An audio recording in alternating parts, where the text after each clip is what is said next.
93. The Castaway? It was but some few days after encountering the Frenchman that a most significant event befell the most insignificant of the Pequod's crew, an event most lamentable, and which ended in providing the sometimes madly merry and predestinated craft with a living and ever-accompanying prophecy of whatever shattered sequel might prove her own. Now, in the whale ship, it is not everyone that goes in the boats. Some few hands are reserved called shipkeepers, whose province it is to work the vessel while the boats are pursuing the whale. As a general thing, these shipkeepers are as hardy fellows as the men comprising the boat's crews. But if there happen to be an unduly slender, clumsy, or timorous wight in the ship, that wight is certain to be made a shipkeeper. It was so in the Pequod with a little Negro Pippin by nickname, Pip by abbreviation. Poor Pip. Ye have heard of him before. Ye must remember his tambourine on that dramatic midnight, so gloomy jolly. In outer aspect, Pip and Doughboy made a match, like a black pony and a white one, of equal developments, though of dissimilar color, driven in one eccentric span. But while hapless Doughboy was by nature dull and torpid in his intellects, Pip, though over-tender-hearted, was at bottom very bright, with that pleasant, genial, jolly brightness peculiar to his tribe, a tribe which ever enjoy all holidays and festivities with finer, freer relish than any other race. For blacks, the year's calendar should show naught but 365 4th of Julys and New Year's days. Nor smile so, while I write that this little black was brilliant, for even blackness has its brilliancy. Behold yon lustrous ebony, paneled in king's cabinets. But Pip loved life, and all life's peaceable securities, so that the panic-striking business in which he had somehow unaccountably become entrapped had most sadly blurred his brightness. Though, as ere long will be seen, what was thus temporarily subdued in him, in the end was destined to be luridly illumined by strange wildfires, that fictitiously showed him off to 10 times the natural luster with which in his native Tolland County in Connecticut he had once enlivened many a fiddler's frolic on the green, and at melodious eventide, with his gay ha-ha, had turned the round horizon into one star-belled tambourine. So, though in the clear air of day, suspended against a blue-veined neck, the pure-watered diamond drop will healthful glow, yet, when the cunning jeweler would show you the diamond in its most impressive luster, he lays it against a gloomy ground, and then lights it up, not by the sun, but by some unnatural gases. Then come out those fiery effulgences, infernally superb. Then the evil blazing diamond, once the divinest symbol of the crystal skies, looks like some crown jewel stolen from the king of hell. But let us to the story. It came to pass that in the ambergris affair Stubbs after oarsman chanced so to sprain his hand, as for a time to become quite maimed, and, temporarily, Pip was put into his place. The first time Stubb lowered with him, Pip evinced much nervousness, but happily for that time, escaped close contact with the whale, and therefore came off not altogether discreditably, though Stubb, observing him, took care, afterwards, to exhort him to cherish his courageousness to the utmost, for he might often find it needful. Now upon the second lowering, the boat paddled upon the whale, and as the fish received the darted iron, it gave its customary rap, which happened, in this instance, to be right under poor Pip's seat. The involuntary consternation of the moment caused him to leap, paddle in hand, out of the boat, and in such a way that part of the slack whale line coming against his chest, he breasted it overboard with him, so as to become entangled in it, when at last plumping into the water. That instant the stricken whale started on a fierce run, the line swiftly straightened, and presto, poor Pip came all foaming up to the chocks of the boat, remorselessly dragged there by the line, which had taken several turns around his chest and neck. Tashtego stood in the bows. He was full of the fire of the hunt. He hated Pip for a poltroon. Snatching the boat knife from its sheath, he suspended its sharp edge over the line, and turning toward Stubb, exclaimed interrogatively, "Cut?" Meantime Pip's blue, choked face plainly looked, "Do, for God's sake." All passed in a flash. In less than half a minute this entire thing happened. "Damn him, cut!" roared Stubb, and so the whale was lost, and Pip was saved. So soon as he recovered himself, the poor little Negro was assailed by yells and execrations from the crew. Tranquilly permitting these irregular cursings to evaporate, Stubb then in a plain, businesslike, but still half-humorous manner, cursed Pip officially, and that done, unofficially gave him much wholesome advice. The substance was, "Never jump from a boat, Pip, except..." But all the rest was indefinite, as the soundest advice ever is. Now, in general, stick to the boat, is your true motto in whaling, but cases will sometimes happen when leap from the boat is still better. Moreover, as if perceiving at last that if he should give undiluted conscientious advice to Pip, he would be leaving him too wide a margin to jump in for the future, Stubb suddenly dropped all advice, and concluded with a peremptory command. "Stick to the boat, Pip, or by the Lord, I won't pick you up if you jump, mind that. We can't afford to lose whales by the likes of you. A whale would sell for 30 times what you would, Pip, in Alabama.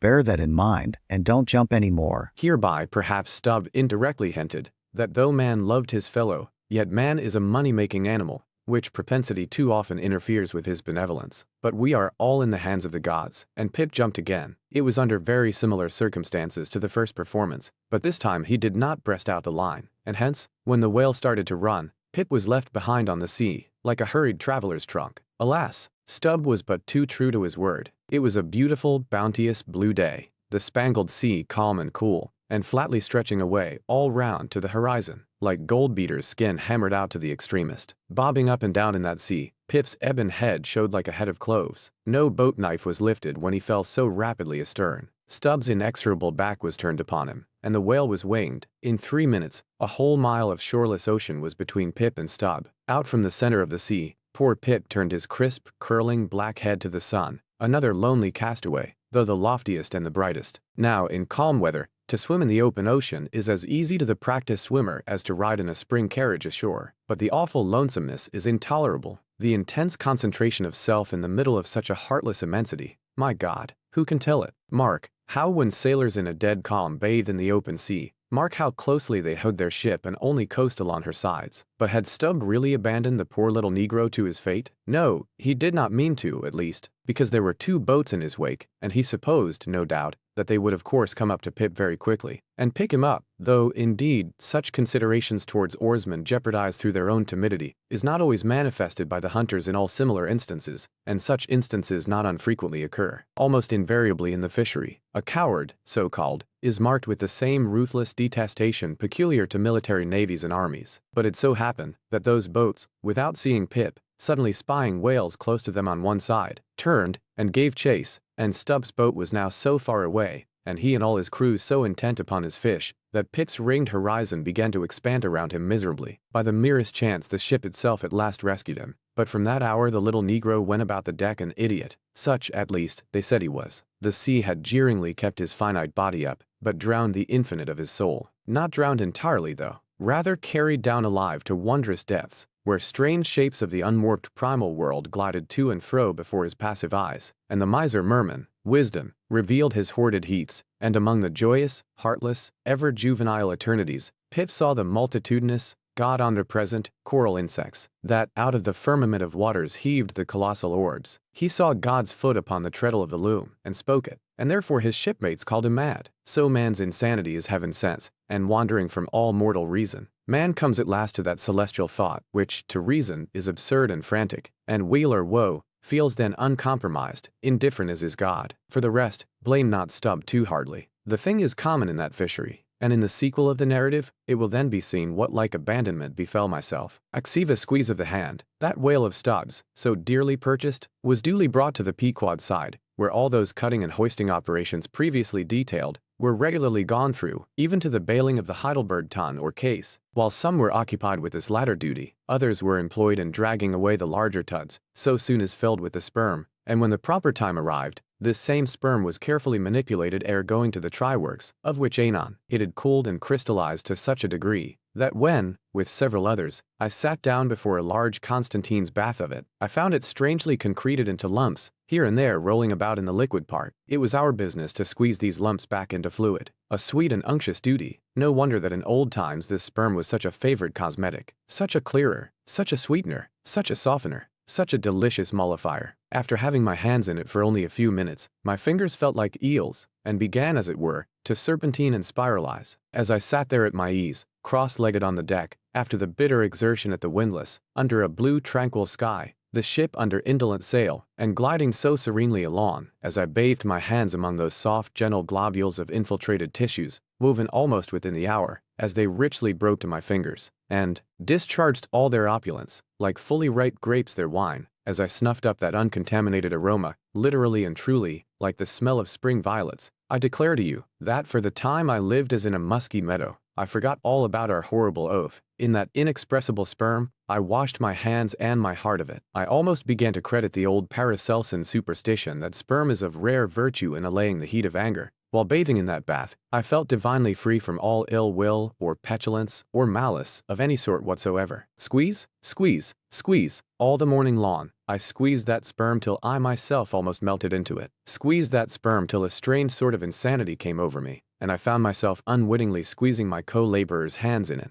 mistaking their hands for the gentle globules. Such an abounding, affectionate, friendly, loving feeling did this avocation beget, that at last I was continually squeezing their hands, and looking up into their eyes sentimentally, as much as to say, "Oh, my dear fellow beings, why should we longer cherish any social acerbities, or know the slightest ill humor or envy? Come, let us squeeze hands all round. Nay, let us all squeeze ourselves into each other. Let us squeeze ourselves universally into the very milk and sperm of kindness. Would that I could keep squeezing that sperm forever? For now, since by many prolonged, repeated experiences, I have perceived that in all cases man must eventually lower, or at least shift, his conceit of attainable felicity, not placing it anywhere in the intellect or the fancy, but in the wife, the heart, the bed, the table, the saddle, the fireside, the country. Now that I have perceived all this, I am ready to squeeze case eternally. In thoughts of the visions of the night, I saw long rows of angels in paradise, each with his hands and a jar of spermaceti. Now, while discoursing of sperm, it behooves to speak of other things akin to it. In the business of preparing the sperm whale for the TryWorks, first comes white horse, so called,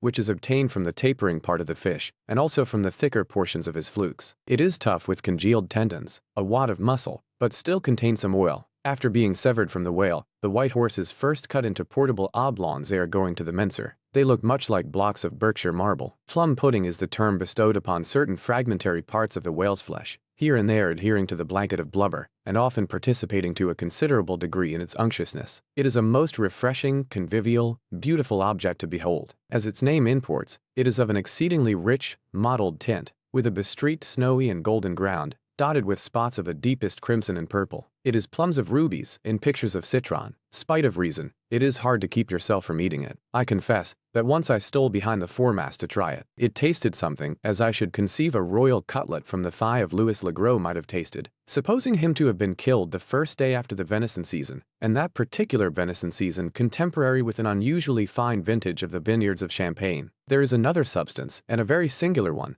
which turns up in the course of this business, but which I feel it to be very puzzling adequately to describe. It is called slob galleon, an appellation original with the whalemen, and even so is the nature of the substance. It is an ineffably oozy, stringy affair, most frequently found in the tubs of sperm. After a prolonged squeezing and subsequent decanting, I hold it to be the wondrously thin, ruptured membranes of the case, coalescing. Gurry, so called, is a term properly belonging to right whalemen, but sometimes incidentally used by the sperm fishermen. It designates the dark, glutinous substance which is scraped off the back of the Greenland or right whale, and much of which covers the decks of those inferior souls who hunt that ignoble leviathan. Nippers. Strictly, this word is not indigenous to the whale's vocabulary, but as applied by whalemen, it becomes so. A whaleman's nipper is a short, firm strip of tendinous stuff cut from the tapering part of leviathan's tail. It averages an inch in thickness, and for the rest, is about the size of the iron part of a hoe. Edgewise moved along the oily deck, it operates like a leathern squilgee, and by nameless blandishments, as of magic, allures along with it all impurities. But to learn all about these recondite matters, your best way is at once to descend into the blubber room and have a long talk with its inmates. This place has previously been mentioned as the receptacle for the blanket pieces, when stripped and hoisted from the whale. When the proper time arrives for cutting up its contents, this apartment is a scene of terror to all tyros, especially by night. On one side, lit by a dull lantern, a space has been left clear for the workmen. They generally go in pairs, a pike and gaffman and a spademan. The whaling pike is similar to a frigate's boarding weapon of the same name. The gaff is something like a boat hook. With his gaff, the gaffman hooks onto a sheet of blubber and strives to hold it from slipping as the ship pitches and lurches about. Meanwhile, the spademan stands on the sheet itself, perpendicularly chopping it into the portable horse pieces. This spade is sharp as hone can make it. The spademan's feet are shoeless. The thing he stands on will sometimes irresistibly slide away from him, like a sledge. If he cuts off one of his own toes, or one of his assistants, would you be very much astonished? Toes are scarce among veteran blubber room men. 95. The Cassock. Had you stepped on board the Pequod at a certain juncture of this post-mortemizing of the whale, and had you strolled forward neither windlass, pretty sure am I that you would have scanned with no small curiosity a very strange, enigmatical object, which you would have seen there, lying along lengthwise in the lee scuppers. Not the wondrous cistern in the whale's huge head, not the prodigy of his unhinged lower jaw, not the miracle of his symmetrical tail. None of these would so surprise you as half a glimpse of that unaccountable cone, longer than a Kentuckian is tall, nigh a foot in diameter at the base, and jet black as Yojo, the ebony idol of Queequeg. And an idol? Indeed it is. Or rather, in old times, its likeness was. Such an idol as that found in the secret groves of Queen Makkah in Judea, and for worshipping which, King Asa her son did depose her, and destroyed the idol, and burnt it for an abomination at the brook Kedron, as darkly set forth in the 15th chapter of the first book of Kings. Look at the sailor, called the mincer, who now comes along, and assisted by 2 allies, heavily backs the grandissimus, as the mariners call it, and with bowed shoulders, staggers off with it as if he were a grenadier carrying a dead comrade from the field. Extending it upon the forecastle deck, he now proceeds cylindrically to remove its dark pelt, as an African hunter the pelt of a boa. This done, he turns the pelt inside out, like a pantaloon leg, gives it a good stretching, so as almost to double its diameter, and at last hangs it, well spread, in the rigging, to dry. Ere long, it is taken down, when removing some 3 feet of it, towards the pointed extremity, and then cutting 2 slits for armholes at the other end, he lengthwise slips himself bodily into it. The mincer now stands before you invested in the full canonicals of his calling, immemorial to all his order. This investiture alone will adequately protect him, while employed in the peculiar functions of his office. That office consists in mincing the horse pieces of blubber for the pots, an operation which is conducted at a curious wooden horse, planted endwise against the bulwarks, and with a capacious tub beneath it, into which the minced pieces drop, fast as the sheets from a wrapped order's desk. Arrayed in decent black, occupying a conspicuous pulpit, intent on Bible leaves, what a candidate for an archbishopric! What a lad for a pope were this mincer. 96 The TryWorks. Besides her hoisted boats, an American whaler is outwardly distinguished by her TryWorks. She presents the curious anomaly of the most solid masonry joining with oak and hemp in constituting the completed ship. It is as if from the open field a brick kiln were transported to her planks. The TryWorks are planted between the foremast and mainmast, the most roomy part of the deck. The timbers beneath are of a peculiar strength, fitted to sustain the weight of an almost solid mass of brick and mortar, some 10 feet by 8 square, and 5 in height. The foundation does not penetrate the deck, but the masonry is firmly secured to the surface by ponderous knees of iron bracing it on all sides, and screwing it down to the timbers. On the flanks it is cased with wood, and at top completely covered by a large, sloping, battened hatchway. Removing this hatch we expose the great trypots, 2 in number, and each of several barrels capacity. When not in use, they are kept remarkably clean. Sometimes they are polished with soapstone and sand, till they shine within like silver punch bowls. During the night watches some cynical old sailors will crawl into them and coil themselves away there for a nap. While employed in polishing them, 1 man at each pot, side by side, many confidential communications are carried on, over the iron lips. It is a place also for profound mathematical meditation. It was in the left-hand tripod of the Pequod, with the soapstone diligently circling round me, that I was first indirectly struck by the remarkable fact that in geometry all bodies gliding along the cycloid, my soapstone for example, will descend from any point in precisely the same time. Removing the fireboard from the front of the TryWorks, the bare masonry of that side is exposed, penetrated by the 2 iron mouths of the furnaces, directly underneath the pots. These mouths are fitted with heavy doors of iron. The intense heat of the fire is prevented from communicating itself to the deck by means of a shallow reservoir extending onto the entire enclosed surface of the works. By a tunnel inserted at the rear, this reservoir is kept replenished with water as fast as it evaporates. There are no external chimneys. They open direct from the rear wall. And here, let us go back for a moment. It was about 9 o'clock at night that the Pequod's TryWorks were first started on this present voyage. It belonged to Stubb to oversee the business. All ready there? Off hatch, then, and start her.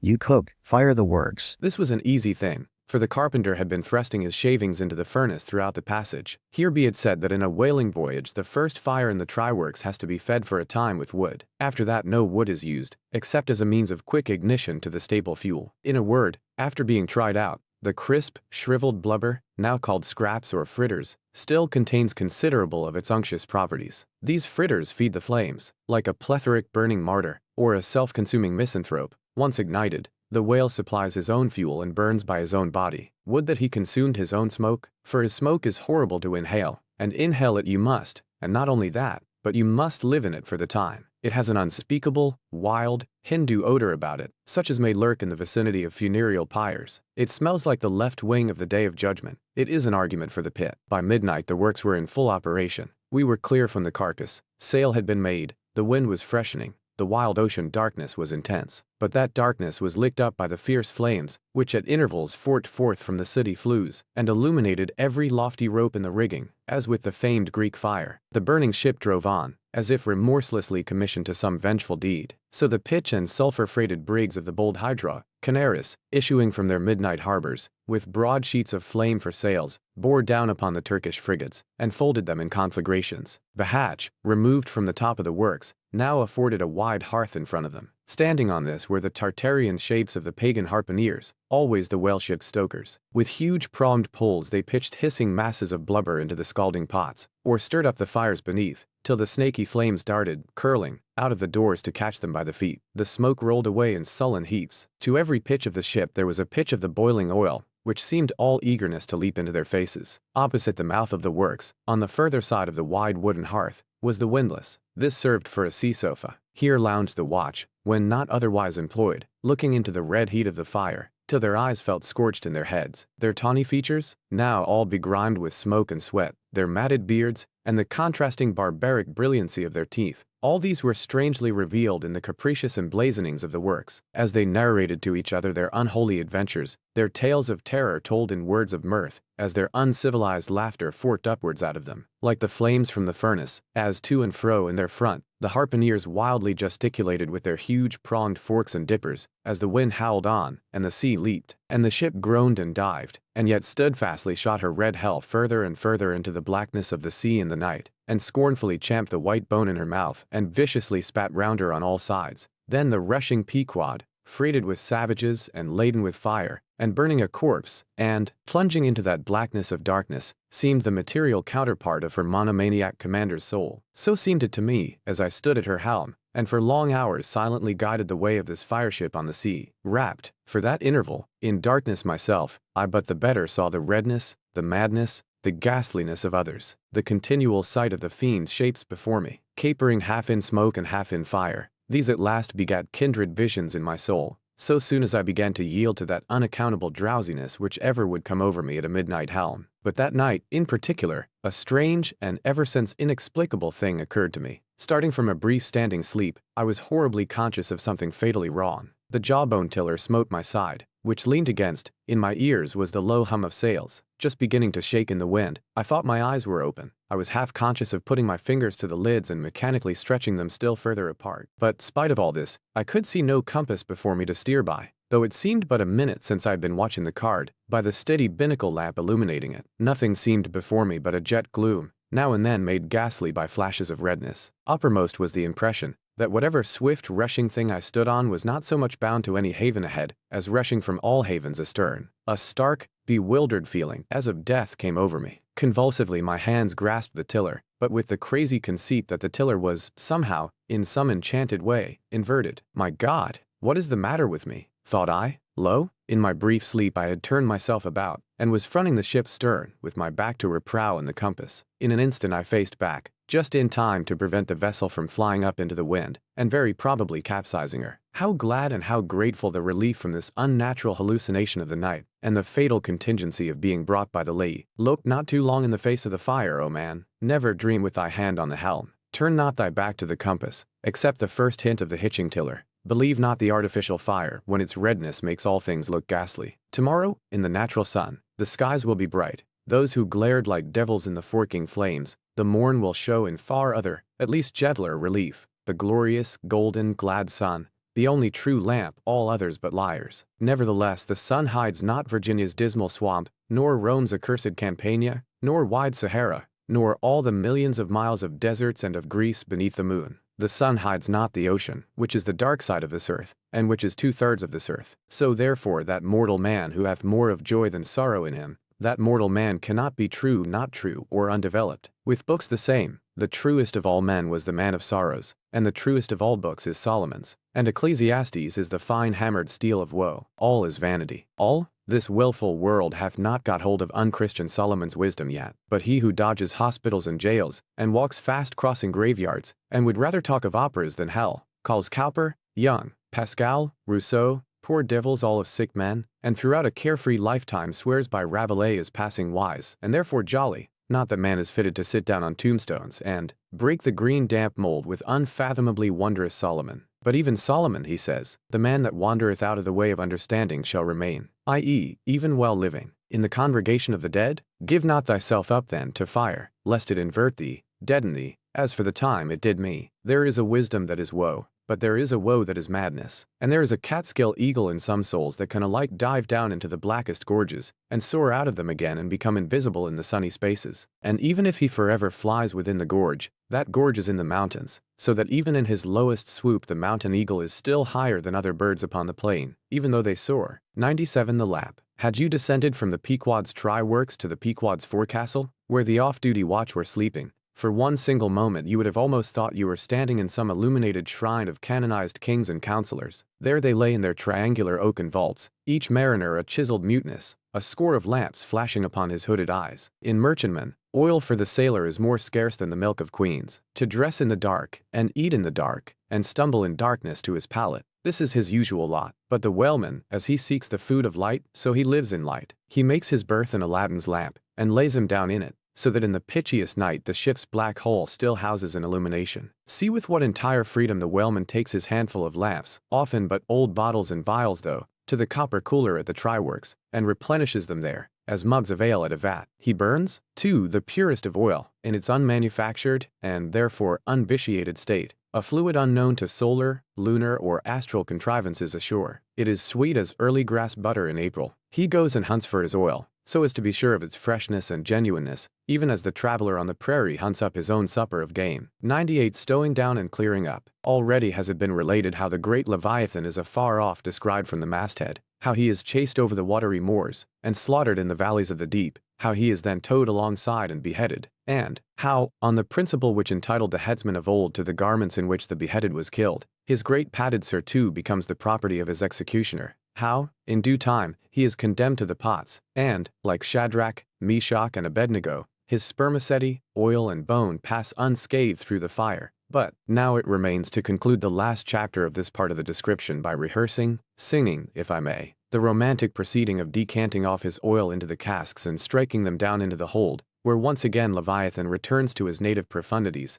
sliding along beneath the surface as before, but, alas, never more to rise and blow. While still warm, the oil, like hot punch, is received into the 6-barrel casks, and while perhaps the ship is pitching and rolling this way and that in the midnight sea, the enormous casks are slewed round and headed over, end for end, and sometimes perilously scoot across the slippery deck like so many landslides, till at last manhandled, and stayed in their course, and all round the hoops, rap, go as many hammers as can play upon them. For now, ex officio, every sailor is a cooper. At length, when the last pint is cast, and all is cool, then the great hatchways are unsealed, the bows of the ship are thrown open, and down go the casks to their final rest in the sea. This done, the hatches are replaced and hermetically closed, like a closet walled up. In the sperm fishery, this is perhaps one of the most remarkable incidents in all the business of whaling. One day the planks stream with freshets of blood and oil. On the sacred quarterdeck enormous masses of the whale's head are profanely piled. Great rusty casks lie about, as in a brewery yard. The smoke from the TryWorks has besuited all the bulwarks. The mariners go about suffused with unctuousness. The entire ship seems great Leviathan himself, while on all hands the din is deafening. But a day or two after, you look about you, and prick your ears in this selfsame ship, and were it not for the telltale boats and TryWorks, you would all but swear you trod some silent merchant vessel, with a most scrupulously neat commander. The unmanufactured sperm oil possesses a singularly cleansing virtue. This is the reason why the decks never look so white as just after what they call an affair of oil. Besides, from the ashes of the burned scraps of the whale, a potent lye is readily made, and whenever any adhesiveness from the back of the whale remains clinging to the side, that lye quickly exterminates it. Hands go diligently along the bulwarks, and with buckets of water and rags restore them to their full tidiness. The soot is brushed from the lower rigging. All the numerous implements which have been in use are likewise faithfully cleansed and put away. The great hatch is scrubbed and placed upon the TryWorks, completely hiding the pots. Every cask is out of sight. All tackles are coiled in unseen nooks, and when by the combined and simultaneous industry of almost the entire ship's company, the whole of this conscientious duty is at last concluded, then the crew themselves proceed to their own ablutions, shift themselves from top to toe, and finally issue to the immaculate deck, fresh and all aglow, as bridegrooms new leaped from out the daintiest Holland. Now, with elated step,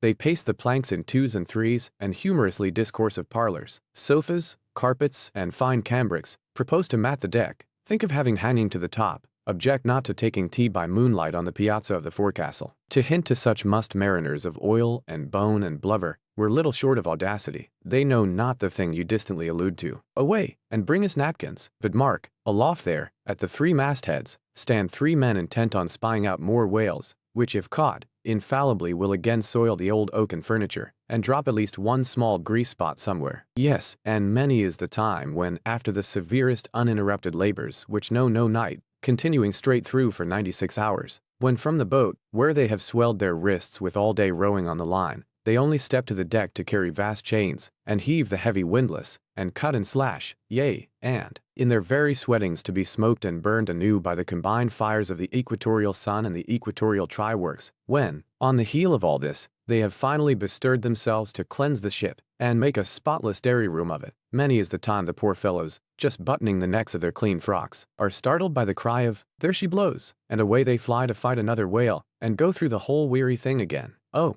my friends, but this is man-killing. Yet this is life, for hardly have we mortals by long toilings extracted from this world's vast bulk its small but valuable sperm, and then, with weary patience, cleansed ourselves from its defilements, and learned to live here in clean tabernacles of the soul. Hardly is this done when, there she blows, the ghost is spouted up, and away we sail to fight some other world, and go through young life's old routine again. Oh, the metempsychosis? Oh, Pythagoras, that in bright Greece 2,000 years ago, did die, so good, so wise, so mild. I sailed with thee along the Peruvian coast last voyage, and, foolish as I am, taught thee, a green simple boy, how to splice a rope. 99 The Doubloon. Ere now it has been related how Ahab was wont to pace his quarterdeck, taking regular turns at either limit, the binnacle and mainmast, but in the multiplicity of other things requiring narration, it has not been added how that sometimes in these walks, when most plunged in his mood, he was wont to pause in turn at each spot, and stand there strangely eyeing the particular object before him. When he halted before the binnacle, with his glance fastened on the pointed needle in the compass, that glance shot like a javelin with the pointed intensity of his purpose, and when resuming his walk he again paused before the mainmast. Then, as the same riveted glance fastened upon the riveted gold coin there, he still wore the same aspect of nailed firmness, only dashed with a certain wild longing, if not hopefulness. But one morning, turning to pass the doubloon, he seemed to be newly attracted by the strange figures and inscriptions stamped on it, as though now for the first time beginning to interpret for himself in some monomaniac way whatever significance might lurk in them. And some certain significance lurks in all things, else all things are little worth, and the round world itself but an empty cipher, except to sell by the cartload, as they do hills about Boston, to fill up some morass in the Milky Way. Now this doubloon was of purest, virgin gold, raked somewhere out of the heart of gorgeous hills, whence, east and west, over golden sands, the headwaters of many a Pactolus flows, and though now nailed amidst all the rustiness of iron bolts and the verdigris of copper spikes, yet, untouchable and immaculate to any foulness, it still preserved its keto glow. Nor, though placed amongst a ruthless crew and every hour passed by ruthless hands, and through the livelong nights, shrouded with thick darkness which might cover any pilfering approach, nevertheless, every sunrise found the doubloon where the sunset left it last, for it was set apart and sanctified to one awe-striking end, and however wanton in their sailor ways, one and all, the mariners revered it as the white whale's talisman. Sometimes they talked it over in the weary watch by night, wondering whose it was to be at last, and whether he would ever live to spend it. Now those noble golden coins of South America are as medals of the sun and tropic token pieces. Here palms, alpacas, and volcanoes, sun's discs and stars, ecliptics, horns of plenty, and rich banners waving, are in luxuriant profusion stamped, so that the precious gold seems almost to derive an added preciousness and enhancing glories, by passing through those fancy mints, so Spanishly poetic. It so chanced that the doubloon of the Pequod was a most wealthy example of these things. On its round border it bore the letters, República del Ecuador, Quito. So this bright coin came from a country planted in the middle of the world, and beneath the great equator, and named after it, and it had been cast midway up the Andes, in the unwaning clime that knows no autumn. Zoned by those letters he saw the likeness of 3 Andes summits, from one a flame, a tower on another, on the third, a crowing cock, while arching over all was a segment of the partitioned zodiac,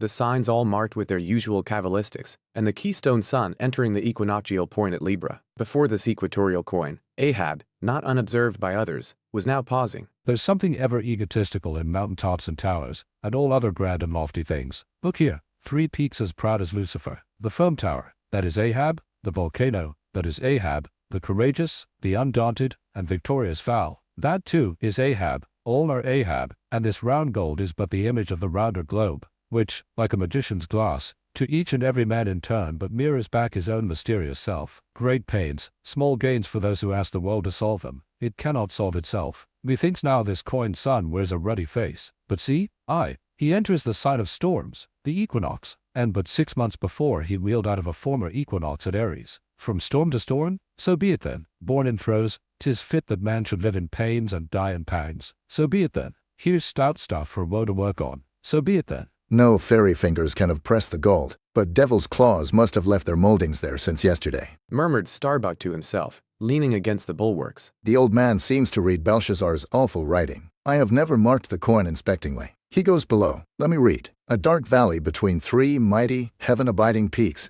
that almost seem the Trinity in some faint earthly symbol. So in this vale of death, God girds us round, and over all our gloom, the sun of righteousness still shines a beacon and a hope. If we bend down our eyes, the dark veil shows her moldy soil. But if we lift them, the bright sun meets our glance halfway, to cheer. Yet, oh, the great sun is no fixture, and if at midnight we would fain snatch some sweet solace from him, we gaze for him in vain. This coin speaks wisely, mildly, truly, but still sadly to me. I will quit it, lest truth shake me falsely. There now's the old mogul, soliloquized Stubb by the TryWorks. He's been twigging it, and there goes Starbuck from the same, and both with faces which I should say might be somewhere within 9 fathoms long, and all from looking at a piece of gold. Which did I have it now on Negro Hill or in Corlair's Hook? I'd not look at it very long ere spending it. Humph, humph. In my poor insignificant opinion, I regard this as queer. I have seen doubloons before now in my voyagings. Your doubloons of old Spain, your doubloons of Peru, your doubloons of Chile, your doubloons of Bolivia,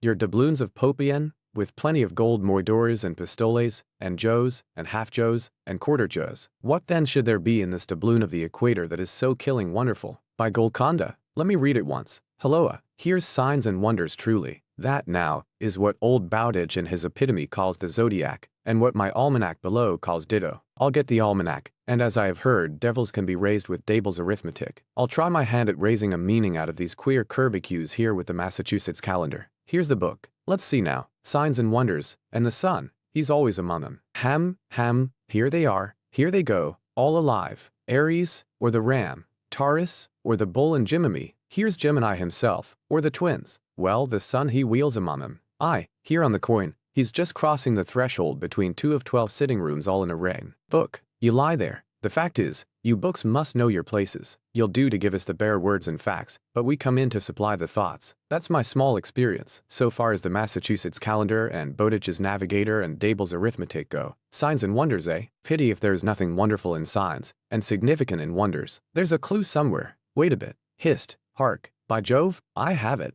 Look you, doubloon, your zodiac here is the life of man in one round chapter, and now I'll read it off, straight out of the book. Come, almanac. To begin, there's Aries, or the ram, lecherous dog, he begets us. Then, Taurus, or the bull, he bunks us the first thing. Then Gemini, or the twins, that is, virtue and vice. We try to reach virtue, when lo, comes Cancer the crab, and drags us back. And here, going from virtue, Leo, a roaring lion, lies in the path. He gives a few fierce bites and surly dabs with his paw. We escape, and hail Virgo, the virgin. Thence our first love, we marry and think to be happy for aye. When pop comes Libra, or the scales, happiness weighed and found wanting. And while we are very sad about that, Lord, how we suddenly jump, as Scorpio, or the scorpion, stings us in the rear. We are curing the wound, when come the arrows all round. Sagittarius, or the archer, is amusing himself. As we pluck out the shafts, stand aside.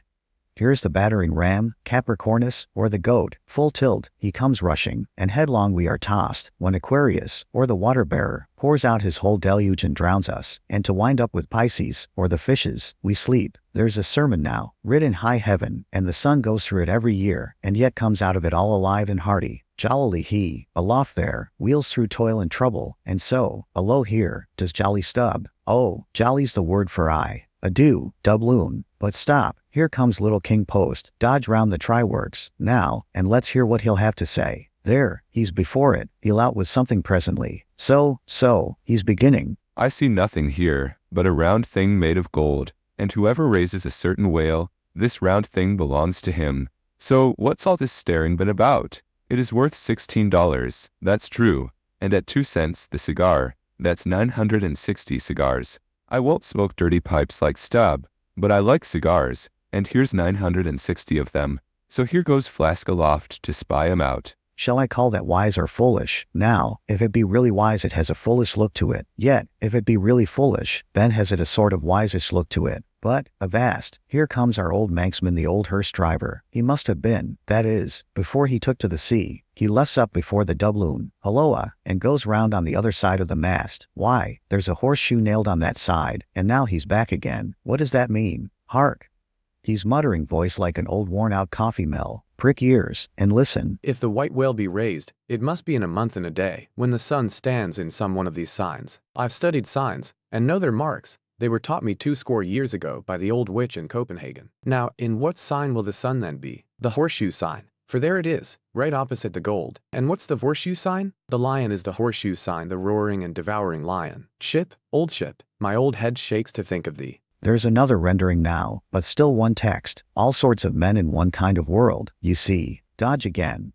Here comes Queequeg, all tattooing, looks like the signs of the zodiac himself. What says the cannibal? As I live, he's comparing notes, looking at his thigh bone, thinks the sun is in the thigh, or in the calf, or in the bowels, I suppose, as the old women talk surgeon's astronomy in the back country. And by Jove, he's found something there in the vicinity of his thigh. I guess it's Sagittarius, or the Archer. No, he don't know what to make of the doubloon. He takes it for an old button off some king's trousers. But, aside again, here comes that ghost devil, Fedallah, tail coiled out of sight as usual, oakum in the toes of his pumps as usual. What does he say with that look of his? Ah, only makes a sign to the sign and bows himself. There is a sun on the coin, fire worshipper, depend upon it. Ho, more and more. This way comes Pitt, poor boy. Would he had died, or I. He's half horrible to me. He too has been watching all of these interpreters, myself included, and look now, he comes to read, with that unearthly idiot face. Stand away again and hear him. Hark, hark. I look, you look, he looks, we look, ye look, they look. Upon my soul, he's been studying Murray's grammar, improving his mind, poor fellow. But what's that he says now? Hist. I look, you look, he looks, we look, ye look,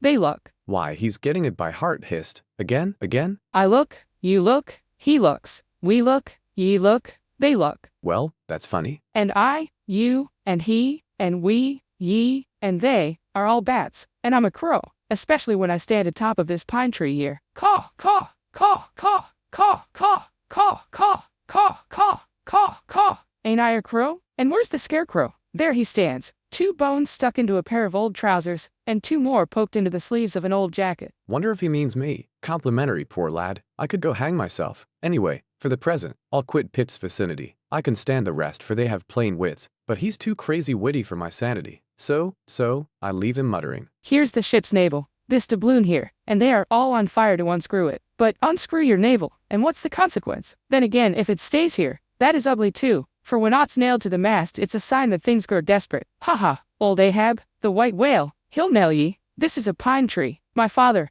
in old Tolland County, cut down a pine tree once, and found a silver ring grown over in it. Some old darky's wedding ring. How did it get there? And so they'll say in the resurrection, when they come to fish up this old mast, and find a doubloon lodged in it, with bedded oysters for the shaggy bark. Oh, the gold! The precious, precious gold. The green miser'll hoard ye soon. Hish, hish, hish. God goes 'mong the world's blackberrying. Cook, ho, cook, and cook us. Jenny, Jenny, hey, hey, hey, hey, Jenny, Jenny, and get your hoe cake done. Clegganarm, the Pequod, of Nantucket, meets the Samuel Enderby, of London. Ship ahoy! Hast seen the white whale? So cried Ahab, once more hailing a ship showing English colors, bearing down under the stern. Trumpet to mouth, the old man was standing at his hoisted quarter-boat, his ivory leg plainly revealed to the stranger captain, who was carelessly reclining in his own boat's bow. He was a darkly tanned, burly, good-natured, fine-looking man, of 60 or thereabouts, dressed in a spacious roundabout that hung round him in festoons of blue pilot cloth, and one empty arm of this jacket streamed behind him like the broidered arm of a hussar's surcoat. Hast seen the white whale? See this? And withdrawing it from the folds that had hidden it, he held up a white arm of sperm whale bone,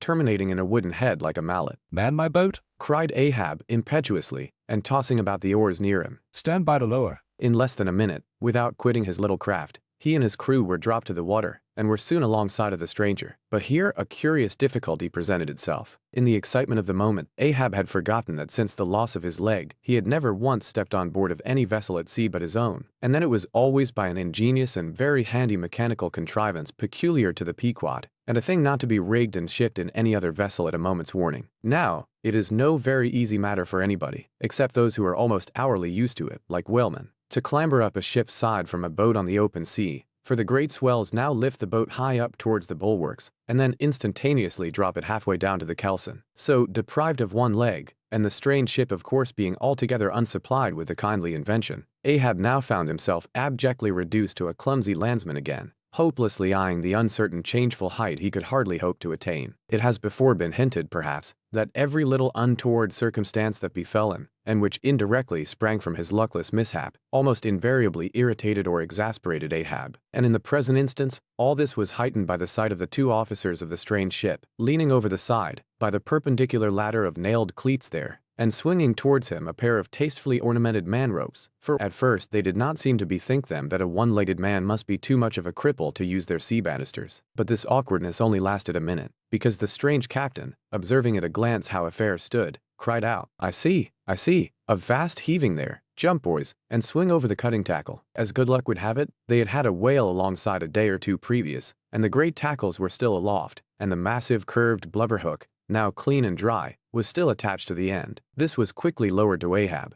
who at once comprehending it all, slid his solitary thigh into the curve of the hook. It was like sitting in the fluke of an anchor, or the crotch of an apple tree, and then giving the word, held himself fast, and at the same time also helped to hoist his own weight, by pulling hand over hand upon one of the running parts of the tackle. Soon he was carefully swung inside the high bulwarks, and gently landed upon the capstan head. With his ivory arm frankly thrust forth in welcome, the other captain advanced, and Ahab, putting out his ivory leg, and crossing the ivory arm, like two swordfish blades, cried out in his walrus way, Aye, Hardy, let us shake bones together, an arm and a leg, an arm that never can shrink, d'ye see, and a leg that never can run. Where didst thou see the white whale? How long ago? "The white whale?" said the Englishman, pointing his ivory arm towards the east, and taking a rueful sightle on it as if it had been a telescope. "There I saw him, on the line, last season." And he took that arm off, did he? asked Ahab, now sliding down from the capstan, and resting on the Englishman's shoulder as he did so. Aye, he was the cause of it, at least, and that leg too? Spin me the yarn, said Ahab. How was it? "It was the first time in my life that I ever cruised on the line," began the Englishman. "I was ignorant of the white whale at that time. Well, one day we lowered for a pod of 4 or 5 whales, and my boat fastened to one of them, a regular circus horse he was too,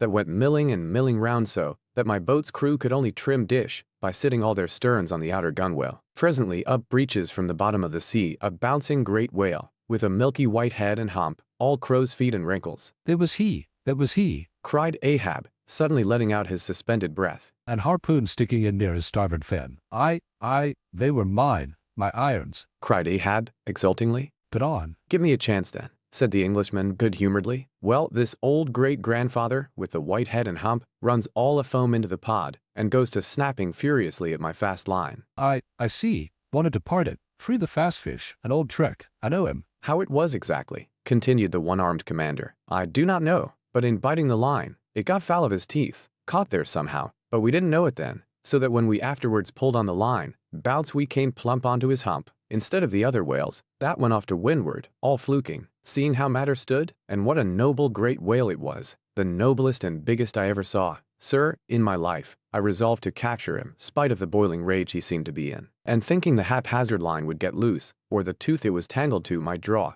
for I have a devil of a boat's crew for a pull on a whale line. Seeing all this, I jumped into my first mate's boat, Mr. Mounttop's here. By the way, Captain Mounttop, the captain. As I was saying, I jumped into Mounttop's boat, which, d'ye see, was gunwale and gunwale with mine then, and snatching the first harpoon, let this old great-grandfather have it. But Lord, look you, sir, hearts and souls alive, man, the next instant, in a jiff, I was blind as a bat, both eyes out, all befogged and bedeadened with black foam, the whale's tail looming straight up out of it, perpendicular in the air, like a marble steeple. No use turning all then, but, as I was groping at midday with a blinding sun all crown jewels, as I was groping, I say, after the second iron, to toss it overboard, down comes the tail like a Lima tower, cutting my boat in two, leaving each half in splinters, and flukes first, the white hump back through the wreck. As though it was all chips, we all struck out. To escape his terrible flailings, I seized hold of my harpoon pole sticking at him, and for a moment clung to that like a sucking fish. But a combing sea dashed me off, and at the same instant, the fish, taking one good dart forwards, went down like a flash, and the barb of that cursed second iron towing along near me caught me here, clapping his hand just below his shoulder. Yes, caught me just here, I say, and bore me down to hell's flames. I was thinking, when, all of a sudden, Thank the good God. The barb ripped its way along the flesh, clear along the whole length of my arm, came out nigh my wrist, and up I floated, and that gentleman there will tell you the rest. By the way, Captain, Dr. Bunger, ship's surgeon, Bunger, my lad, the captain. Now, Bunger boy, spin your part of the yarn. The professional gentleman thus familiarly pointed out had been all the time standing near them, with nothing specific visible, to denote his gentlemanly rank on board. His face was an exceedingly round but sober one. He was dressed in a faded blue woolen frock or shirt, and patched trousers, and had thus far been dividing his attention between a marlinspike he held in one hand, and a pillbox held in the other, occasionally casting a critical glance at the ivory limbs of the two crippled captains. But, at his superior's introduction of him to Ahab, he politely bowed, and straightway went on to do his captain's bidding. It was a shocking bad wound, began the whale surgeon, and, taking my advice, Captain Boomer here, stood our old Sammy off to the northward, to get out of the blazing hot weather there on the line. But it was no use. I did all I could. Sat up with him nights, was very severe with him in the matter of diet. Samuel Enderby is the name of my ship, interrupted the one-armed captain, addressing Ahab. Go on, boy. Stood our old Sammy off to the northward, to get out of the blazing hot weather there on the line. But it was no use. I did all I could. Sat up with him nights, was very severe with him in the matter of diet. Oh, very severe, chimed in the patient himself, then suddenly altering his voice. Drinking hot rum toddies with me every night, till he couldn't see to put on the bandages, and sending me to bed, half seas over, about 3 o'clock in the morning. Oh, ye stars! He sat up with me indeed, and was very severe in my diet. Oh, a great watcher, and very dietetically severe, is Dr. Bunger. Bunger, you dog, laugh out, why don't ye? You know you're a precious jolly rascal. But, heave ahead, boy, I'd rather be killed by you than kept alive by any other man. My captain, you must have ere this perceived, respected sir, said the imperturbable godly-looking Bunger, slightly bowing to Ahab, is apt to be facetious at times. He spins us many clever things of that sort, but I may as well say, en passant, as the French remark, that I myself, that is to say, Jack Bunger, late of the reverend clergy, am a strict total abstinence man. I never drink. Water, cried the captain. He never drinks it. It's a sort of fits to him. Fresh water throws him into the hydrophobia. But go on with the arm story. Yes, I may as well, said the surgeon, coolly. I was about observing, sir, before Captain Boomer's facetious interruption, that spite of my best and severest endeavors, the wound kept getting worse and worse. The truth was, sir, it was as ugly gaping wound as surgeon ever saw, more than 2 feet and several inches long. I measured it with a lead line. In short, it grew black. I knew what was threatened, and off it came. But I had no hand in shipping that ivory arm there. That thing is against all rule. Forning at it with the marlinspike? That is the captain's work, not mine. He ordered the carpenter to make it. He had that club hammer there put to the end, to knock someone's brains out with, I suppose, as he tried mine once. He flies into diabolical passions sometimes. Do you see this dent, sir? Removing his hat, and brushing aside his hair, and exposing a bowl-like cavity in his skull, but which bore not the slightest scary trace, or any token of ever having been a wound. Well, the captain there will tell you how that came here. He knows. No, I don't, said the captain, but his mother did. He was born with it. Oh, you solemn rogue. You Bunger. Was there ever such another Bunger in the watery world? Bunger, when you die, you ought to die in pickle, you dog. You should be preserved to future ages, you rascal. What became of the white whale? Now, cried Ahab, who thus far had been impatiently listening to this byplay between the two Englishmen. Oh, cried the one-armed captain. Oh yes. Well, after he sounded, we didn't see him again for some time. In fact, as I before hinted, I didn't then know what whale it was that had served me such a trick, till some time afterwards, when coming back to the line, we heard about Moby Dick, as some call him, and then I knew it was he. Didst thou cross his wake again? Twice. But could not fasten? Didn't want to try to. Ain't one limb enough? What should I do without this other arm? And I'm thinking Moby Dick doesn't bite so much as he swallows. Well then, interrupted Bunger, give him your left arm for bait to get the right. Do you know, gentlemen, very gravely and mathematically bowing to each captain in succession, do you know, gentlemen, that the digestive organs of the whale are so inscrutably constructed by divine providence that it is quite impossible for him to completely digest even a man's arm? And he knows it too. So that what you take for the white whale's malice is only his awkwardness. For he never means to swallow a single limb. He only thinks to terrify by feints. But sometimes he is like the old juggling fellow, formerly a patient of mine in Ceylon, that making believe swallow jackknives. Once upon a time let one drop into him in good earnest, and there it stayed for a 12-month or more, when I gave him an emetic, and he heaved it up in small tacks, you see. No possible way for him to digest that jackknife, and fully incorporate it into his general bodily system. Yes, Captain Boomer, if you were quick enough about it, and have a mind to pawn one arm for the sake of the privilege of giving decent burial to the other, why, in that case the arm is yours. Only let the whale have another chance at you shortly, that's all. No, thank ye, Bunger, said the English captain. He's welcome to the army has since I can't help it, and didn't know him then. But not to another one. No more white whales for me. I've lowered for him once and that has satisfied me. There would be great glory in killing him, I know that, and there is a shipload of precious sperm in him. But, harkee, he's best let alone, don't you think so, Captain? Glancing at the ivory leg. He is, but he will still be hunted for all that. What is best, let alone, that accursed thing is not always what least allures. He's all a magnet. How long since thou sawest him last? Which way heading? Bless my soul, and curse the foul fiends, cried Bunger, stoopingly walking round Ahab, and like a dog, strangely snuffing. This man's blood, bring the thermometer, it's at the boiling point. His pulse makes these planks beat, sir.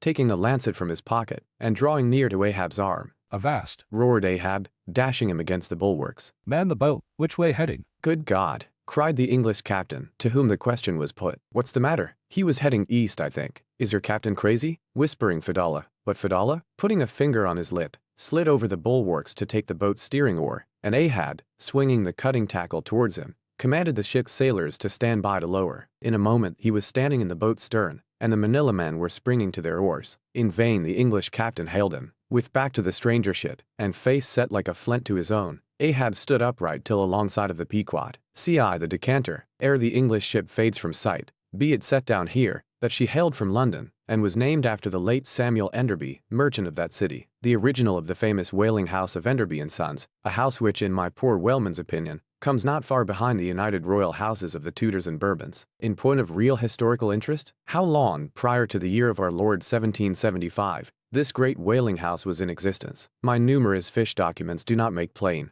but in that year 1775, it fitted out the first English ships that ever regularly hunted the sperm whale, though for some score of years previous, ever since 1726, our valiant Coffins and Macy's of Nantucket and the Vineyard had in large fleets pursued that leviathan, but only in the North and South Atlantic, not elsewhere. Be it distinctly recorded here that the Nantucketers were the first among mankind to harpoon with civilized steel the great sperm whale, and that for half a century they were the only people of the whole globe who so harpooned him. In 1778, a fine ship, the Amelia, fitted out for the express purpose, and at the sole charge of the vigorous Enderbys, boldly rounded Cape Horn, and was the first among the nations to lower a whaleboat of any sort in the great South Sea. The voyage was a skillful and lucky one, and returning to her berth with her hold full of the precious sperm, the Amelia's example was soon followed by other ships, English and American, and thus the vast sperm whale grounds of the Pacific were thrown open. But not content with his good deed, the indefatigable house again bestirred itself, Samuel and all his sons, how many, their mother only knows, and under their immediate auspices, and partly, I think, at their expense, the British government was induced to send the sloop of war Rattler on a whaling voyage of discovery into the South Sea. Commanded by a naval post captain, the Rattler made a rattling voyage of it, and did some service. How much does not appear, but this is not all. In 1819, the same house fitted out a discovery whale ship of their own, to go on a tasting cruise to the remote waters of Japan. That ship, well called the Siren, made a noble experimental cruise, and it was thus that the great Japanese whaling ground first became generally known. The Siren in this famous voyage was commanded by a Captain Coffin, a Nantucketer, all honor to the Enderbys, therefore, whose house, I think, exists to the present day, though doubtless the original Samuel must long ago have slipped his cable for the great South Sea of the other world. The ship named after him was worthy of the honor, being a very fast sailor and a noble craft every way. I boarded her once at midnight somewhere off the Patagonian coast, and drank good flit down in the forecastle. It was a fine game we had, and they were all trumps, every soul on board. A short life to them, and a jolly death. And that fine game I had, long, very long after old Ahab touched her planks with his ivory heel. It minds me of the noble, solid, Saxon hospitality of that ship, and may my parson forget me, and the devil remember me, if I ever lose sight of it. Flit? Did I say we had flip? Yes, and we flipped it at the rate of 10 gallons the hour, and when the squall came, for it's squally off there by Patagonia, and all hands, visitors and all, were called to reef topsails, we were so top-heavy that we had to swing each other aloft in bowlines, and we ignorantly furled the skirts of our jackets into the sails, so that we hung there, reefed fast in the howling gale, a warning example to all drunken tars. However, the masts did not go overboard, and by we scrambled down, so sober that we had to pass the flip again, though the savage salt spray bursting down the forecastle scuttle rather too much diluted and pickled it to my taste. The beef was fine, tough, but with body in it. They said it was bull beef, others that it was dromedary beef, but I do not know for certain how that was. They had dumplings too, small, but substantial, symmetrically globular and indestructible dumplings. I fancied that you could feel them and roll them about in you after they were swallowed. If you stooped over too far forward, you risked their pitching out of you like billiard balls. The bread, but that couldn't be helped. Besides, it was an anti-scorbutic. In short, the bread contained the only fresh fare they had. But the forecastle was not very light, and it was very easy to step over into a dark corner when you ate it. But all in all, taking her from truck to helm, considering the dimensions of the cook's boilers, including his own live parchment boilers fore and aft, I say, the Samuel Enderby was a jolly ship, of good fare and plenty, fine flip and strong, crack fellows all, and capital from boot heels to hatband. But why was it, think ye, that the Samuel Enderby, and some other English whalers I know of, not all though, were such famous, hospitable ships that passed round the beef, and the bread, and the can, and the joke, and were not soon weary of eating, and drinking, and laughing? I will tell you, the abounding good cheer of these English whalers is matter for historical research, nor have I been at all sparing of historical whale research, when it has seemed needed. The English were preceded in the whale fishery by the Hollanders, Zealanders, and Danes, from whom they derived many terms still extant in the fishery, and what is yet more, their fat old fashions, touching plenty to eat and drink. For, as a general thing, the English merchant ship scrimps her crew, but not so the English whaler. Hence, in the English, this thing of whaling good cheer is not normal and natural, but incidental in particular, and therefore, must have some special origin, which is here pointed out, and will be still further elucidated. During my researches in the Leviathanic histories, I stumbled upon an ancient Dutch volume, which, by the musty whaling smell of it, I knew must be about whalers. The title was Dan Koopman, wherefore I concluded that this must be the invaluable memoirs of some Amsterdam cooper in the fishery, as every whale ship must carry its cooper. I was reinforced in this opinion by seeing that it was the production of one Fitz Swackhammer, but my friend Dr. Snodhead, a very learned man, professor of Low Dutch and High German in the College of Santa Claus and St. Potts, to whom I handed the work for translation, giving him a box of sperm candles for his trouble, this same Dr. Snodhead, so soon as he spied the book, assured me that Dan Koopman did not mean the cooper, but the merchant. In short, this ancient and learned Low Dutch book treated of the commerce of Holland, and, among other subjects, contained a very interesting account of its whale fishery, and in this chapter it was headed Smear or Fat, that I found a long detailed list of the outfits for the larders and cellars of 180 sail of Dutch whalemen, from which list, as translated by Dr. Snodhead, I transcribed the following: 400,000 pounds of beef, 60,000 pounds Friesland pork, 150,000 pounds of stockfish, 550,000 pounds of biscuit, 72,000 pounds of soft bread, 2,800 firkins of butter, 20,000 pounds Texel and Leyden cheese, 144,000 pounds cheese, probably an inferior article, 550 acres of Geneva, 10,800 barrels of beer. Most statistical tables are parchingly dry in the reading. Not so in the present case. However, where the reader is flooded with whole pipes, barrels, quarts, and gills of good gin and good cheer. At the time, I devoted 3 days to the studious digesting of all this beer, beef, and bread, during which many profound thoughts were incidentally suggested to me, capable of a transcendental and platonic application, and, furthermore, I compiled supplementary tables of my own, touching the probable quantity of stockfish, etc., consumed by every Low Dutch harpooner in that ancient Greenland and Spitzbergen whale fishery. In the first place, the amount of butter and Texel and Leyden cheese consumed seems amazing. I impute it, though, to their naturally unctuous natures, being rendered still more unctuous by the nature of their vocation, and especially by their pursuing their game in those frigid polar seas, on the very coasts of that Eskimo country where the convivial natives pledge each other in bumpers of train oil. The quantity of beer, too, is very large, 10,800 barrels. Now, as those polar fisheries could only be prosecuted in the short summer of that climate, so that the whole cruise of one of these Dutch whalemen, including the short voyage to and from the Spitzbergen Sea, did not much exceed 3 months, say, and reckoning 30 men to each of their fleet of 180 sail,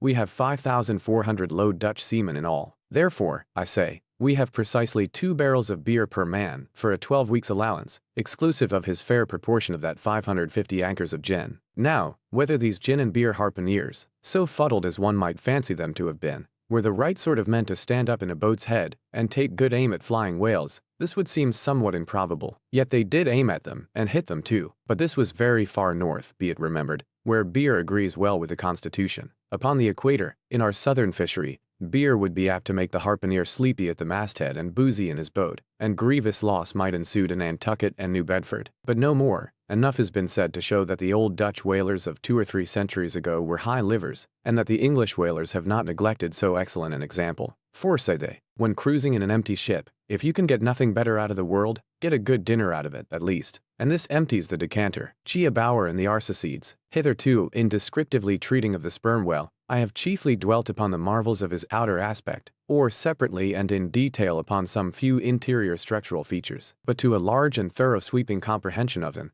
it behooves me now to unbutton him still further, and untagging the points of his hose, unbuckling his garters, and casting loose the hooks and the eyes of the joints of his innermost bones, set him before you in his ultimatum, that is to say, in his unconditional skeleton. But how now, Ishmael? How is it that you, a mere oarsman in the fishery, pretend to know aught about the subterranean parts of the whale? Did erudite Stug, mounted upon your capstan, deliver lectures on the anatomy of the cetacea, and by help of the windlass, hold up a specimen rib for exhibition? Explain thyself, Ishmael. Can you let a full-grown whale on your deck for examination as a cook dishes a roast pig? Surely not. A veritable witness have you hitherto been, Ishmael. But have a care how you seize the privilege of Jonah alone, the privilege of discoursing upon the joists and beams, the rafters, ridgepole, sleepers, and underpinnings, making up the framework of Leviathan, and belike of the tallow vats, dairy rooms, butteries, and cheeseries in his bowels. I confess that, since Jonah, few whalemen have penetrated very far beneath the skin of the adult whale. Nevertheless, I have been blessed with an opportunity to dissect him in miniature. In a ship I belonged to, a small cub sperm whale was once bodily hoisted to the deck for his poker bagged, to make sheaths for the barbs of the harpoons, and for the heads of the lances. Think you I let that chance go, without using my boat hatchet and jackknife, and breaking the seal and reading all the contents of that young cub? And as for my exact knowledge of the bones of a Leviathan in their gigantic, full-grown development, for that rare knowledge I am indebted to my late royal friend Tranquo, King of Tranquoy, one of the Arsacides. For being at Tranquoy, years ago, when attached to the trading ship Dey of Algiers, I was invited to spend part of the Arsacidian holidays with the Lord of Tranquoy at his retired palm villa at Pupella, a seaside glen not very far distant from what our sailors called Bamboo Town, his capital. Among many other fine qualities, my royal friend Tranquo, being gifted with a devout love for all matters of barbaric virtue,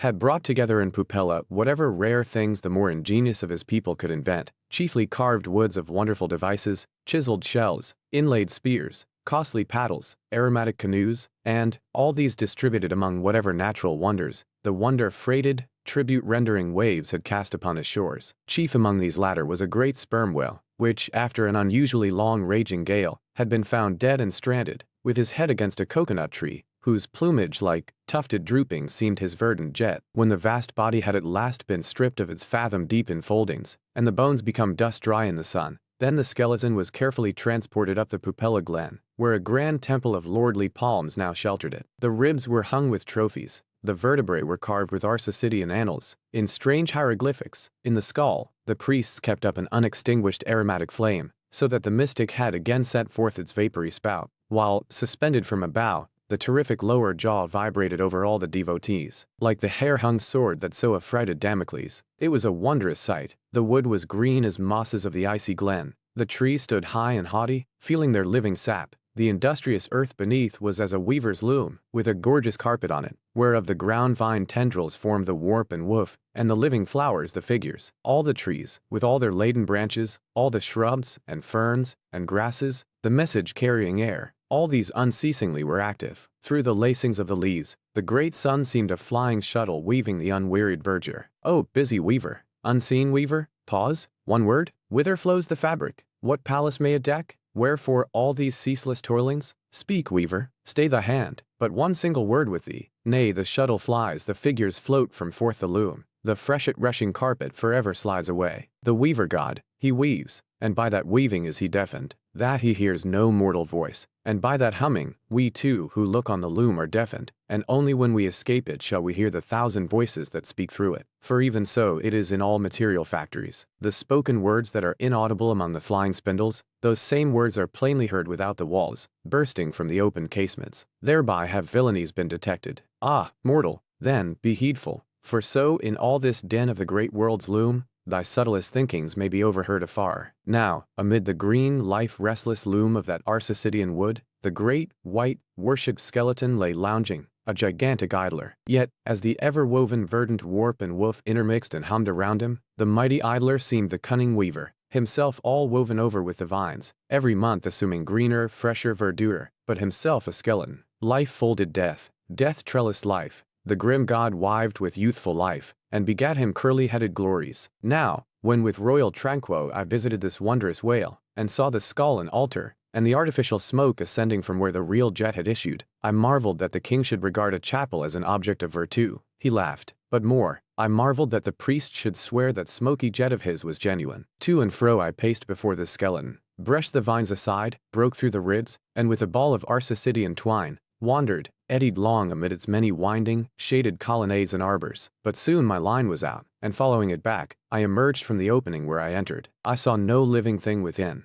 Naught was there but bones. Cutting me a green measuring rod, I once more dived within the skeleton. From their arrow slit in the skull, the priests perceived me taking the altitude of the final rib. "How now?" they shouted. "Darst thou measure this, our god? That's for us." "Aye, priests. Well, how long do ye make him then?" But hereupon a fierce contest rose among them. Concerning feet and inches, they cracked each other's sconces with their yardsticks. The great skull echoed, and seizing that lucky chance, I quickly concluded my own ad measurements. These ad measurements I now propose to set before you. But first, be it recorded that, in this matter, I am not free to utter any fancied measurement I please, because there are skeleton authorities you can refer to test my accuracy. There is a Leviathanic museum, they tell me, in Hull, England, one of the whaling ports of that country, where they have some fine specimens of finbacks and other whales. Likewise, I have heard that in the Museum of Manchester in New Hampshire, they have what the proprietors call the only perfect specimen of a Greenland or river whale in the United States. Moreover, at a place in Yorkshire, England, Burton Constable by name,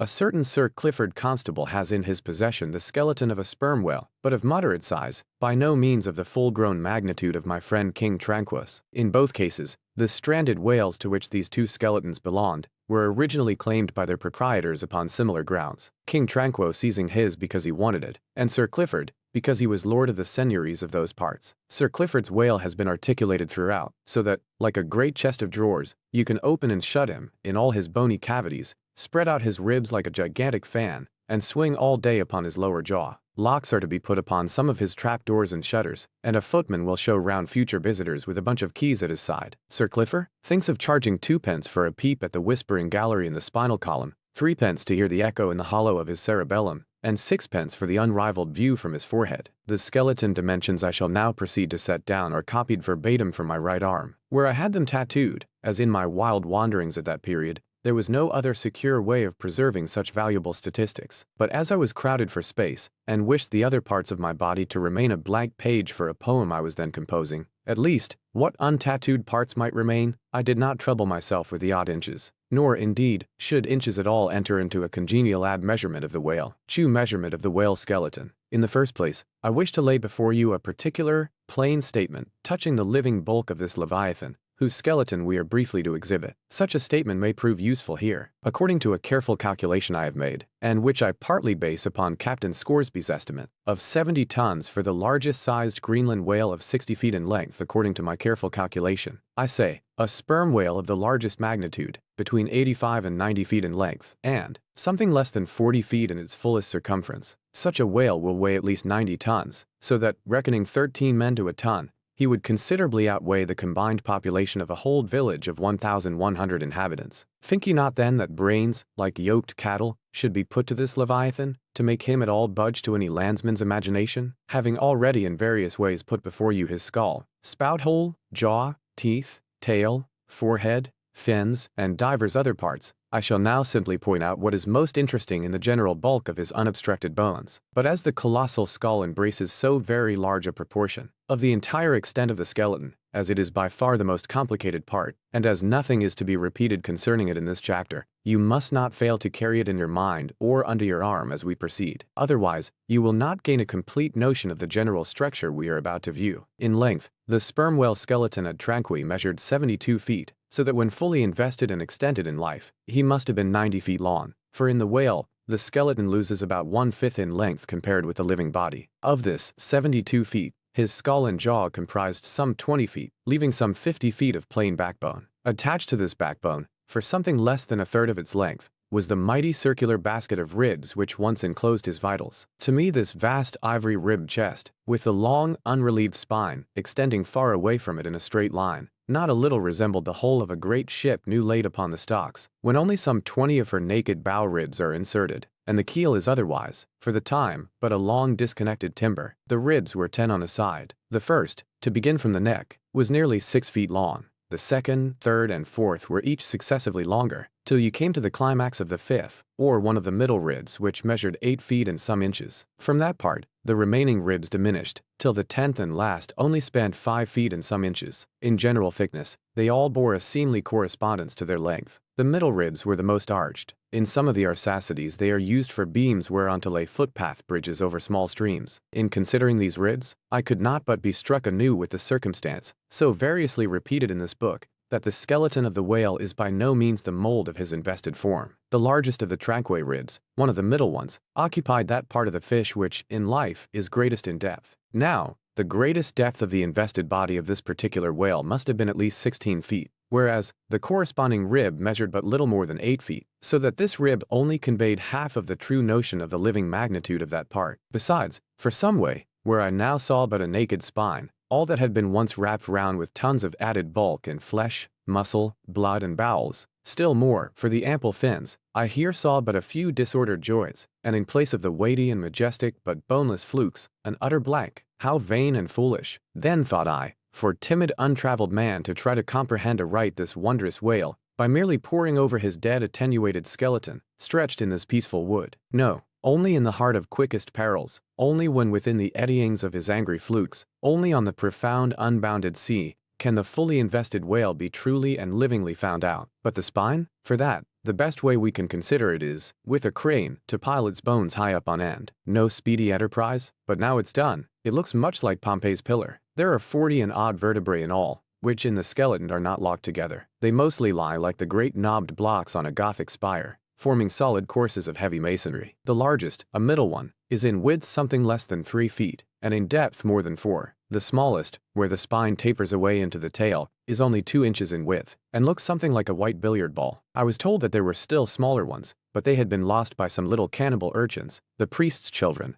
who had stolen them to play marbles with. Thus we see how that the spine of even the hugest of living things tapers off at last into simple child's play. CIV The Fossil Whale. From his mighty bulk the whale affords a most congenial theme whereon to enlarge, amplify, and generally expatiate. Would you could not compress him. By good rights he should only be treated of in imperial folio, not to tell over again his furlongs from spiracle to tail, and the yards he measures about the waist. Only think of the gigantic involutions of his intestines, where they lie in him like great cables and hawsers coiled away in the subterranean orlop deck of a line of battleship. Since I have undertaken to manhandle this Leviathan, it behooves me to approve myself omnisciently exhaustive in the enterprise, not overlooking the minutest seminal germs of his blood, and spinning him out to the uttermost coil of his bowels. Having already described him in most of his present habitatory and anatomical peculiarities, it now remains to magnify him in an archaeological, fossiliferous, and antediluvian point of view. Applied to any other creature than the Leviathan, to an ant or a flea, such portly terms might justly be deemed unwarrantably grandiloquent. But when Leviathan is the text, the case is altered. Fain am I to stagger to this emprise under the weightiest words of the dictionary. And here be it said, that whenever it has been convenient to consult one in the course of these dissertations, I have invariably used a huge quarto edition of Johnson, expressly purchased for that purpose, because that famous lexicographer's uncommon personal bulk more fitted him to compile a lexicon to be used by a whale author like me. One often hears of writers that rise and swell with their subject, though it may seem but an ordinary one. How then, with me, writing of this Leviathan, unconsciously my chirography expands into placard capitals. Give me a condor's quill. Give me Vesuvius crater for an inkstand. Friends, hold my arms, for in the mere act of penning my thoughts of this Leviathan, they weary me, and make me faint with their outreaching comprehensiveness of sweep, as if to include the whole circle of the sciences, and all the generations of whales, and men, and mastodons, past, present, and to come,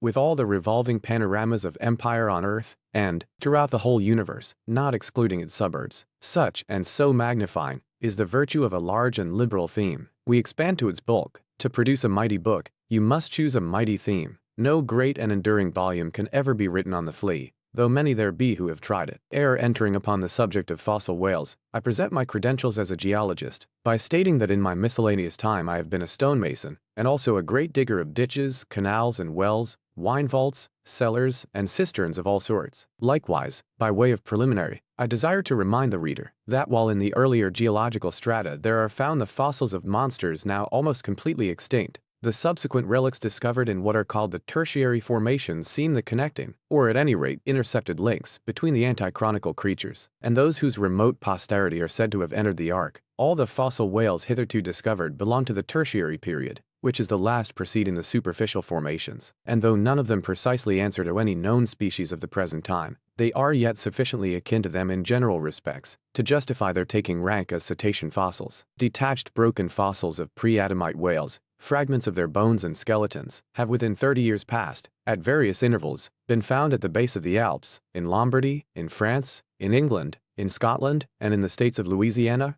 Mississippi, and Alabama. Among the more curious of such remains is part of a skull, which in the year 1779 was disinterred in the Rue Dauphine in Paris, a short street opening almost directly upon the Palace of the Tuileries, and bones disinterred in excavating the great docks of Antwerp in Napoleon's time. Cuvier pronounced these fragments to have belonged to some utterly unknown leviathanic species, but by far the most wonderful of all cetacean relics was the almost complete vast skeleton of an extinct monster, found in the year 1842 on the plantation of Judge Creek in Alabama. The awe-stricken credulous slaves in the vicinity took it for the bones of one of the fallen angels. The Alabama doctors declared it a huge reptile, and bestowed upon it the name of Basilosaurus, but some specimen bones of it being taken across the sea to Owen, the English anatomist, it turned out that this alleged reptile was a whale, though of a departed species, a significant illustration of the fact, again and again repeated in this book, that the skeleton of the whale furnishes but little clue to the shape of his fully invested body. So Owen rechristened the monster Zeuglodon, and in his paper read before the London Geological Society, pronounced it, in substance, one of the most extraordinary creatures which the mutations of the globe have blotted out of existence. When I stand among these mighty leviathan skeletons, skulls, tusks, jaws, ribs, and vertebrae, all characterized by partial resemblances to the existing breeds of sea monsters, but at the same time bearing on the other hand similar affinities to the annihilated antichronical leviathans, their incalculable seniors, I am, by a flood, borne back to that wondrous period, ere time itself can be said to have begun.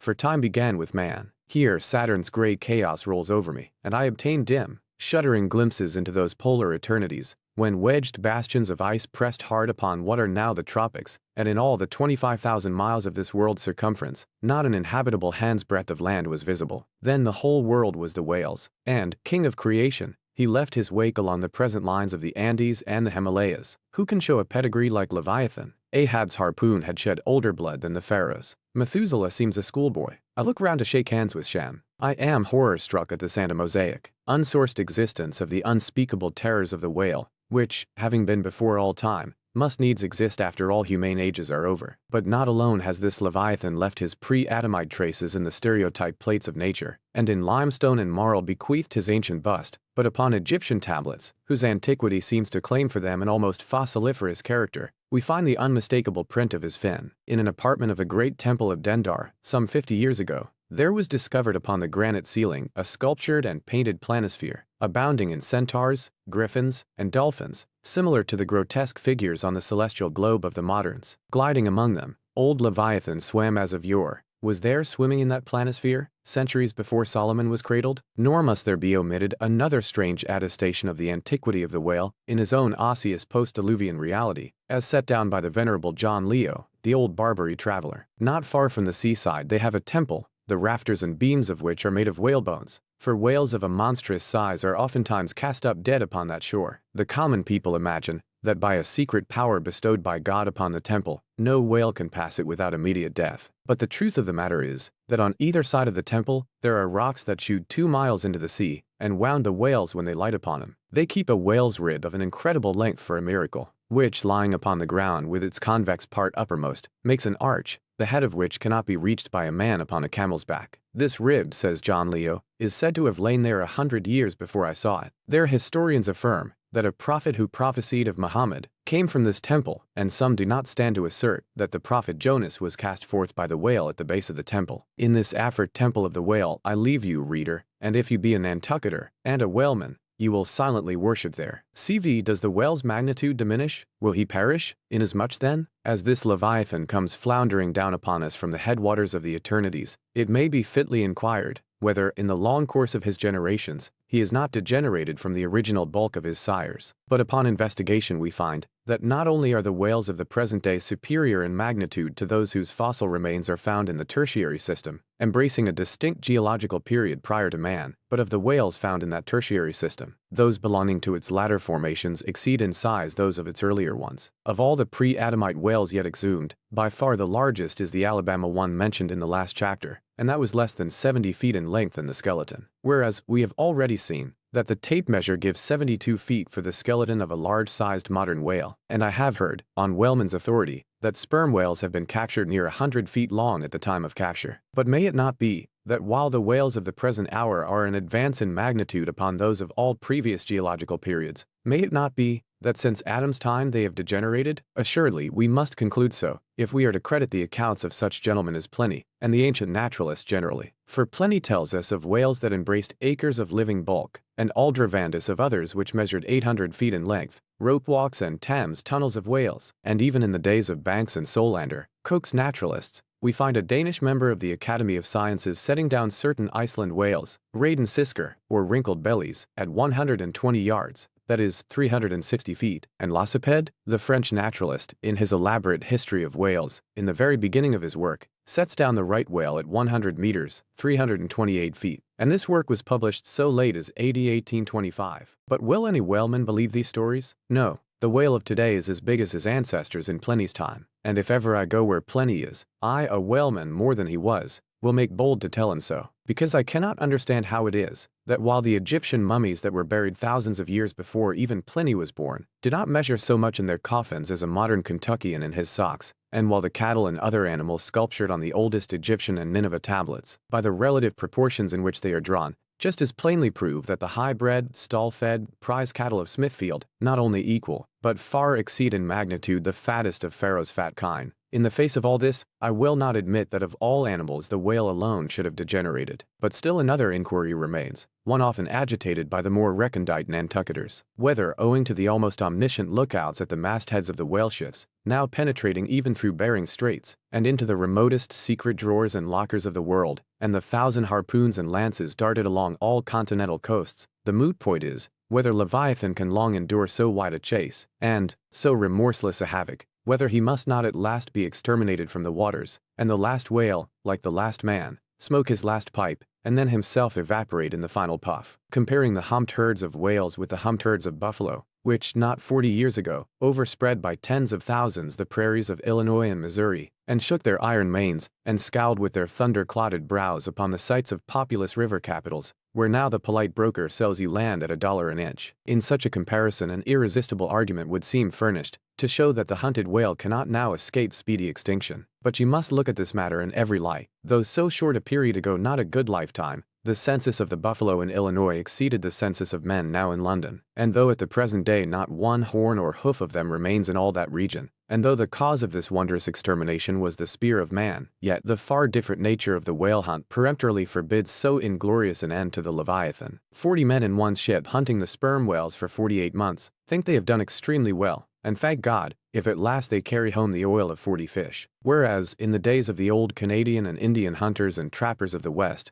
when the far West, in whose sunset suns still rise, was a wilderness and a virgin, the same number of moccasined men, for the same number of months, mounted on horse instead of sailing in ships, would have slain not 40, but 40,000 and more buffaloes. A fact that, if need were, could be statistically stated. Nor, considered aright, does it seem any argument in favor of the gradual extinction of the sperm whale. For example, that in former years, the latter part of the last century, say, these leviathans, in small pods, were encountered much oftener than at present, and in consequence, the voyages were not so prolonged and were also much more remunerative, because, as has been elsewhere noticed, those whales, influenced by some views to safety, now swim the seas in immense caravans, so that to a large degree the scattered solitaries, yolks, and pods, and schools of other days are now aggregated into vast but widely separated, unfrequent armies. That is all, and equally fallacious seems the conceit that because the so-called whalebone whales no longer haunt many grounds in former years abounding with them, hence that species also is declining, for they are only being driven from promontory to cape, and if one coast is no longer enlivened with their jets, then, be sure, some other and remoter strand has been very recently startled by the unfamiliar spectacle. Furthermore, Concerning these last-mentioned leviathans, they have two firm fortresses, which in all human probability will forever remain impregnable. And as upon the invasion of their valleys, the frosty Swiss have retreated to their mountains, so, hunted from the savannas and glades of the Middle Seas, the whalebone whales can at last resort to their polar citadels, and diving under the ultimate glassy barriers and walls there, come up among icy fields and floes, and, in a charmed circle of everlasting December,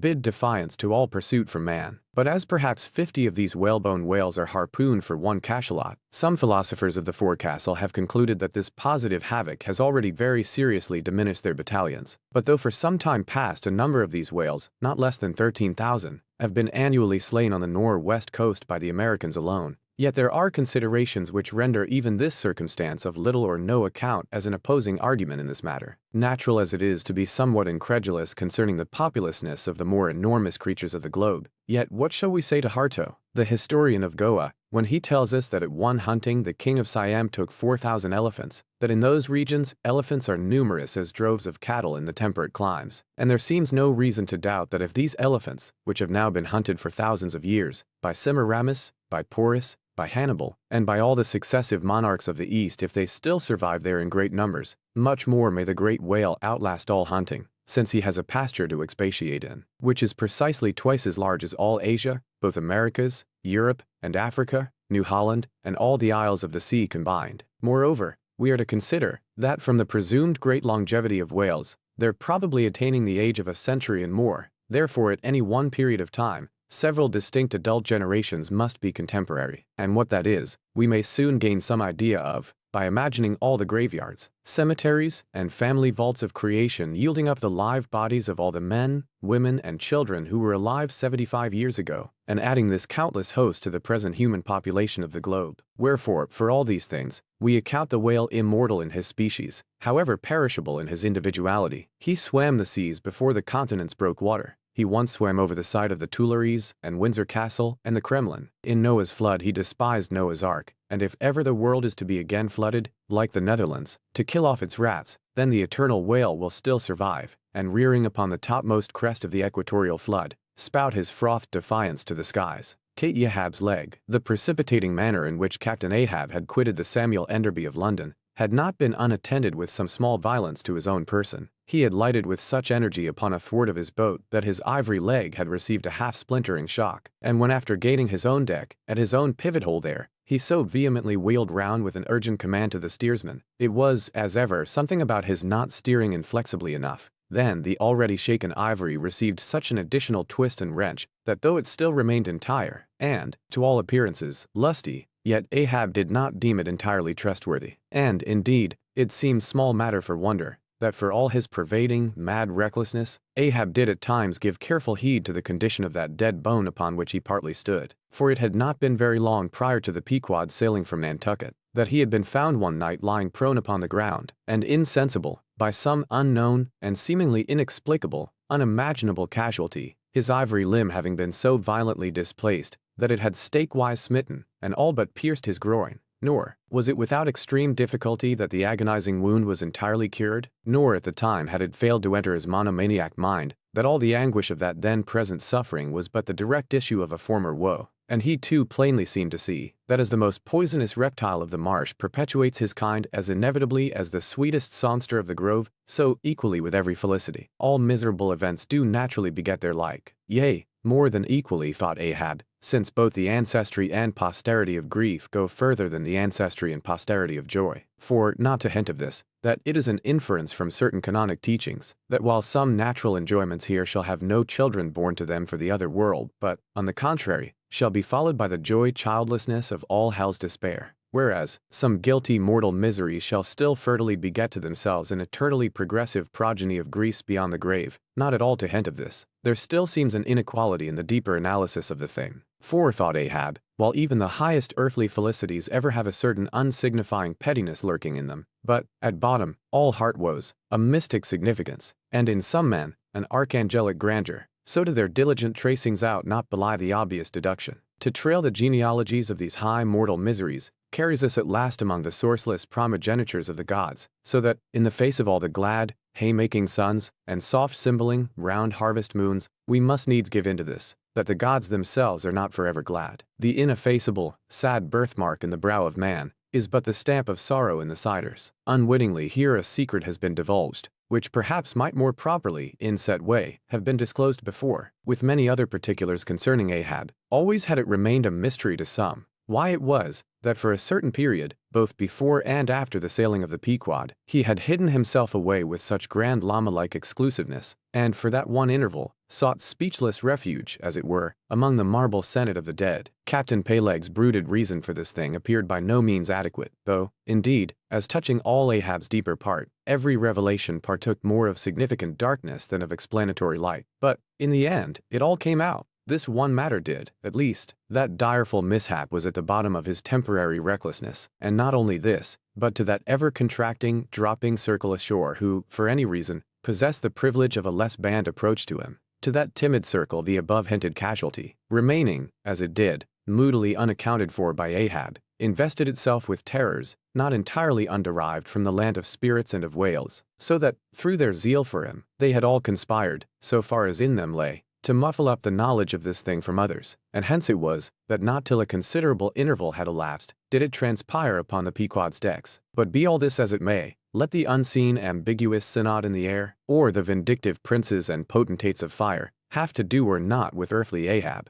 yet, in this present matter of his leg, he took plain practical procedures. He called the carpenter, and when that functionary appeared before him, he bade him without delay set about making a new leg, and directed the mates to see him supplied with all the studs and joists of jaw ivory, sperm whale, which had thus far been accumulated on the voyage, in order that a careful selection of the stoutest, clearest-grained stuff might be secured. This done, the carpenter received orders to have the leg completed that night, and to provide all the fittings for it, independent of those pertaining to the distrusted one in use. Moreover, the ship's forge was ordered to be hoisted out of its temporary idleness in the hold, and, to accelerate the affair, the blacksmith was commanded to proceed at once to the forging of whatever iron contrivances might be needed. Case, the carpenter, seat thyself sultanically among the moons of Saturn, and take high abstracted man alone, and he seems a wonder, a grandeur, and a woe. But from the same point, take mankind in mass, and for the most part they seem a mob of unnecessary duplicates, both contemporary and hereditary. But most humble though he was, and far from furnishing an example of the high, humane abstraction, the Pequod's carpenter was no duplicate. Hence, he now comes in person on this stage. Like all seagoing ship carpenters, and more especially those belonging to whaling vessels, he was, to a certain off-handed, practical extent, alike experienced in numerous trades and callings collateral to his own, the carpenter's pursuit being the ancient and outbranching trunk of all those numerous handicrafts which more or less have to do with wood as an auxiliary material. But besides the application to him of the generic remark above, this carpenter of the Pequod was singularly efficient in those thousand nameless mechanical emergencies continually recurring in a large ship, upon a 3 or 4 years' voyage, in uncivilized and far distant seas. For, not to speak of his readiness in ordinary duties, repairing stove-boats, sprung spars, reforming the shape of clumsy bladed oars, inserting bullseyes in the deck, or new tree-nails in the side planks, and other miscellaneous matters more directly pertaining to his special business. He was moreover unhesitatingly expert in all manner of conflicting aptitudes, both useful and capricious. The one grand stage where he enacted all his various parts so manifold was his vice-bench, a long, rude, ponderous table, furnished with several vices, of different sizes, and both of iron and of wood. At all times except when whales were alongside, this bench was securely lashed athwartships against the rear of the tryworks. A belaying pin is found too large to be easily inserted into its hole. The carpenter claps it into one of his ever-ready vices, and straightway files it smaller. A lost land bird of strange plumage strays on board, and is made a captive, out of clean-shaved rods of right whalebone, and cross-beams of sperm whale ivory. The carpenter makes a pagoda-looking cage for it. An oarsman sprains his wrist. The carpenter concocts a soothing lotion. Stubb longed for vermilion stars to be painted upon the blade of his every oar, screwing each oar in his big vise of wood. The carpenter symmetrically supplies the constellation. A sailor takes a fancy to wear shark bone earrings. The carpenter drills his ears. Another has the toothache. The carpenter outpincers, and clapping one hand upon his bench, bids him be seated there. But the poor fellow unmanageably winces under the unconcluded operation. Whirling round the handle of his wooden vice, the carpenter signs him to clap his jaw in that, if he would have him draw the tooth. Thus this carpenter was prepared at all points, and alike indifferent and without respect in all. Teeth he accounted bits of ivory, heads he deemed but top blocks, men themselves he lightly held for capstans. But while now upon so wide a field thus variously accomplished, and with such liveliness of expertness in him too, All this would seem to argue some uncommon vivacity of intelligence, but not precisely so, for nothing was this man more remarkable than for a certain impersonal stolidity, as it were, impersonal I say,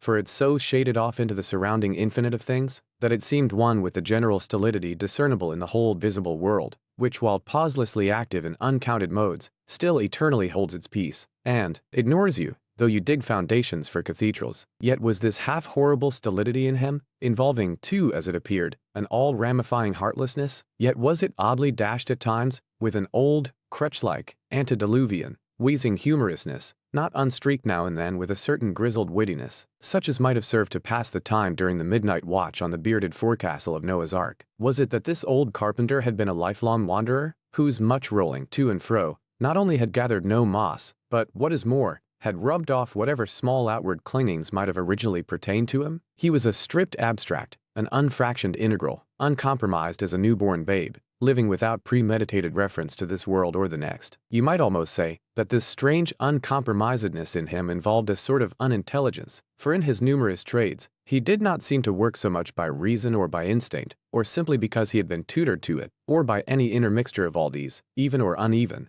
but merely by a kind of deaf and dumb, spontaneous literal process. He was a pure manipulator. His brain, if he had ever had one, must have early oozed along into the muscles of his fingers. He was like one of those unreasoning but still highly useful, multum in parvo, Sheffield contrivances, assuming the exterior, though a little swelled, of a common pocket knife, but containing not only blades of various sizes, but also screwdrivers, corkscrews, tweezers, awls, pens, rulers, nail filers, countersinkers. So if his superiors wanted to use the carpenter for a screwdriver, all they had to do was to open that part of him and the screw was fast, or if for tweezers, take him up by the legs, and there they were. Yet, as previously hinted, this omnitooled, open and shut carpenter was, after all, no mere machine of an automaton. If he did not have a common soul in him, he had a subtle something that somehow anomalously did its duty. What that was, whether essence of quicksilver or a few drops of hartshorn, there is no telling, but there it was, and there it had abided for now some 60 years or more. And this it was, this same unaccountable, cunning life principle in him,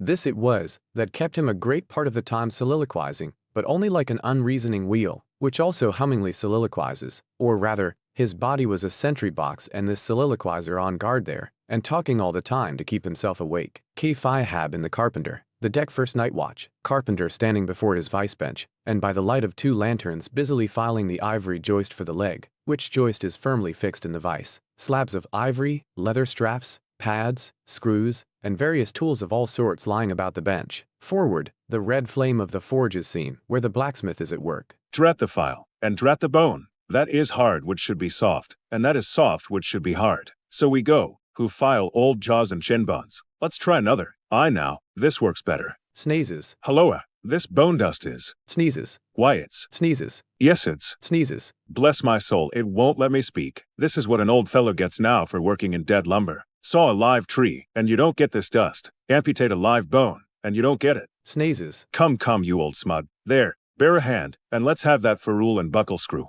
I'll be ready for them presently. Lucky now? Sneezes. There's no knee joint to make. That might puzzle a little, but a mere shin bone. Why, it's easy as making hop pools, only I should like to put a good finish on. Time.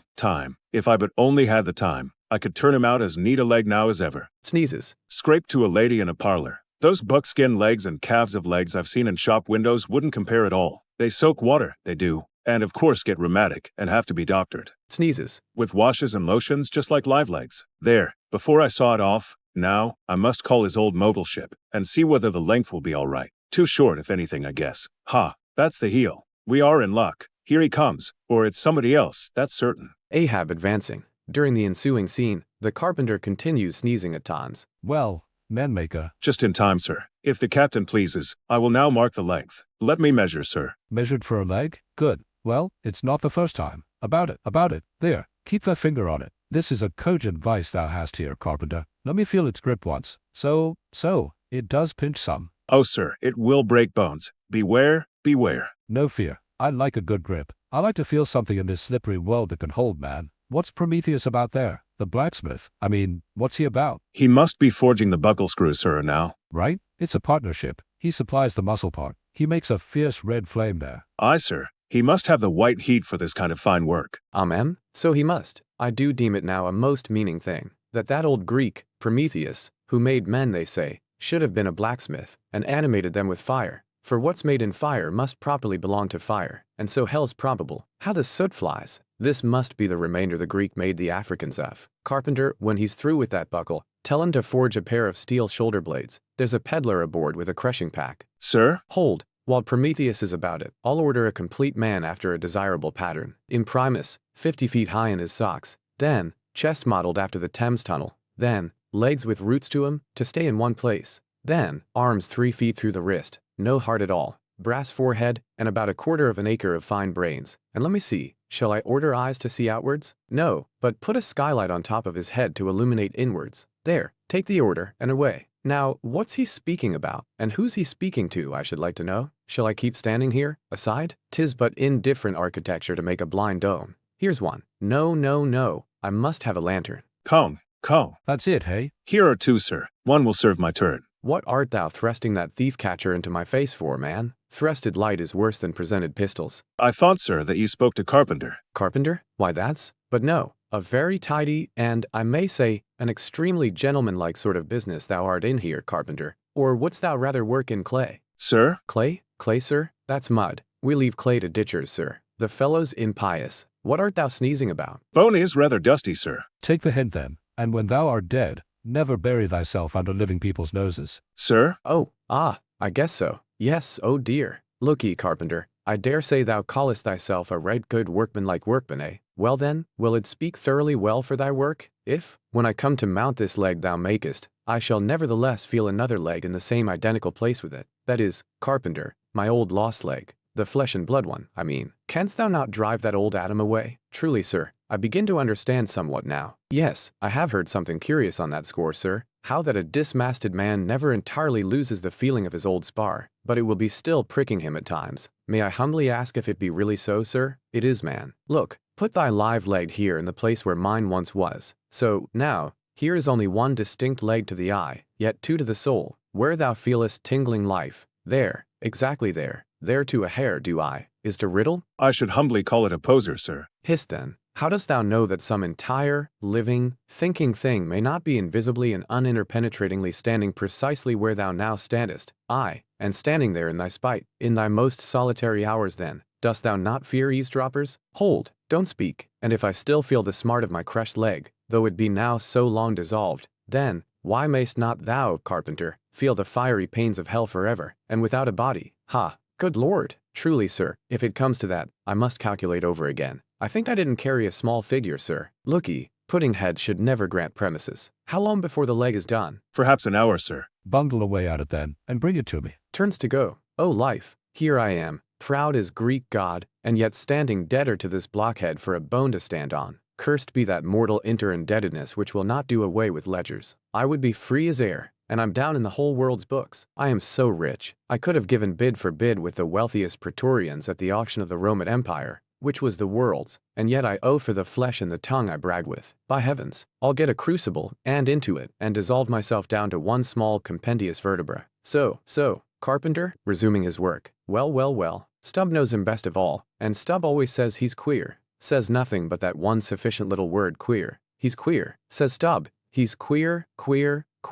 and keeps dinning it into Mr. Starbuck all the time. Queer, sir, queer, very queer. And here's his leg. Yes, now that I think of it, here's his bedfellow. Has a stick of whale's jawbone for a wife, and this is his leg. He'll stand on this. What was that now about one leg standing in 3 places, and all 3 places standing in one hell? How is that? Oh, I don't wonder he looks so scornful at me. I'm a sort of strange-thoughted sometimes, they say, but that's only haphazard-like. Then, a short, little old body like me should never undertake to wade out into deep waters with tall, heron-built captains. The water chucks you under the chin pretty quick, and there's a great cry for lifeboats. And here's the heron's leg, long and slim, sure enough. Now, for most folks one pair of legs lasts a lifetime, and that must be because they use them mercifully, as a tender-hearted old lady uses her roly-poly old coach horses. But Ahab, oh, he's a hard driver. Look, driven one leg to death, and spavined the other for life, and now wears out bone legs by the cord. Halloa, there, you smut. Bear a hand there with those screws. And let's finish it before the resurrection fellow comes a-calling with his horn for all legs, true or false, as brewery men go round collecting old beer barrels, to fill 'em up again. What a leg this is. It looks like a real live leg.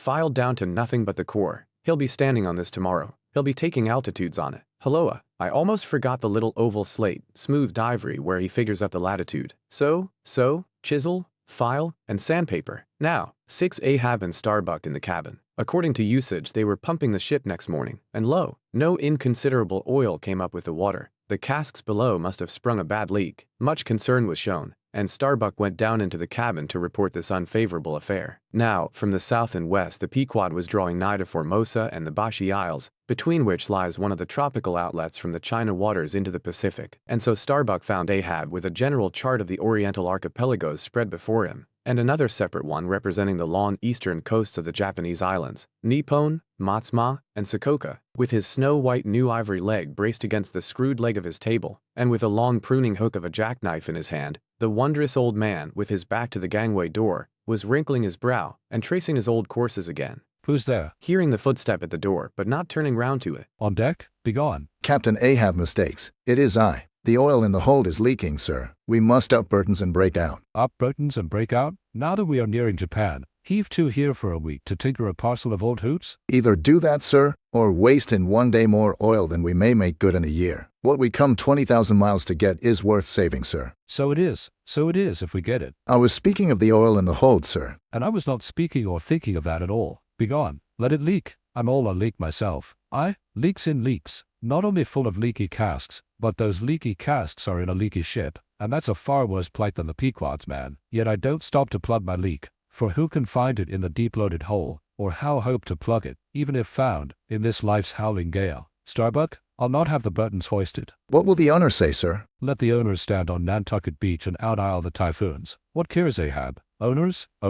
Thou art always prating to me, Starbuck, about those miserly owners, as if the owners were my conscience. But look ye, the only real owner of anything is its commander, and hark ye, my conscience is in this ship's keel. On deck? Captain Ahab, said the reddening mate, moving further into the cabin, with a daring so strangely respectful and cautious that it almost seemed not only every way seeking to avoid the slightest outward manifestation of itself, but within also seemed more than half distrustful of itself. a better man than I might well pass over in thee what he would quickly enough resent in a younger man. Aye, and in a happier, Captain Ahab. Devils, dost thou then so much as dare to critically think of me? On deck? Nay, sir, not yet. I do entreat, and I do dare, sir, to be forbearing. Shall we not understand each other better than hitherto, Captain Ahab? Ahab seized a loaded musket from the rack, forming part of most South Seamen's cabin furniture, and pointing it towards Starbuck, exclaimed, There is one God that is Lord over the earth, and one captain that is Lord over the Pequod. On deck? For an instant, in the flashing eyes of the mate and his fiery cheeks, you would have almost thought that he had really received the blaze of the leveled tube. But mastering his emotion, he half calmly rose, and as he quitted the cabin,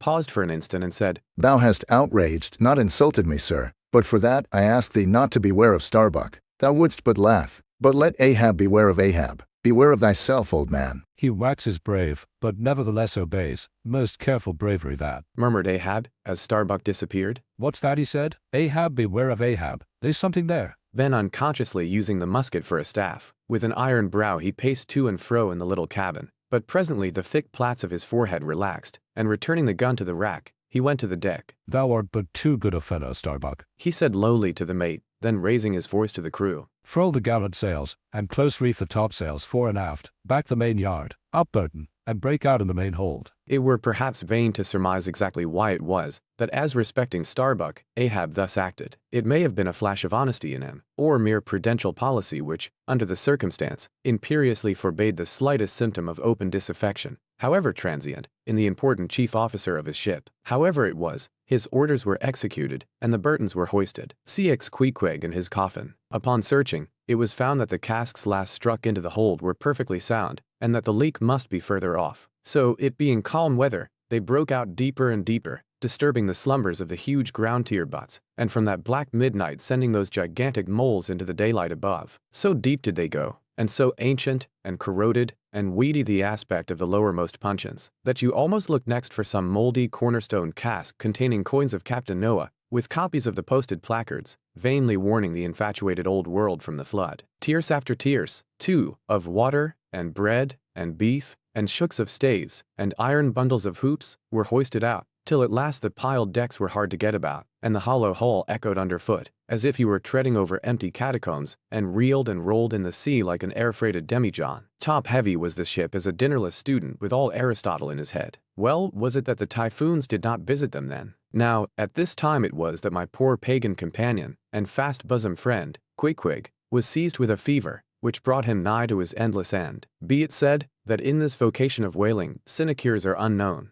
Dignity and danger go hand in hand. Till you get to be captain, the higher you rise, the harder you toil. So with poor Queequeg, who, as harpooner, must not only face all the rage of the living whale, but as we have elsewhere seen mount his dead back in a rolling sea, and finally descend into the gloom of the hold, and bitterly sweating all day in that subterraneous confinement, resolutely manhandle the clumsiest casks and see to their stowage. To be short, among whalemen, the harpooneers are the holders, so-called. Poor Queequeg, when the ship was about half disemboweled, you should have stooped over the hatchway, and peered down upon him there, where, stripped to his woolen drawers, the tattooed savage was crawling about amid that dampness and slime, like a green-spotted lizard at the bottom of a well. And a well, or an ice-house, it somehow proved to him, poor pagan, where, strange to say, for all the heat of his sweatings, he caught a terrible chill which lapsed into a fever, and at last, after some days' suffering, laid him in his hammock, close to the very sill of the door of death. How he wasted and wasted away in those few long lingering days, till there seemed but little left of him but his frame and tattooing. But as all else in him thinned, and his cheekbones grew sharper, his eyes, nevertheless, seemed growing fuller and fuller. They became of a strange softness of luster, and mildly but deeply looked out at you there from his sickness, a wondrous testimony to that immortal health in him which could not die, or be weakened. And like circles on the water which, as they grow fainter, expand, so his eyes seemed rounding and rounding, like the rings of eternity. An awe that cannot be named would steal over you as you sat by the side of this waning savage, and saw as strange things in his face as any beheld who were bystanders when Zoroaster died. For whatever is truly wondrous and fearful in man, never yet was put into words or books. And the drawing near of death, which alike levels all, alike impresses all with a last revelation, which only an author from the dead could adequately tell. So that, let us say it again,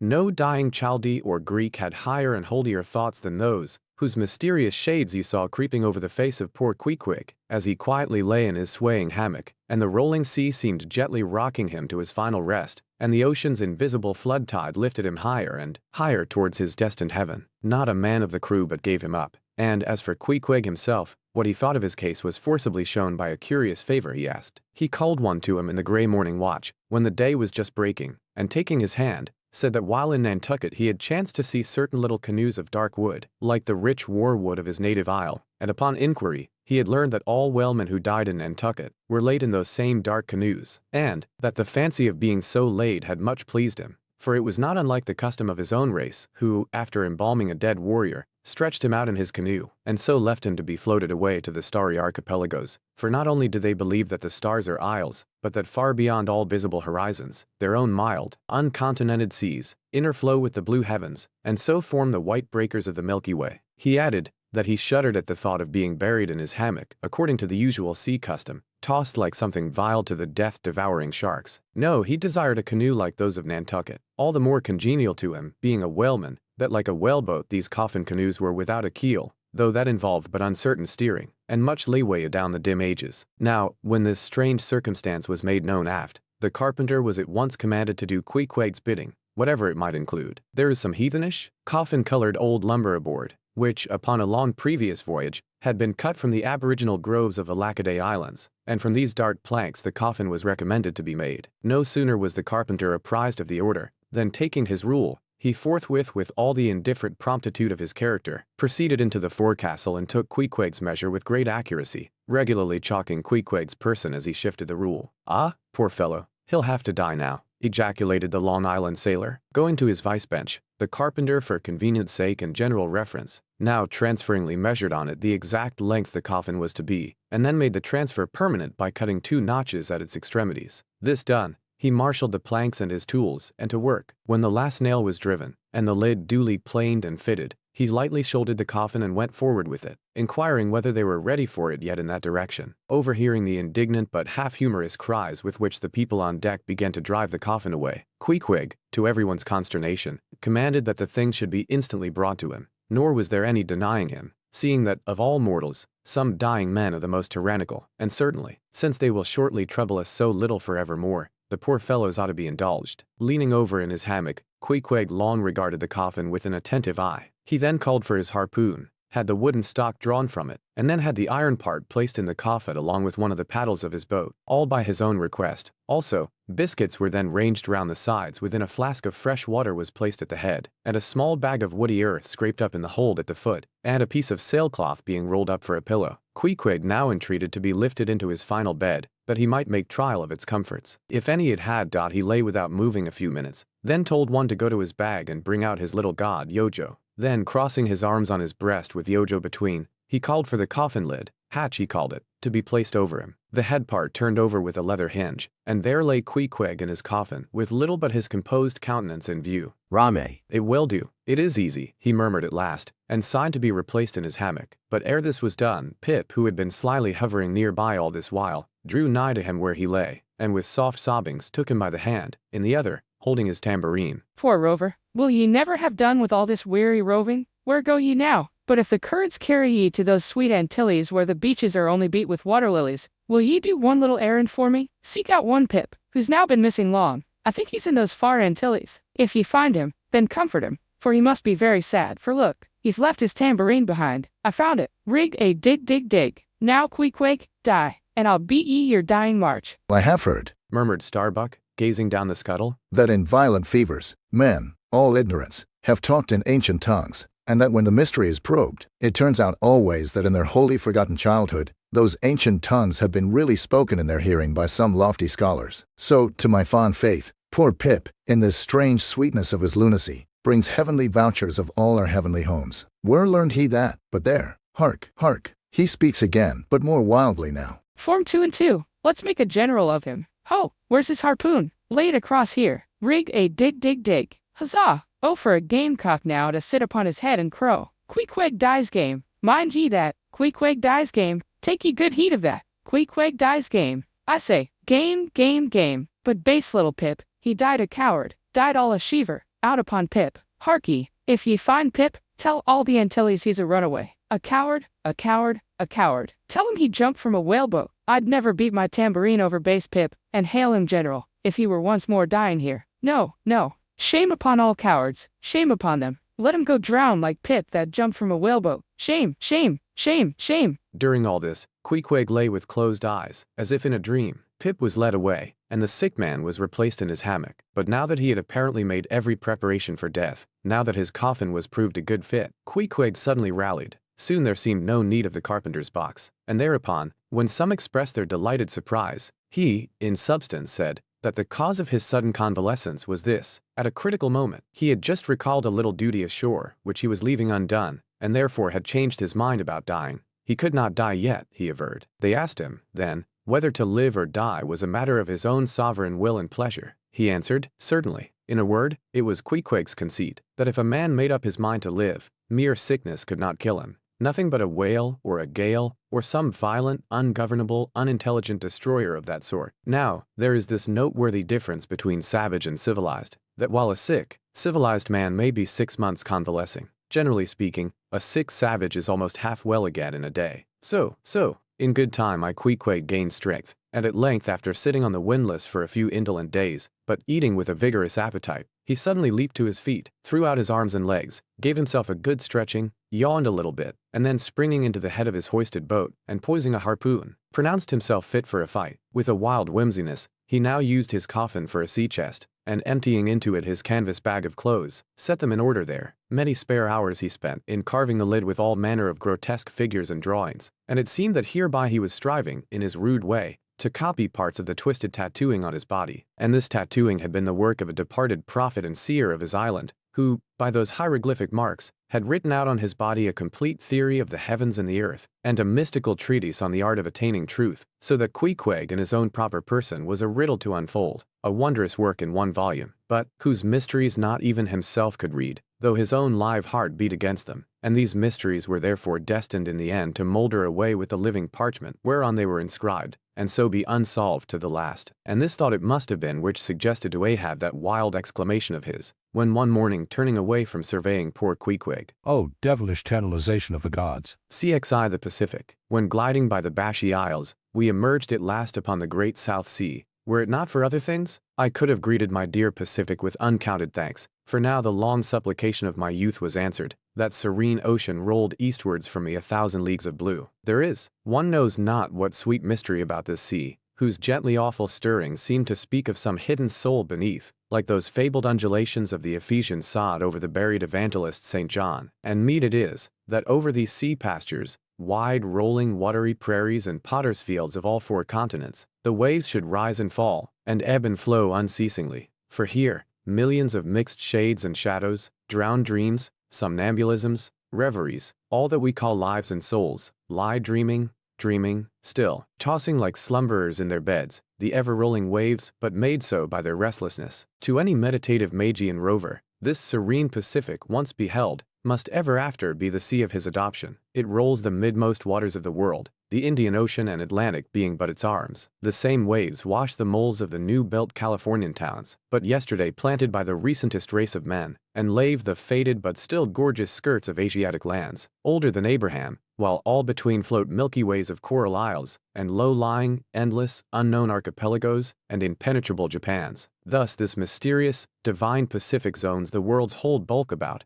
makes all coasts one bay to it, seems the tide-beating heart of earth. Lifted by those eternal swells, you needs must own the seductive god, bowing your head to Pan. But few thoughts of Pan stirred Ahab's brain, as standing like an iron statue at his accustomed place beside the mizzen rigging, with one nostril he unthinkingly snuffed the sugary musk from the Bashy Isles, in whose sweet woods mild lovers must be walking, and with the other consciously inhaled the salt breath of the new-found sea, that sea in which the hated white whale must even then be swimming. Launched at length upon these almost final waters, and gliding towards the Japanese cruising ground, the old man's purpose intensified itself. His firm lips met like the lips of a vice, the delta of his forehead's veins swelled like overladen brooks. In his very sleep, his ringing cry ran through the vaulted hall. Sternal, the white whale spouts thick blood. XCIII the Blacksmith, availing himself of the mild, summer-cool weather that now reigned in these latitudes, and in preparation for the peculiarly active pursuits shortly to be anticipated, Perth, the begrimed, blistered old blacksmith,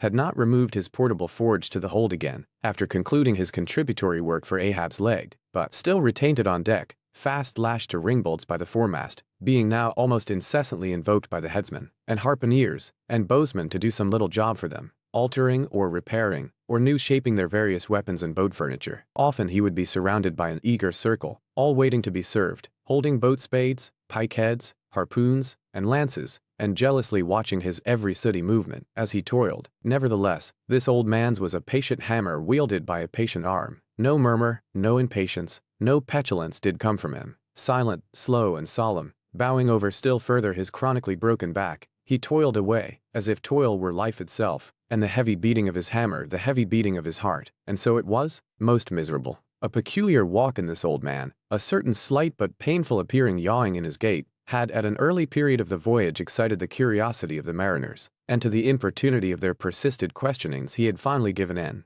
And so it came to pass that everyone now knew the shameful story of his wretched fate. Belated, and not innocently, one bitter winter's midnight, on the road running between 2 country towns, the blacksmith half-stupidly felt the deadly numbness stealing over him, and sought refuge in a leaning, dilapidated barn. The issue was the loss of the extremities of both feet. Out of this revelation, part by part, at last came out the 4 acts of the gladness, and the one long, and as yet uncatastrophed 5th act of the grief of his life's drama. He was an old man who, at the age of nearly 60, had postponedly encountered that thing in sorrow's technicals called ruin. He had been an artisan of famed excellence, and with plenty to do, owned a house and garden, embraced a youthful, daughter-like, loving wife, and 3 blithe, ruddy children. Every Sunday went to a cheerful-looking church, planted in a grove. But one night, under cover of darkness, and further concealed in a most cunning disguisement, a desperate burglar slid into his happy home, and robbed them all of everything. And darker yet to tell, the blacksmith himself did ignorantly conduct this burglar into his family's heart. It was the bottle conjurer. Upon the opening of that fatal cork, forth flew the fiend, and shriveled up his home. Now, for prudent, most wise, and economic reasons, the blacksmith's shop was in the basement of his dwelling, but with a separate entrance to it, so that always had the young and loving healthy wife listen with no unhappy nervousness, but with vigorous pleasure, to the stout ringing of her young armed old husband's hammer, whose reverberations, muffled by passing through the floors and walls, came up to her, not unsweetly, in her nursery. And so, to stout labor's iron lullaby, the blacksmith's infants were rocked to slumber. Oh, woe on woe! Oh, death! Why canst thou not sometimes be timely? Hadst thou taken this old blacksmith to thyself ere his full ruin came upon him, then had the young widow had a delicious grief, and her orphans a truly venerable, legendary sire to dream of in their after years, and all of them a care-killing competency. But death plucked down some virtuous elder brother, on whose whistling daily toil solely hung the responsibilities of some other family, and left the worse than useless old man standing, till the hideous rot of life should make him easier to harvest. Why tell the whole? The blows of the basement hammer every day grew more and more between, and each blow every day grew fainter than the last. The wife sat frozen at the window, with tearless eyes, glitteringly gazing into the weeping faces of her children. The bellows fell, the forge choked up with cinders, the house was sold. The mother dived down into the long churchyard grass, her children twice followed her thither, and the houseless, familiarless old man staggered off a vagabond in crape, his every woe unreverenced, his gray head a scorn to flaxen curls. Death seems the only desirable sequel for a career like this, but death is only a launching into the region of the strange untried. It is but the first salutation to the possibilities of the immense remote, the wild, the watery, the unshored. Therefore, to the death-longing eyes of such men, who still have left in them some interior compunctions against suicide, does the all-contributed and all-receptive ocean alluringly spread forth his whole plain of unimaginable, taking terrors and wonderful new life adventures, and from the hearts of infinite Pacifics, the thousand mermaids sing to them, "Come hither, broken-hearted. Here is another life without the guilt of intermediate death. Here are wonders supernatural, without dying for them. Come hither, bury thyself in a life which, to your now equally abhorred and abhorring, landed world, is more oblivious than death. Come hither, put up thy gravestone too within the churchyard, and come hither, till we marry thee." Hearkening to these voices, east and west, by early sunrise and by fall of eve, the blacksmith's soul responded, I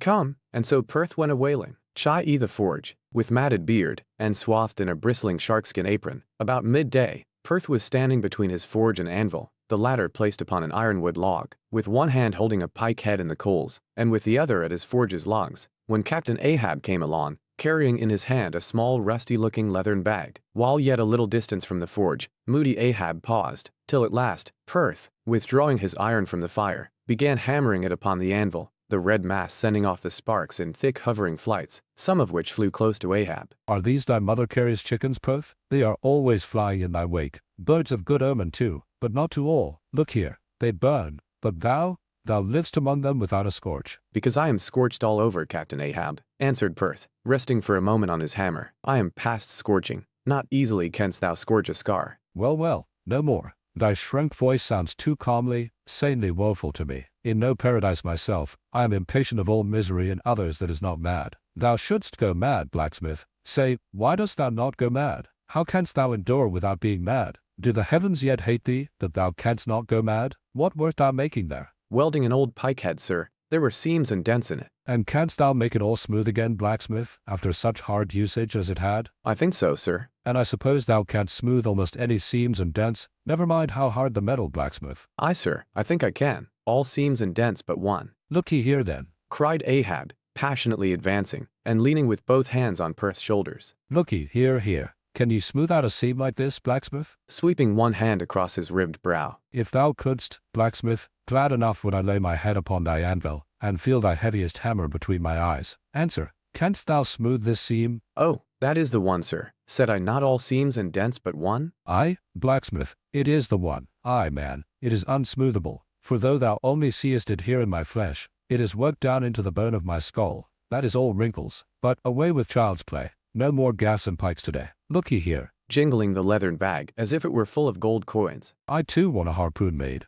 One that 1,000 yoke of fiends could not part, Perth. Something that will stick in a whale like his own fin bone. There's the stuff. Flinging the pouch upon the anvil. Look ye, blacksmith. These are the gathered nail stubs of the steel shoes of racing horses. Horseshoe stubs, sir? Why, Captain Ahab, thou hast here, then, the best and stubbornest stuff we blacksmiths ever work. I know it, old man. These stubs will weld together like glue from the melted bones of murderers. Quick, forge me the harpoon, and forge me first 12 rods for its shank. Then wind and twist, and hammer these 12 together like the yarns and strands of a tow line. Quick, I'll blow the fire. When at last the 12 rods were made, Ahab tried them, one, by spiraling them, with his own hand, round a long, heavy iron bolt. A flaw. Rejecting the last one? Work that over again, Perth. This done, Perth was about to begin welding the 12 into one, when Ahab stayed his hand, and said he would weld his own iron. As, then, With regular, gasping hems, he hammered on the anvil, Perth passing to him the glowing rods, one after the other, and the hard-pressed forge shooting up its intense straight flame. The Parsee passed silently, and bowing over his head towards the fire,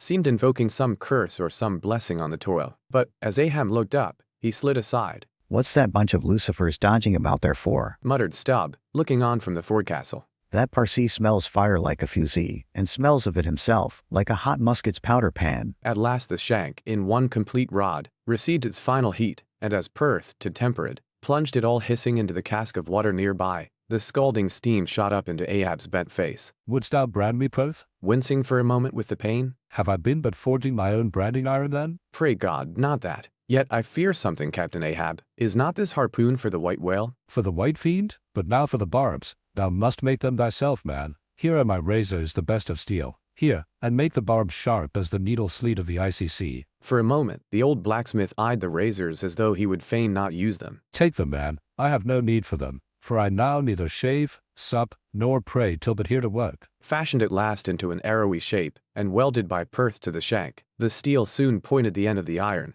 and as the blacksmith was about giving the barbs their final heat, prior to tempering them, he cried to Ahab to place the water cask near. No water for that. I want it of a true death temper. Ahoy, there, Tashtigo, Queequeg, Digu. What say ye, pagans? Will ye give me as much blood as will cover this barb? Holding it high up, a cluster of dark nods replied, yes. 3 punctures were made in the heathen flesh, and the white whale's barbs were then tempered. Ego non baptizo te in nomine patris, sed in nomine diaboli. Deliriously howled Ahab, as the malignant iron scorchingly devoured the baptismal blood. Now, mustering the spare poles from below, and selecting one of hickory, with the bark still investing it, Ahab fitted the end to the socket of the iron. A coil of new tow-line was then unwound, and some fathoms of it taken to the windlass, and stretched to a great tension, pressing his foot upon it, till the rope hummed like a harp string. Then eagerly bending over it, and seeing no strandings, Ahab exclaimed, Good, and now for the seizings. At one extremity the rope was unstranded, and the separate spread yards were all braided and woven round the socket of the harpoon. The pole was then driven hard up into the socket. From the lower end the rope was traced halfway along the pole's length, and firmly secured so, with inner twistings of twine. This done, pole, iron, and rope, like the 3 fates, remained inseparable, and Ahab moodily stalked away with the weapon, the sound of his ivory leg, and the sound of a hickory pole, both hollowly ringing along every plank. But ere he entered his cabin, light, unnatural, half-bantering, yet most piteous sound was heard. O Pip,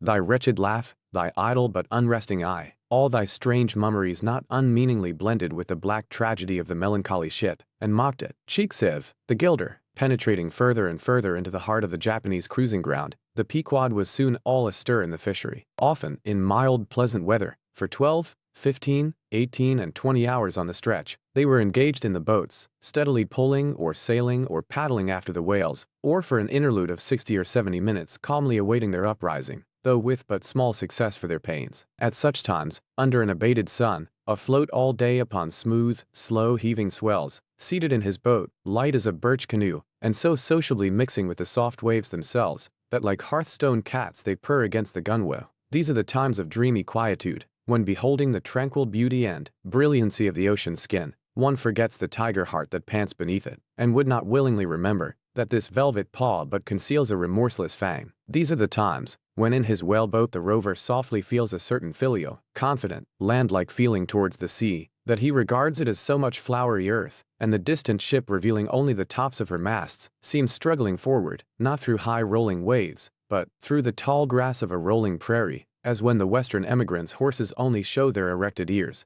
while their hidden bodies widely wade through the amazing verdure. The long-drawn virgin vales, the mild blue hillsides, as over these there steals the hush, the hum. You almost swear that play-wearied children lie sleeping in these solitudes, in some glad Maytime, when the flowers of the woods are plucked, and all this mixes with your most mystic mood, so that fact and fancy, halfway meeting, interpenetrate and form one seamless whole. Nor did such soothing scenes, however temporary, fail of at least as temporary an effect on Ahab. But if these secret golden keys did seem to open in him his own secret golden treasuries, yet did his breath upon them prove but tarnishing. Oh, grassy glades! Oh, ever vernal endless landscapes in the soul! In ye, though long parched by the dead drought of the earthy life, in ye, men yet may roll, like young horses in new morning clover, and for some few fleeting moments, feel the cool dew of the life immortal on them, Would to God these blessed calms would last. But the mingling threads of life are woven by warp and woof, calms crossed by storms, a storm for every calm. There is no steady unretracing progress in this life. We do not advance through fixed gradations, and at the last one pause, through infancy's unconscious spell, boyhood's thoughtless faith,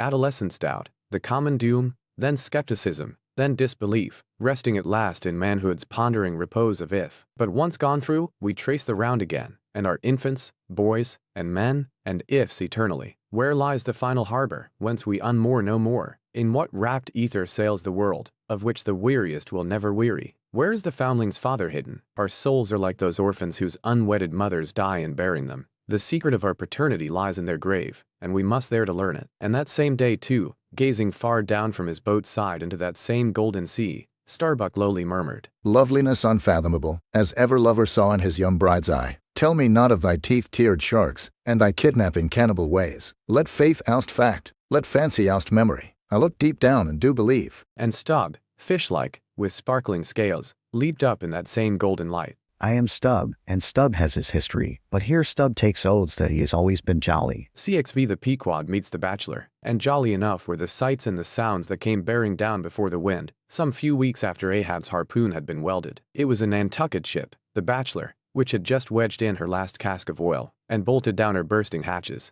and now, in glad holiday apparel, was joyously, though somewhat vaingloriously, sailing round among the widely separated ships on the ground, previous to pointing her prow for home. The 3 men at her masthead wore long streamers of narrow red bunting at their hats. From the stern, a whaleboat was suspended, bottom down, and hanging captive from the bowsprit was seen the long lower jaw of the last whale they had slain. Signals, ensigns, and jacks of all colors were flying from her rigging on every side. Sideways lashed in each of her 3 basketed tops were 2 barrels of sperm, above which, in her topmast crosstrees, ye saw slender breakers of the same precious fluid, and nailed to her main truck was a brazen lamp. As was afterwards learned, the Bachelor had met with a most surprising success, all the more wonderful, for that while cruising in the same seas numerous other vessels had gone entire months without securing a single fish. Not only had barrels of beef and bread been given away to make room for the far more valuable sperm, but additional supplemental casks had been bartered for, from the ship she had met, and these were stowed along the deck and in the captain's and officer's staterooms. Even the cabin table itself had been knocked into kindling wood, and the cabin mess dined off the broad head of an oil butt, lashed down to the floor for a centerpiece. In the forecastle,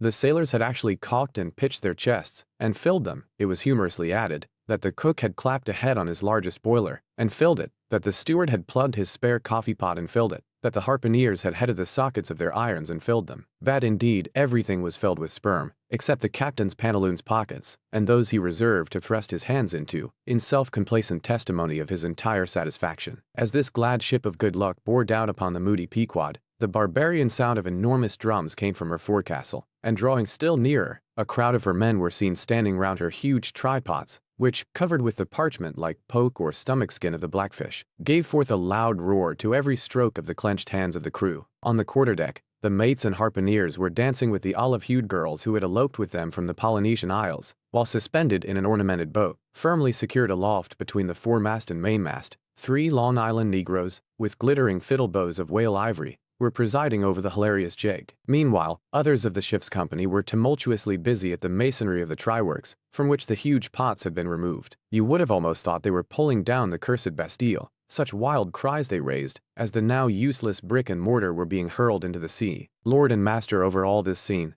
the captain stood erect on the ship's elevated quarterdeck, so that the whole rejoicing drama was full before him, and seemed merely contrived for his own individual diversion. And Ahab, he too was standing on his quarterdeck, shaggy and black, with a stubborn gloom, and as the 2 ships crossed each other's wakes, one all jubilations for things past, the other all forebodings as to things to come, their 2 captains in themselves impersonated the whole striking contrast of the scene. "Come aboard! Come aboard!" cried the gay Bachelor's commander, lifting a glass and a bottle in the air. Hast seen the white whale? Gritted Ahab in reply. "No, only heard of him, but don't believe in him at all," said the other good-humoredly. "Come aboard." Thou art too damned jolly. Ceylon, hast lost any men? "Not enough to speak of. 2 islanders, that's all. But come aboard, old hearty. Come along. I'll soon take that black from your brow. Come along, will ye? Mary's the play. A full ship and homeward bound." How wondrous familiar is a fool, muttered Ahab, then aloud. Thou art a full ship and homeward bound, thou sayest. Well then, call me an empty ship and outward bound. So go thy ways, and I will mine. Forward there, set all sail, and keep her to the wind. And thus, while the one ship went cheerily before the breeze, the other stubbornly fought against it, and so the two vessels parted, the crew of the Pequod looking with grave, lingering glances towards the receding Bachelor, but the Bachelor's men never heeding their gaze for the lively revelry they were in. And as Ahab, leaning over the taffrail, eyed the homeward-bound craft, he took from his pocket a small vial of sand, and then, looking from the ship to the vial, seemed thereby bringing two remote associations together, for that vial was filled with Nantucket soundings. CXVI, the dying whale, not seldom in this life, when, on the right side, fortune's favorites sail close by us, we, though all adroot before, catch somewhat of the rushing breeze, and joyfully feel our bagging sails fill out. So seemed it with the Pequod, for next day after encountering the gay Bachelor, whales were seen and 4 were slain, and one of them by Ahab. It was far down the afternoon, and when all the spearings of the crimson fight were done, and floating in the lovely sunset sea and sky, sun and whale both stilly died together, then, such a sweetness and such plaintiveness, such inwreathing orisons curled up in that rosy air, that it almost seemed as if far over from the deep green convent valleys of the Manila Isles, the Spanish land breeze, wantonly turned sailor, had gone to sea, freighted with these vesper hands, soothed again, but only soothed to deeper gloom. Ahab, who had sterned off from the whale, sat intently watching his final wanings from the now tranquil boat, for that strange spectacle observable in all sperm whales dying, the turning sunwards of the head, and so expiring, that strange spectacle, beheld of such a placid evening, somehow to Ahab conveyed a wondrousness unknown before. He turns and turns him to it, how slowly, but how steadfastly, his homage rendering and invoking brow, with his last dying motions. He too worships fire, most faithful, broad, baronial vassal of the sun. Oh, that these two favoring eyes should see these two favoring sights. Look, here, far water-locked, beyond all hum of human weal or woe, in these most candid and impartial seas, whereto traditions no rocks furnish tablets, where for long Chinese ages, the billows have still rolled on speechless and unspoken to, as stars that shine upon the Niger's unknown source. Here too life dies sunwards full of faith, but see, no sooner dead, than death whirls round the corpse, and it had some other way. O thou dark Hindu half of nature, who of drowned bones hast builded thy separate throne somewhere in the heart of these unverged seas, thou art an infidel, thou queen, and too truly speakest to me in the wide slaughtering typhoon, and the hushed burial of its aftercalm. Nor has this thy whale sunwards turned his dying head, and then gone round again, without a lesson to me. O trebly hooped and welded hip of power, O high aspiring, rainbow jet, that one strivest, this one jettest all in vain. In vain, O whale, dost thou seek intercedings with yon all-quickening sun, that only calls forth life, but gives it not again. Yet dost thou, darker half, rock me with a prouder, if a darker faith. All thy unnameable imminglings float beneath me here. I am buoyed by breaths of once living things, exhaled as air, but watered out. Then hail, forever hail, O sea in whose eternal tossings the wild fowl finds his only rest. Born of earth, yet suckled by the sea, though hill and valley mothered me, ye billows are my foster brothers. XCVIII, the whale watch. The 4 whales slain that evening had died wide apart, one, far to windward, one, less distant, to leeward, one ahead, one astern. These last 3 were brought alongside ere nightfall, but the windward one could not be reached till morning, and the boat that had killed it lay by its side all night. And that boat was Ahab's. The waith pole was thrust upright into the dead whale's spout hole, and the lantern hanging from its top cast a troubled flickering glare upon the black, glossy back, and far out upon the midnight waves, which gently chafed the whale's broad flank, like soft surf upon a beach. Ahab and all his boat's crew seemed asleep, but the Parsee, who, crouching in the bow, sat watching the sharks, that spectrally played round the whale, and tapped the light cedar planks with their tails. A sound like the moaning in squadrons over asphaltites of unforgiven ghosts of Gomorrah ran shuddering through the air. Started from his slumbers, Ahab, face to face, saw the Parsee, and hooped round by the gloom of the night they seemed the last men in a flooded world. I have dreamed it again. Said he, of the hearses? Have I not said, old man, that neither hearse nor coffin can be thine? And who are hearse that die on the sea? But I said, old man, that ere thou couldst die on this voyage, 2 hearses must verily be seen by thee on the sea, the first not made by mortal hands, and the visible wood of the last one must be grown in America. Aye, a strange sight that, Parsee, a hearse in its plumes floating over the ocean with the waves for the pole-bearers. Ha! Such a sight we shall not soon see. Believe it or not, thou canst not die till it be seen, old man. And what was that saying about thyself? Though it come to the last, I shall still go before thee thy pilot. And when thou art so gone before, if that ever befall, then ere I can follow, thou must still appear to me, to pilot me still, was it not so? Well then, Did I believe all ye say, O my pilot? I have here 2 pledges that I shall yet slay Moby Dick and survive it. Take another pledge, old man, said the Parsee, as his eyes lighted up like fireflies in the gloom. Hemp only can kill thee. The gallows, you mean? I am immortal then, on land and on sea, cried Ahab, with a laugh of derision. Immortal on land and on sea. Both were silent again, as one man. The gray dawn came on, and the slumbering crew arose from the boat's bottom, and ere noon the dead whale was brought to the ship. XCIII The Quadrant? The season for the line at length drew near, and every day when Ahab, coming from his cabin, cast his eyes aloft, the vigilant helmsman would ostentatiously handle his spokes, and the eager mariners quickly run to the braces, and would stand there with all their eyes centrally fixed on the nailed doubloon, impatient for the order to point the ship's prow for the equator. In good time the order came. It was hard upon high noon, and Ahab, seated in the bows of his high-hoisted boat, was about taking his wonted daily observation of the sun to determine his latitude. Now, in that Japanese sea, the days in summer are as freshets of effulgences. That unblinkingly vivid Japanese sun seems the blazing focus of the glassy ocean's immeasurable burning glass. The sky looks lacquered. Clouds there are none. The horizon floats, and this nakedness of unrelieved radiance is as the insufferable splendors of God's throne. Well, that Ahab's quadrant was furnished with colored glasses, through which to take sight of that solar fire. So, swinging his seated form to the roll of the ship, and with his astrological-looking instrument placed to his eye, he remained in that posture for some moments to catch the precise instant when the sun should gain its precise meridian. Meantime, while his whole attention was absorbed, the Parsee was kneeling beneath him on the ship's deck, and with face thrown up like Ahab's, was eyeing the same sun with him. Only the lids of his eyes half hooded their orbs, and his wild face was subdued to an earthly passionlessness. At length the desired observation was taken, and with his pencil upon his ivory leg, Ahab soon calculated what his latitude must be at that precise instant. Then, falling into a moment's reverie, he again looked up towards the sun and murmured to himself, Thou Seamark, thou high and mighty pilot, thou tellest me truly where I am,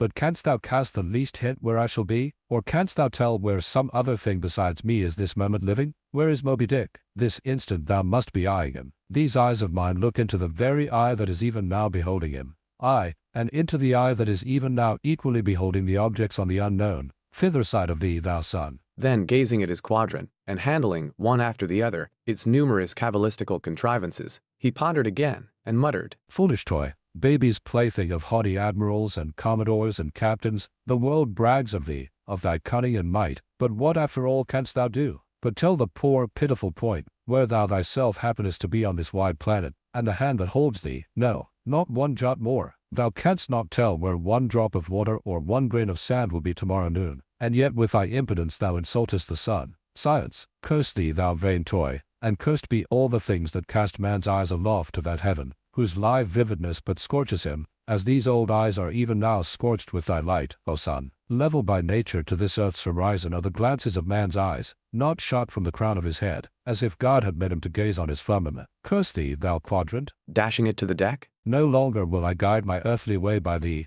the level ship's compass, and the level dead reckoning. By log and by line, these shall conduct me, and show me my place on the sea. Aye, Lighting from the boat to the deck. thus I trample on thee, thou paltry thing that feebly pointest on high. Thus I split and destroy thee. As the frantic old man thus spoke and thus trampled with his live and dead feet, a sneering triumph that seemed meant for Ahab, and a fatalistic despair that seemed meant for himself, these passed over the mute, motionless Parsee's face. Unobserved, he rose and glided away, while, awestruck by the aspect of their commander, the seamen clustered together on the forecastle, till Ahab, troubledly pacing the deck, shouted out, To the braces, up helm, square in. In an instant the yard swung round, and as the ship half-wheeled upon her heel, her 3 firm-seated graceful masts erectly poised upon her long-ribbed hull, seemed as the 3 Horatii pirouetting on one sufficient steed. Standing between the knightheads, Starbuck watched the Pequod's tumultuous way, and Ahab's also, as he went lurching along the deck. I have sat before the dense coal fire and watched it all aglow,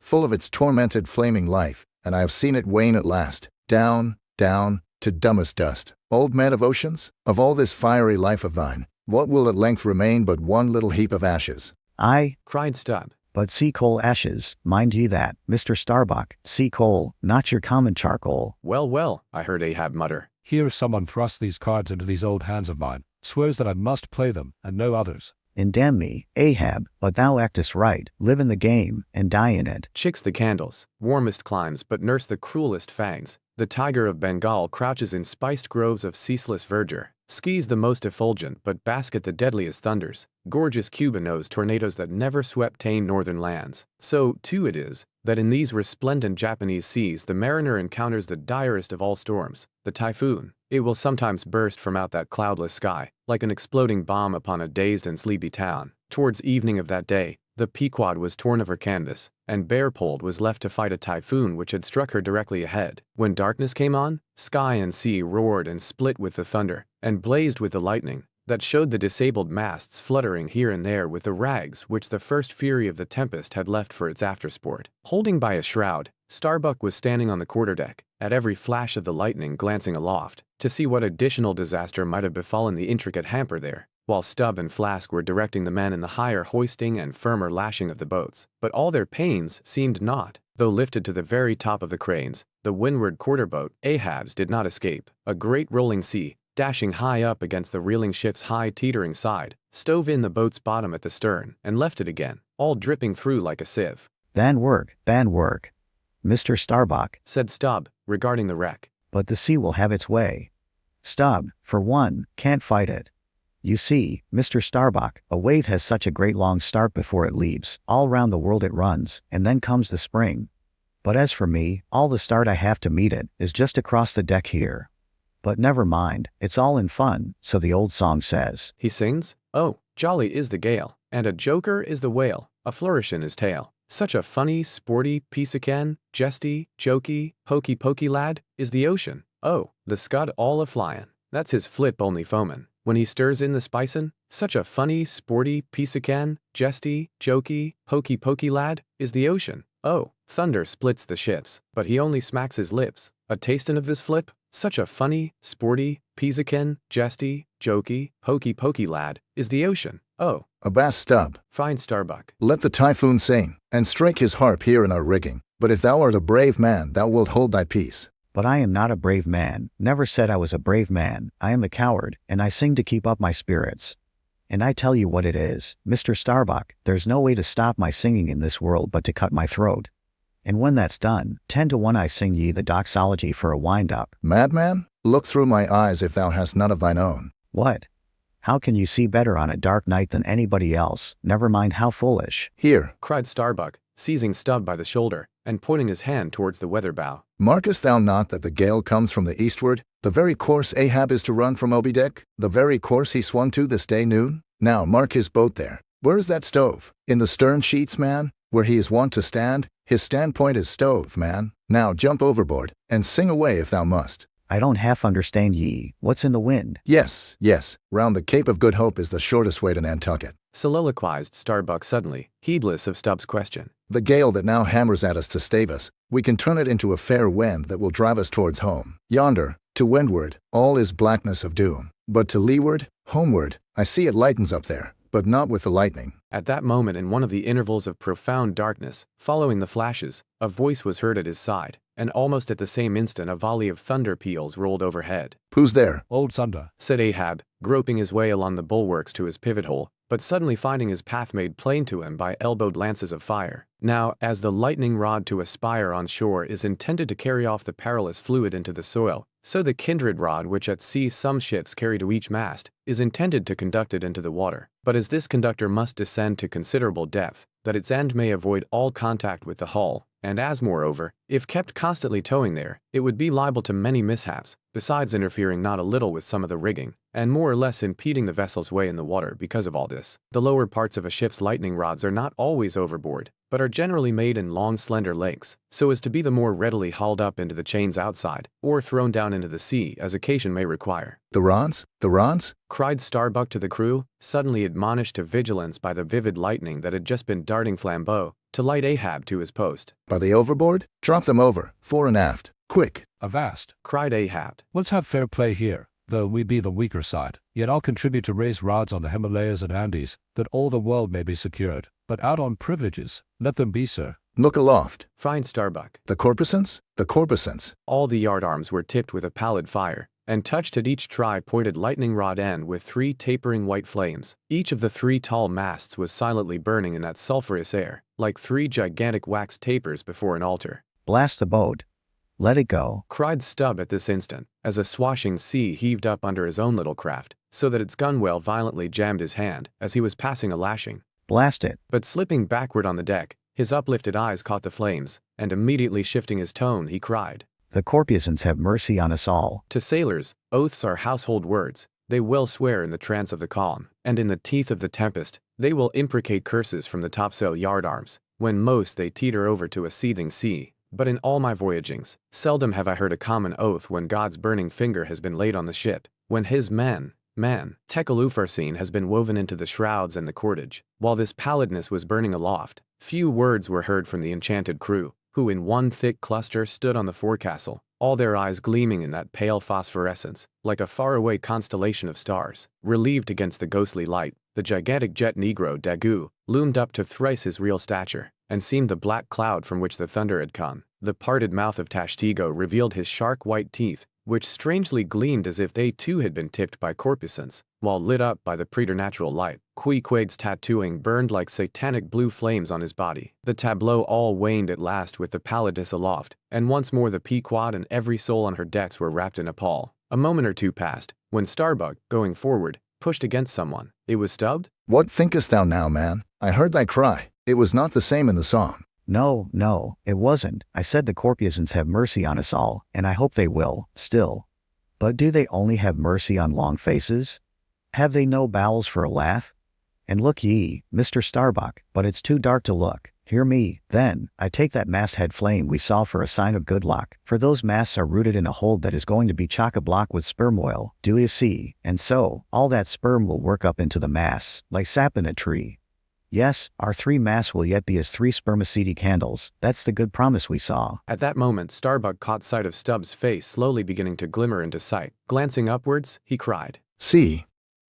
And once more the high tapering flames were beheld with what seemed redoubled supernaturalness in their pallor. The corpusants have mercy on us all, cried Stubb, again. At the base of the mainmast, full beneath the doubloon and the flame, the Parsee was kneeling in Ahab's front, but with his head bowed away from him, while nearby, from the arched and overhanging rigging, where they had just been engaged securing a spar, a number of the seamen, arrested by the glare, now cohered together and hung pendulous, like a knot of numbed wasps from a drooping orchard twig, in various enchanted attitudes, like the standing or stepping or running skeletons in Herculaneum. Others remained rooted to the deck, but all their eyes upcast. Aye, man, cried Ahab. Look up at it. Mark it well. The white flame but lights the way to the white whale. Hand me those mainmast links there. I would fain feel this pulse, and let mine beat against it, blood against fire. So.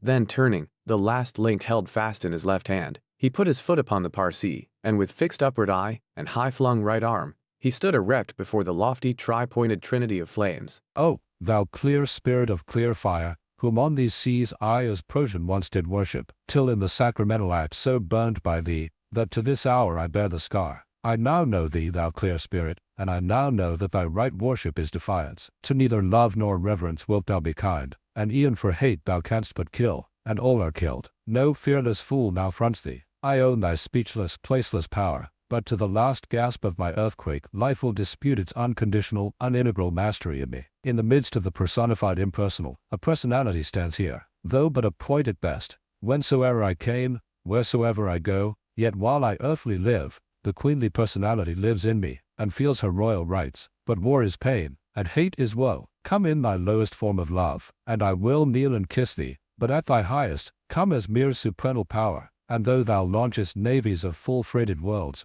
there's that in here that still remains indifferent. O thou clear spirit, of thy fire thou madest me, and like a true child of fire, I breathe it back to thee. Sudden, repeated flashes of lightning. The 9 flames leap lengthwise to thrice their previous height. Ahab, with a rest, closes his eyes, his right hand pressed hard upon them. I own thy speechless, placeless power. Said I not so? Nor was it wrung from me. Nor do I now drop these links. Thou canst blind, but I can then grope. Thou canst consume, but I can then be ashes. Take the homage of these poor eyes, and shut her hands. I would not take it. The lightning flashes through my skull. Mine eyeballs ache and ache. My whole beaten brain seems as beheaded, and rolling on some stunning ground. Oh, yet blindfold, yet will I talk to thee. Light though thou be, thou leapest out of darkness, but I am darkness leaping out of light, leaping out of thee. The javelin cease, open eyes, see, or not, there burn the flames. Oh, thou magnanimous, now I do glory in my genealogy, but thou art but my fiery father, my sweet mother, I know not. Oh, cruel, what hast thou done with her? There lies my puzzle, but thine is greater. Thou knowest not how came ye,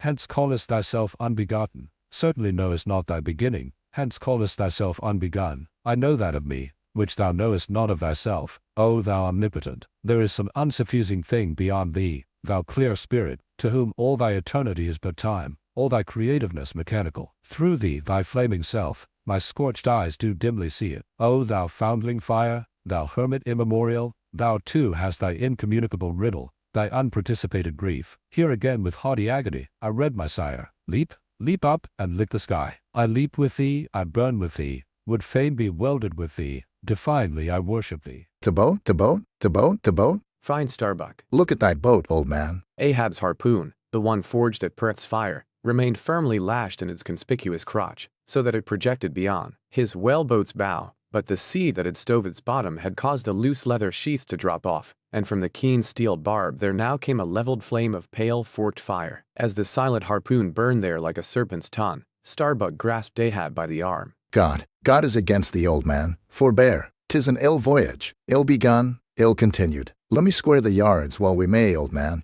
and make a fair wind of it homewards, to go on a better voyage than this. Overhearing Starbuck, the panic-stricken crew instantly ran to the braces, though not a sail was left aloft. For the moment all the aghast mates' thoughts seemed theirs. They raised a half-mutinous cry, but dashing the rattling lightning links to the deck, and snatching the burning harpoon, Ahab waved it like a torch among them, swearing to transfix with it the first sailor that but cast loose a rope's end. Petrified by his aspect, and still more shrinking from the fiery dart that he held, the men fell back in dismay, and Ahab again spoke. All your oaths to hunt the white whale are as binding as mine, and heart, soul, and body, lungs, and life, old Ahab is bound, and that ye may know to what tune this heart beats, look ye here. Thus I blow out the last fear. And with one blast of his breath, he extinguished the flame. As in the hurricane that sweeps the plain, men fly the neighborhood of some lone gigantic elm, whose very height and strength but render it so much the more unsafe, because so much the more a mark for thunderbolts. So at those last words of Ahab's, many of the mariners did run from him in a terror of dismay. CXX the deck towards the end of the first night watch, Ahab standing by the helm, Starbuck approaching him. We must send down the main topsail yard, sir. The band is working loose and the lee lift is half stranded. Shall I strike it, sir? Strike nothing, lash it. If I had skysail pulls, I'd sway them up now. Sir, in God's name, sir. Well, The anchors are working, sir. Shall I get them inboard? strike nothing, and stir nothing, but lash everything. The wind rises, but it is not get up to my tablelands yet. Quick, and see to it. By masts and keels, he takes me for the hunchbacked skipper of some coasting smack. Send down my main topsail yard. Ho, gluepots, loftiest trucks were made for wildest winds, and this brain truck of mine now sails amid the cloud scud. Shall I strike that? Oh, none but cowards send down their brain trucks in tempest time. What a harouche aloft there! I would e'en take it for sublime, did I not know that the colic is a noisy malady. Oh, take medicine, take medicine. CXXI, midnight, the forecastle bulwarks, stub and flask mounted on them, and passing additional lashings over the anchors they are hanging. No, Stubb, you may pound that knot there as much as you please, but you will never pound into me what you were just now saying. And how long ago is it since you said the very contrary? Didn't you once say that whatever ship Ahab sails in, that ship should pay something extra on its insurance policy, just as though it were loaded with powder barrels aft and boxes of lucifers forward? Stop! No! Didn't you say so? Well, suppose I did? What then? I've part changed my flesh since that time, why not my mind? Besides, supposing we are loaded with powder barrels aft and lucifers forward, how the devil could the lucifers get afire in this drenching spray here? Why, my little man, you have pretty red hair, but you couldn't get a fire now. Shake yourself, your Aquarius, or the water-bearer, flask, might fill pitchers at your coat collar. Don't you see, then, that for these extra risks the marine insurance companies have extra guarantees? Here are hydrants, flask. But hark, again, and I'll answer ye the other thing. First take your leg off from the crown of the anchor here, though, so I can pass the rope. Now listen. What's the mighty difference between holding a mast lightning rod in the storm and standing close by a mast that hasn't got any lightning rod at all in a storm? Don't you see, you timberhead, that no harm can come to the holder of the rod unless the mast is first struck? What are you talking about, then? not one ship in 100 carries rods, and Ahab, man, and all of us, were in no more danger then, in my poor opinion, than all the crews in 10,000 ships now sailing the seas. Why, Hing Post, I suppose you would have every man in the world go about with a small lightning rod running up the corner of his hat, like a militia officer's skewered feather, and trailing behind like his sash. Why don't ye be sensible, Flask? It's easy to be sensible, why don't ye, then? Any man with half an eye can be sensible. I don't know that, Stub. You sometimes find it rather hard. Yes, when a fellow's soaked through, it's hard to be sensible, that's a fact. And I am about drenched with this spray. Never mind, catch the turn there, and pass it. Seems to me we are lashing down these anchors now as if they were never going to be used again. Tying these 2 anchors here, Flask, seems like tying a man's hands behind him, and what big generous hands they are, to be sure. These are your iron fists, hey? What a hold they have, too. I wonder, Flask, whether the world is anchored anywhere. If she is, she swings with an uncommon long cable, though. There, hammer that knot down, and we've done. So, next to touching land, lighting on deck is the most satisfactory. I say, just wring on my jacket skirts, will ye? Thank ye. They laugh at long Todd so, Flask, but seems to me, a long-tailed coat ought always to be worn in all storms afloat. The tail's tapering down that way, serve to carry off the water, do you see? Same with cocked hats, the cocks form gable and eave tross, Flask. No more monkey jackets and tarpaulins for me. I must mount a swallowtail, and drive down a beaver, so, Toloa, zeal. There goes my tarpaulin overboard, Lord, that the winds that come from heaven should be so unmannerly. This is a nasty night, lad. She midnight aloft, thunder and lightning, the main topsail yard, Tashtigo passing new lashings around it. Stop that thunder. Plenty too much thunder up here. What's the use of thunder? We don't want thunder. We want rum. Give us a glass of rum. CIII The Musket. During the most violent shocks of the typhoon, the man at the Pequod's jawbone tiller had several times been reelingly hurled to the deck by its spasmodic motions, even though preventer tackles had been attached to it, for they were slack, because some plate of the tiller was indispensable. In a severe gale like this, while the ship is but a tossed shuttlecock to the blast, it is by no means uncommon to see the needles in the compasses, at intervals, go round and round. It was thus with the Pequods. At almost every shock, the helmsman had not failed to notice the whirling velocity with which they revolved upon the cards. It is a sight that hardly anyone can behold without some sort of unwanted emotion. Some hours after midnight, the typhoon abated so much that through the strenuous exertions of Starbuck and Stubb, one engaged forward and the other aft, the shivered remnants of the jib and fore and main topsails were cut adrift from the spars, and went eddying away to leeward, like the feathers of an albatross, which sometimes are cast to the winds when that storm-tossed bird is on the wing. The 3 corresponding new sails were now bent and reefed, and a storm trysail was set further aft, so that the ship soon went through the water with some precision again, and the course, for the present, east-southeast, which he was to steer, if practicable, was once more given to the helmsman, for during the violence of the gale, he had only steered according to its vicissitudes. But as he was now bringing the ship as near her course as possible, watching the compass meanwhile, lo, a good sign. The wind seemed coming round astern. Aye, the foul breeze became fair. Instantly the yards were squared, to the lively song of, Ho, the fair wind, O ye ho, cheerly men. The crew singing for joy, that so promising an event should so soon have falsified the evil portents preceding it. In compliance with the standing order of his commander, to report immediately and at any one of the 24 hours, any decided change in the affairs of the deck, Starbuck had no sooner trimmed the yards to the breeze, however reluctantly and gloomily, than he mechanically went below to apprise Captain Ahab of the circumstance. Ere knocking at his stateroom, he involuntarily paused before it a moment. The cabin lamp, taking long swings this way and that, was burning fitfully, and casting fitful shadows upon the old man's bolted door, a thin one, with fixed blinds inserted, in place of upper panels. The isolated subterraneousness of the cabin made a certain humming silence to reign there, though it was hooped round by all the roar of the elements. The loaded muskets in the rack were shiningly revealed, as they stood upright against the forward bulkhead. Starbuck was an honest, upright man, but out of Starbuck's heart, at that instant when he saw the muskets, there strangely evolved an evil thought, but so blent with its neutral or good accompaniments that for the instant he hardly knew it for itself. He would have shot me once. He murmured. Yes, there's the very musket that he pointed at me. That one with the studded stock. Let me touch it, lift it. Strange, that I, who have handled so many deadly lances. Strange, but I should shake so now. Load it? I must see. And powder in the pan. That's not good. Best spill it? Wait, I'll cure myself of this. I'll hold the musket boldly while I think. I come to report a fair wind to him. But how fair? Fair for death and doom? That's fair for Moby Dick. It's a fair win, but's only fair for that accursed fish. The very tube he pointed at me. The very one. This one. I hold it here. He would have killed me with the very thing I handle now. I and he would fain kill all his crew. Does he not say he will not strike his spars to any gale? Has he not dashed his heavenly quadrant? And in these same perilous seas, gropes he not his way by mere dead reckoning of the error-abounding log? And in this very typhoon, did he not swear that he would have no lightning rods? But shall this crazed old man be tamely suffered to drag a whole ship's company down to doom with him? Yes, it would make him the willful murderer of 30 men and more, if this ship come to any deadly harm. And come to deadly harm, my soul swears this ship will, if Ahab have his way. If then, he were this instant put aside, that crime would not be his.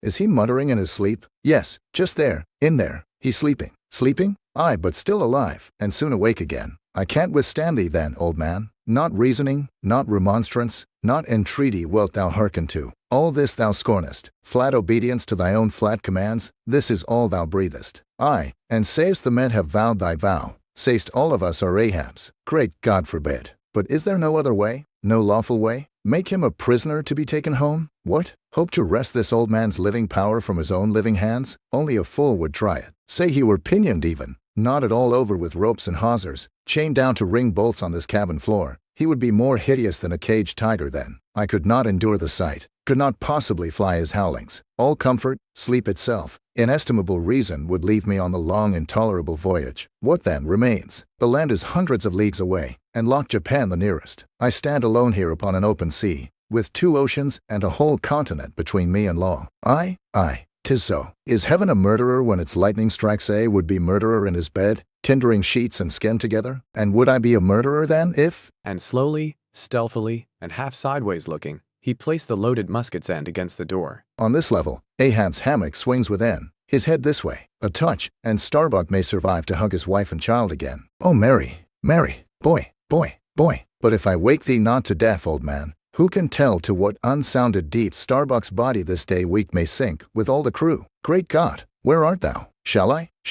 The wind has gone down and shifted, sir. The fore and main topsails are reefed and set. She heads her course. Sternal, oh Moby Dick, I clutch thy heart at last. Such were the sounds that now came hurtling from out the old man's tormented sleep, as if Starbuck's voice had caused the long dumb dream to speak. The yet leveled musket shook like a drunkard's arm against the panel. Starbuck seemed wrestling with an angel, but turning from the door, he placed the death tube in its rack, and left the place. He's too sound asleep, Mr. Stubb. Go thou down and wake him and tell him, I must see to the deck here. Thou knowst what to say. XCIV The Needle. Next morning the not yet subsided sea rolled in long, slow billows of mighty bulk, and striving in the Pequod's gurgling track, pushed her on like giants' palms outspread. The strong, unstaggering breeze abounded so, that sky and air seemed vast outbellying sails. The whole world boomed before the wind. Muffled in the full morning light, the invisible sun was only known by the spread intensity of his place, where his bayonet rays moved on in stacks. Emblazonings, as of crowned Babylonian kings and queens, reigned over everything. The sea was as a crucible of molten gold, that bubblingly leaps with light and heat. Long maintaining an enchanted silence, Ahab stood apart, and every time the tettering ship loweringly pitched down her bowsprit, he turned to eye the bright sun's rays produced ahead, and when she profoundly settled by the stern, he turned behind, and saw the sun's rearward place, and how the same yellow rays were blending with his undeviating wake. Ha ha, my ship,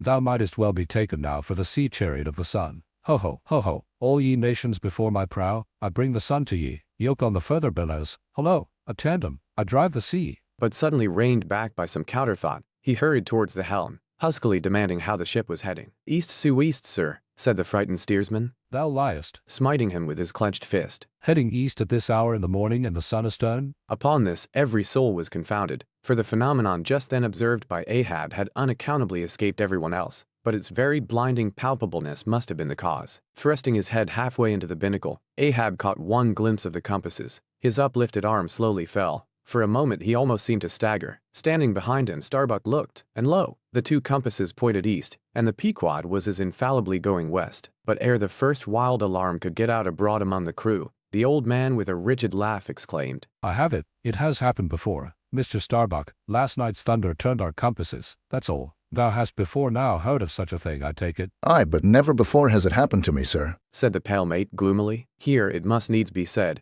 that accidents like this have in more than one case occurred to ships in violent storms. The magnetic energy, as developed in the mariner's needle, is, as all know, essentially one with the electricity beheld in heaven. Hence it is not to be much marveled at that such things should be instances where the lightning has actually struck the vessel, so as to smite down some of the spars and rigging. The effect upon the needle has at times been still more fatal, all its lodestone virtue being annihilated, so that the before magnetic steel was of no more use than an old wife's knitting needle. But in either case, the needle never again, of itself, recovers the original virtue thus marred or lost, and if the binnacle compasses be affected, the same fate reaches all the others that may be in the ship, even were the lowermost one inserted into the kelson. Deliberately standing before the binnacle, and eyeing the transpointed compasses, the old man, with the sharp of his extended hand, now took the precise bearing of the sun, and satisfied that the needles were exactly inverted, shouted out his orders for the ship's course to be changed accordingly. The yards were hard up, and once more the Pequod thrust her undaunted bows into the opposing wind, for the supposed fair one had only been juggling her. Meanwhile, whatever were his own secret thoughts, Starbuck said nothing, but quietly he issued all requisite orders, while Stubb and Flask, who in some small degree seemed then to be sharing his feelings, likewise unmurmuringly acquiesced. As for the men, though some of them lowly rumbled, their fear of Ahab was greater than their fear of fate. But as ever before, the pagan harpooneers remained almost wholly unimpressed, or if impressed, it was only with a certain magnetism shot into their congenial hearts from inflexible Ahabs. For a space the old man walked the deck in rolling reveries, but chancing to slip with his ivory heel, he saw the crushed copper sight tubes of the Quadrant he had the day before dashed to the deck. Thou poor, proud heaven-gazer and sun's pilot, yesterday I wrecked thee, and today the compasses would fain have wrecked me. So, but Ahab is lord over the level lodestone yet. Mr. Starbuck, a lance without a pole, a topmaul, and the smallest of the sailmaker's needles. Quick. Accessory, perhaps, to the impulse dictating the thing he was now about to do, were certain prudential motives, whose object might have been to revive the spirits of his crew by a stroke of his subtle skill, in a matter so wondrous as that of the inverted compasses. Besides, the old man well knew that to steer by transpointed needles, though clumsily practicable, was not a thing to be passed over by superstitious sailors, without some shudderings and evil portents. Men, Said he, steadily turning upon the crew, as the mate handed him the things he had demanded. my men, the thunder turned old Ahab's needles, but out of this bit of steel Ahab can make one of his own, that will point as true as any. Abashed glances of servile wonder were exchanged by the sailors, as this was said, and with fascinated eyes they awaited whatever magic might follow. But Starbuck looked away. With a blow from the topmaul, Ahab knocked off the steel head of the lance, and then handing to the mate the long iron rod remaining, bade him hold it upright, without its touching the deck. Then, with the maul, after repeatedly smiting the upper end of this iron rod, he placed the blunted needle endwise on the top of it, and less strongly hammered that, several times, the mate still holding the rod as before, then going through some small strange motions with it, whether indispensable to the magnetizing of the steel, or merely intended to augment the awe of the crew, is uncertain. He called for linen thread, and moving to the binnacle, slipped out the two reverse needles there, and horizontally suspended the sail needle by its middle, over one of the compass cards. At first, the steel went round and round, quivering and vibrating at either end, but at last it settled to its place, when Ahab, who had been intently watching for this result, stepped frankly back from the binnacle, and pointing his stretched arm towards it, exclaimed, Look ye, for yourselves, if Ahab be not lord of the level lodestone, the sun is east, and that compass swears it. One after another they peered in, for nothing but their own eyes could persuade such ignorance as theirs, and one after another they slunk away. In his fiery eyes of scorn and triumph, you then saw Ahab in all his fatal pride. CXXV The Logging Line? While now the fated Pequod had been so long afloat this voyage, the logging line had but very seldom been in use. Owing to a confident reliance upon other means of determining the vessel's place, some merchantmen, and many whalemen, especially when cruising, wholly neglect to heave the log, though at the same time, and frequently more for form's sake than anything else, regularly putting down upon the customary slate the course steered by the ship, as well as the presumed average rate of progression every hour. It had been thus with the Pequod. The wooden reel and angular log attached hung, long untouched, just beneath the railing of the after bulwarks. Rains and spray had damped it, sun and wind had warped it, all the elements had combined to rot a thing that hung so idly. But heedless of all this, his mood seized Ahab, as he happened to glance upon the reel, not many hours after the magnet scene, and he remembered how his quadrant was no more, and recalled his frantic oath about the level logging line. The ship was sailing plungingly, astern the billows rolled in riots. Forward, there, heave the log.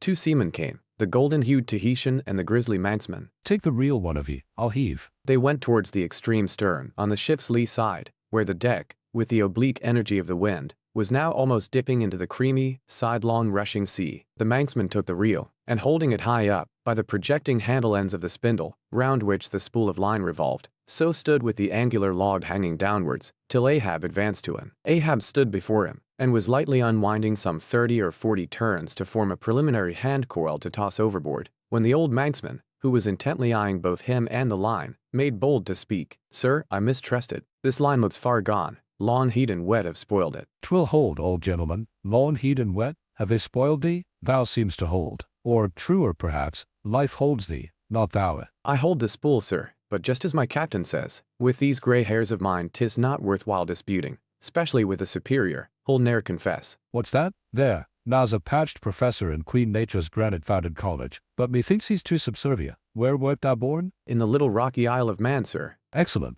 Thou'st hit the world by that. "I know not, sir, but I was born there." In the Isle of Man, hey? Well, the other way, it's good. He's a man from man. A man born in once independent man, and now unmanned of man, which is sucked in by what? Up with the reel. The dead blind wall butts all inquiring heads at last. Up with it. So. The log was heaved, the loose coils rapidly straightened out in a long dragging line astern, and then, instantly, the reel began to whirl, in turn, jerkingly raised and lowered by the rolling billows. The towing resistance of the log caused the old reelman to stagger strangely. Pulled hard. Snap, snap, the overstrained line sagged down in one long festoon. The tugging log was gone. I crush the quadrant, the thunder turns the needles, and now the mad sea parts the log line. But Ahab can mend all. Hole in here, Tahitian. Reel up, matesman, and look ye, let the carpenter make another log, and mend thou the line. See to it. There he goes now. To him nothing's happened, but to me, the skewer seems loosening out of the middle of the world. Hole in, Tahitian. These lines run whole, and whirling out, come in broken and dragging slow. Ha, Pip, come to help, eh, Pip? Pip? Whom call ye Pip? Pip jumped from the whaleboat. Pit's missing. Let's see now if you haven't fished him up here, fisherman. It drags hard. I guess he's holding on. Jerk him, Tahiti. Jerk him off. We haul in no cowards here. Ho! There's his arm just breaking water. A hatchet? A hatchet? Cut it off. We haul in no cowards here. Captain Ahab? Sir, here's Pip, trying to get on board again. "Peace, thou crazy loon," cried the manxman, seizing him by the arm. "Away from the quarterdeck." The greater idiot ever scolds the lesser, muttered Ahab, advancing. "Hands off from that holiness. Where sayest thou Pip was, boy?" "Astern there, sir. Astern. Low?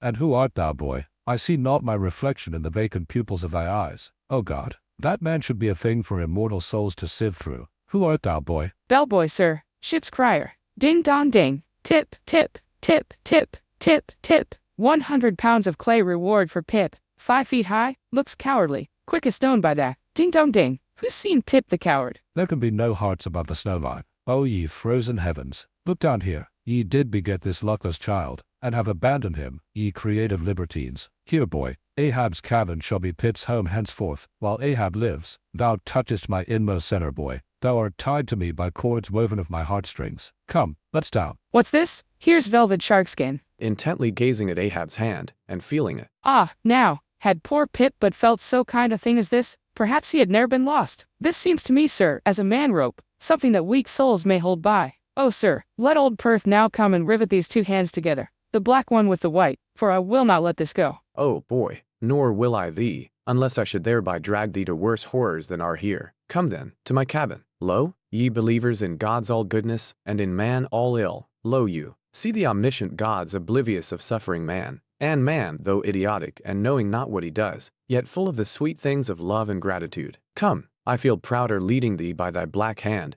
than though I grasped an emperor's. There go 2 daft ones now," muttered the old manxman, "one daft with strength, the other daft with weakness. But here's the end of the rotten line, all dripping too. Mend it, eh? I think we had best have a new line altogether. I'll see Mr. Stubb about it." XCIII The LifeBuoy, steering now southeastward by Ahab's leveled steel, and her progress solely determined by Ahab's level log and line, the Pequod held on her path towards the equator, making so long a passage through such unfrequented waters, descrying no ships, and ere long, sideways impelled by unvarying trade winds, over waves monotonously mild. All these seemed the strange calm things preluding some riotous and desperate scene. At last, when the ship drew near to the outskirts, as it were, of the equatorial fishing ground, and in the deep darkness that goes before the dawn, was sailing by a cluster of rocky islets, the watch, then headed by Flask, was startled by a cry so plaintively wild and unearthly, like half-articulated wailings of the ghosts of all Herod's murdered innocents, that one and all. They started from their reveries, and for the space of some moments stood, or sat, or leaned all transfixedly listening, like the carved Roman slave, while that wild cry remained within hearing. The Christian or civilized part of the crew said it was mermaids, and shuddered,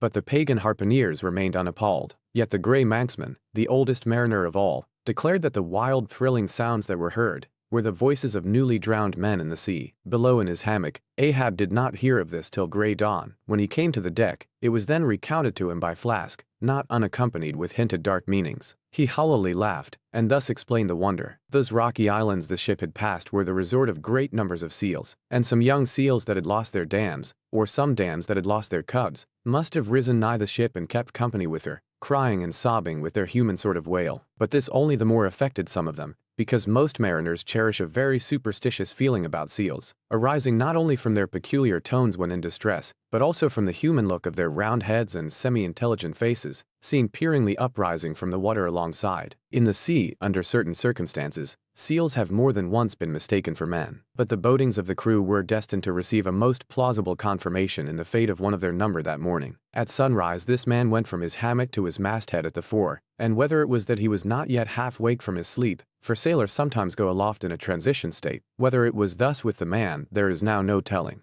But be that as it may, he had not been long at his perch, when a cry was heard, a cry, and, a rushing, and looking up, they saw a falling phantom in the air, and looking down, a little tossed heap of white bubbles in the blue of the sea. The lifebuoy, a long slender cask, was dropped from the stern, where it always hung obedient to a cunning spring, but no hand rose to seize it, and the sun having long beat upon this cask, it had shrunken, so that it slowly filled, and that parched wood also filled at its every pore, and the studded iron-bound cask followed the sailor to the bottom, as if to yield him his pillow, though in sooth but a hard one. And thus the first man of the Pequod that mounted the mast to look out for the white whale, on the white whale's own peculiar ground, that man was swallowed up in the deep. But few perhaps thought of that at the time. Indeed, in some sort, they were not grieved at this event, at least as a portent, for they regarded it, not as a foreshadowing of evil in the future, but as the fulfillment of an evil already presaged. They declared that now they knew the reason of those wild shrieks they had heard the night before. But again the old Manxman said nay. The lost lifebuoy was now to be replaced. Starbuck was directed to see to it, but as no cask of sufficient lightness could be found, and as in the feverish eagerness of what seemed the approaching crisis of the voyage, all hands were impatient of any toil but what was directly connected with its final end, whatever that might prove to be. Therefore, they were going to leave the ship's stern unprovided with a buoy,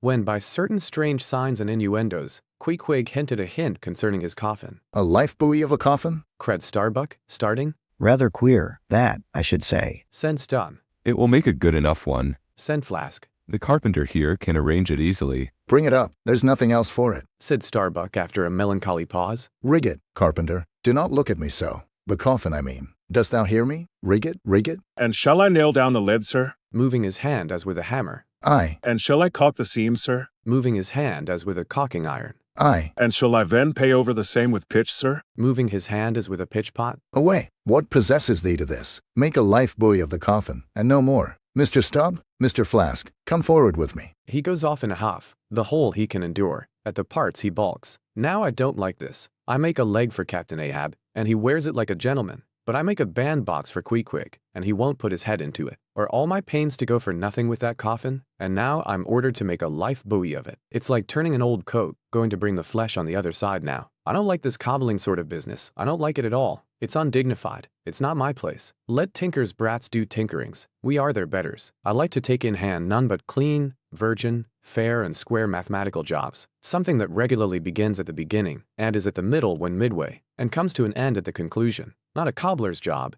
that's at an end in the middle, and at the beginning at the end. It's the old woman's tricks to be giving cobbling jobs. Lord, what an affection all old women have for tinkers. I know an old woman of 65 who ran away with a bald-headed young tinker once, and that's the reason I never would work for lonely widow old women ashore. When I kept my job shop in the vineyard, they might have taken it into their lonely old heads to run off with me. But hey-ho, there are no caps at sea but snow caps. Let me see. Nail down the lid, caulk the seams, pay over the same with pitch, batten them down tight, and hang it with the snap spring over the ship's stern. Were ever such things done before with a coffin? Some superstitious old carpenters now would be tied up in the rigging ere they would do the job. But I'm made of knotty aroostack hemlock. I don't budge. Cruppered with a coffin, sailing about with a graveyard tray. But never mind. We workers in woods make bridal bedsteads and card tables, as well as coffins and hearses. We work by the month, or by the job, or by the profit, not for us to ask the why and wherefore of our work, unless it be too confounded cobbling, and then we stash it if we can. Hem.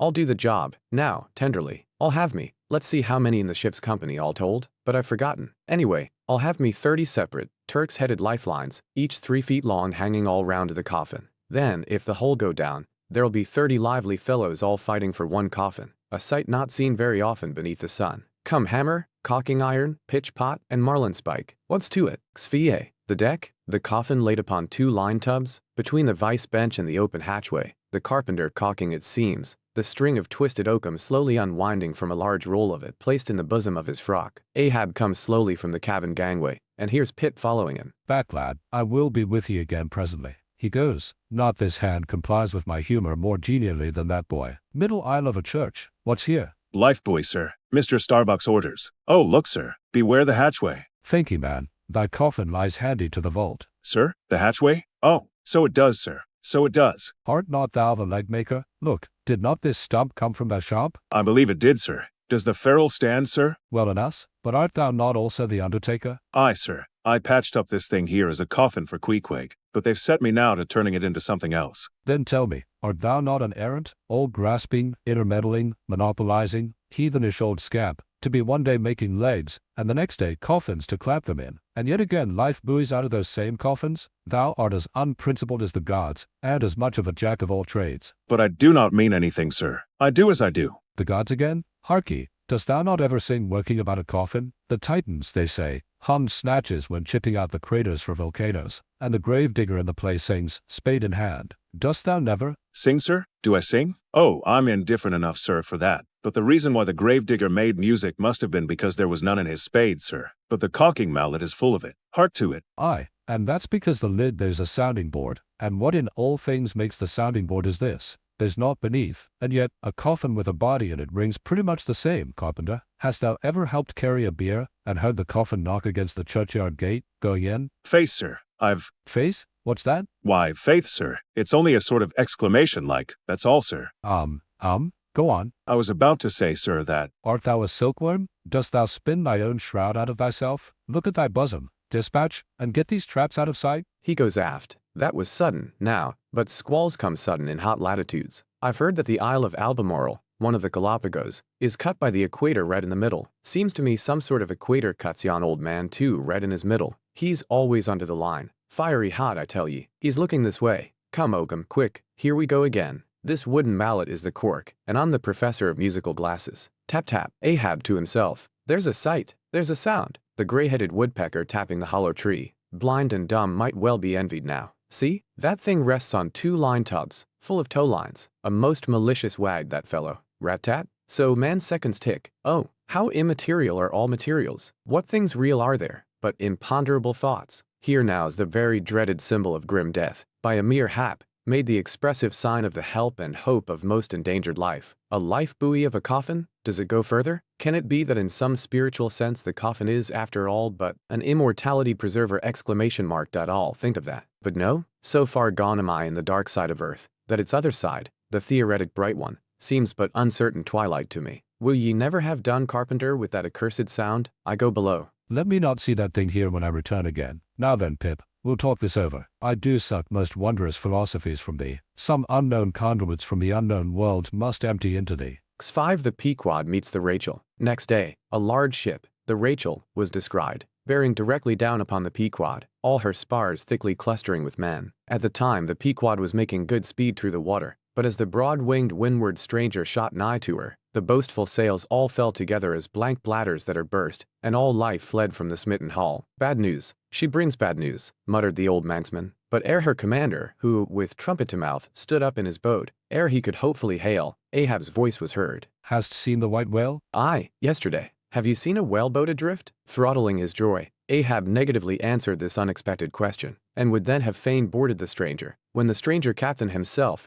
having stopped his vessel's way, was seen descending her side. A few keen pulls, and his boat-hook soon clinched the Pequod's main chains, and he sprang to the deck. Immediately he was recognized by Ahab for a Nantucketer he knew, but no formal salutation was exchanged. Where was he? Not killed, not killed. cried Ahab, closely advancing. How was it? It seemed that somewhat late on the afternoon of the day previous, while 3 of the strangers' boats were engaged with a shoal of whales, which had led them some 4 or 5 miles from the ship, and while they were yet in swift chase to windward, the white hump and head of Moby Dick had suddenly loomed up out of the water, not very far to leeward, whereupon the 4th rigged boat, a reserved one, had been instantly lowered in chase. After a keen sail before the wind, this 4th boat, the swiftest keeled of all, seemed to have succeeded in fastening, at least, as well as the man at the masthead could tell anything about it. In the distance he saw it, the diminished dotted boat, and then a swift gleam of bubbling white water, and after that nothing more, whence it was concluded that the stricken whale must have indefinitely run away with his pursuers, as often happens. There was some apprehension, but no positive alarm as yet. The recall signals were placed in the rigging.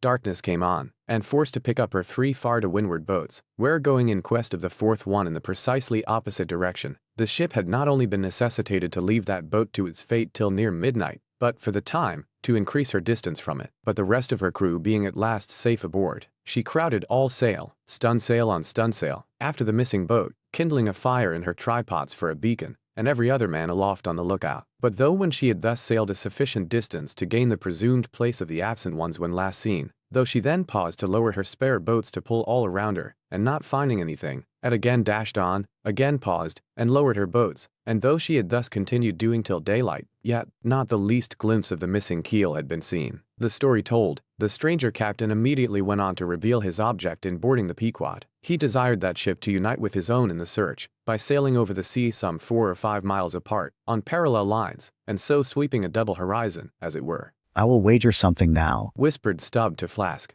that someone in that missing boat wore off that captain's best coat, mayhap his watch. He's so cursed anxious to get it back. Whoever heard of 2 pious whale ships cruising after 1 missing whaleboat in the height of the whaling season? See, Flask, only see how pale he looks, pale in the very buttons of his eyes. Look, it wasn't the coat, it must have been the— My boy, my own boy is among them. For God's sake, I beg, I conjure. Here, exclaimed the stranger captain to Ahab, who thus far had but icily received his petition. For 48 hours let me charter your ship. I will gladly pay for it, and roundly pay for it, if there be no other way. For 48 hours only that. You must, oh you must, and you shall do this thing. His son. Cried Stubb. Oh, it's his son he's lost. I take back the coat and watch. What says Ahab? We must save that boy. He's drowned with the rest on him last night, said the old Manx sailor standing behind them. I heard, all of ye heard their spirits. Now, as it shortly turned out, what made this incident of the Rachels the more melancholy was the circumstance that not only was one of the captain's sons among the number of the missing boat's crew, but among the number of the other boat's crews, at the same time, but on the other hand, separated from the ship during the dark vicissitudes of the chase, there had been still another son, as that for a time, the wretched father was plunged to the bottom of the cruelest perplexity, which was only solved for him by his chief mates instinctively adopting the ordinary procedure of a whale ship in such emergencies, that is, when placed between jeopardized but divided boats, always to pick up the majority first. But the captain, for some unknown constitutional reason, had refrained from mentioning all this, and not till forced to it by Ahab's iciness did he allude to his one yet missing boy, a little lad, but 12 years old, whose father, with the earnest but unmisgiving hardihood of a Nantucketer's paternal love, had thus early sought to initiate him in the perils and wonders of a vocation almost immemorially the destiny of all his race. Nor does it unfrequently occur that Nantucket captains will send a son of such tender age away from them, for a protracted 3 or 4 years' voyage, in some other ship than their own, so that their first knowledge of a whaleman's career shall be unenervated by any chance display of a father's natural but untimely partiality, or undue apprehensiveness and concern. Meantime, now the stranger was still beseeching his poor boon of Ahab, and Ahab still stood like an anvil, receiving every shock, but without the least quivering of his own. I will not go, said the stranger, till you say yes to me. Do to me as you would have me do to you in the like case. For you too have a boy, Captain Ahab, though but a child, and nestling safely at home now, a child of your old age too. Yes, yes, you relent. I see it. Run, run, men, now, and stand by to square in the yards. Avast, Cried Ahab. touch not a rope yarn. Then, in a voice that prolongingly molded every word, Captain Gardner, I will not do it. Even now I lose time. Goodbye, goodbye. God bless ye, man, and may I forgive myself, but I must go. Mr. Starbuck, look at the binnacle watch, and in 3 minutes from this present instant warn off all strangers. Then brace forward again, and let the ship sail as before. Hurriedly turning, with averted face, he descended into his cabin, leaving the strange captain transfixed at this unconditional and utter rejection of his so earnest suit. But starting from his enchantment, Gardner silently hurried to the side, more fell than stepped into his boat, and returned to his ship. Soon the two ships diverged their wakes, and long as the strange vessel was in view, she was seen to yaw hither and thither at every dark spot, however small, on the sea. This way and that her yards were swung round. Starboard and larboard, she continued to tack. Now she beat against a head sea, and again it pushed her before it, while all the while, her masts and yards were thickly clustered with men, as three tall cherry trees, when the boys are cherrying among the boughs. But by her still halting course and winding, woeful way, you plainly saw that this ship that so wept with spray still remained without comfort. She was Rachel, weeping for her children, because they were not. XCIII The cabin? Ahab, moving to go on deck. Pip catches him by the hand to follow. Lad, I tell thee thou must not follow Ahab now. The hour is coming when Ahab would not scare thee from him, yet would not have thee by him. There is that in thee, poor lad, which I feel too curing to my malady. Like cures like, and for this hunt, my malady becomes my most desired health. Do thou abide below here, where they shall serve thee, as if thou wert the captain. Aye, lad, thou shalt sit here in my own screwed chair. Another screw to it thou must be. No, no, no. Ye have not a whole body, sir. Do ye but use poor me for your one lost leg? Only tread upon me, sir. I ask no more, so I remain a part of ye. Oh, spite of million villains, this makes me a bigot in the fadeless fidelity of man, and a black, and crazy. But methinks like cures like applies to him too. He grows so sane again. They tell me, sir, that Stubb did once desert poor little Pip, whose drowned bones now show white, for all the blackness of his living skin. But I will never desert ye, sir, as Stubb did him. Sir, I must go with ye. If thou speakest thus to me much more, Ahab's purpose keels up in him. I tell thee no, it cannot be. Oh, good master, master, master. Weep so, and I will murder thee. Have a care, for Ahab too is mad. Listen, and thou wilt often hear my ivory foot upon the deck, and still know that I am there. And now I quit thee. Thy handmaid, true art thou, lad, as the circumference to etc. So God forever bless thee, and if it come to that, God forever save thee, let what will befall. Ahab goes. Pip steps one step forward. Here he this instant stood. I stand in his air, but I'm alone. Now were even poor Pip here I could endure it, but he's missing. Tip, tip, tip, tip. Ding dong ding. Who's seen Pip? He must be up here. Let's try the door. What? Neither lock, nor bolt, nor bar, and yet there's no opening it. It must be the spell. He told me to stay here, and told me this screwed chair was mine. Here then, I'll seat me, against the transom, in the ship's full middle, all her keel and her three masts before me. Here, our old sailors say, in their black 74s great admirals sometimes sit at table, and lord it over rows of captains and lieutenants. Ha! What's this? Epaulets. Epaulets. The epaulets all come crowding. Pass round the decanters, glad to see ye. Fill up, messieurs. What an odd feeling, now, when a black boy's host to white men with gold lace upon their coats. Messieurs, have you seen one, Pip? A little Negro lad, 5 feet high, hangdog look and cowardly. Jumped from a whaleboat once? Seen him?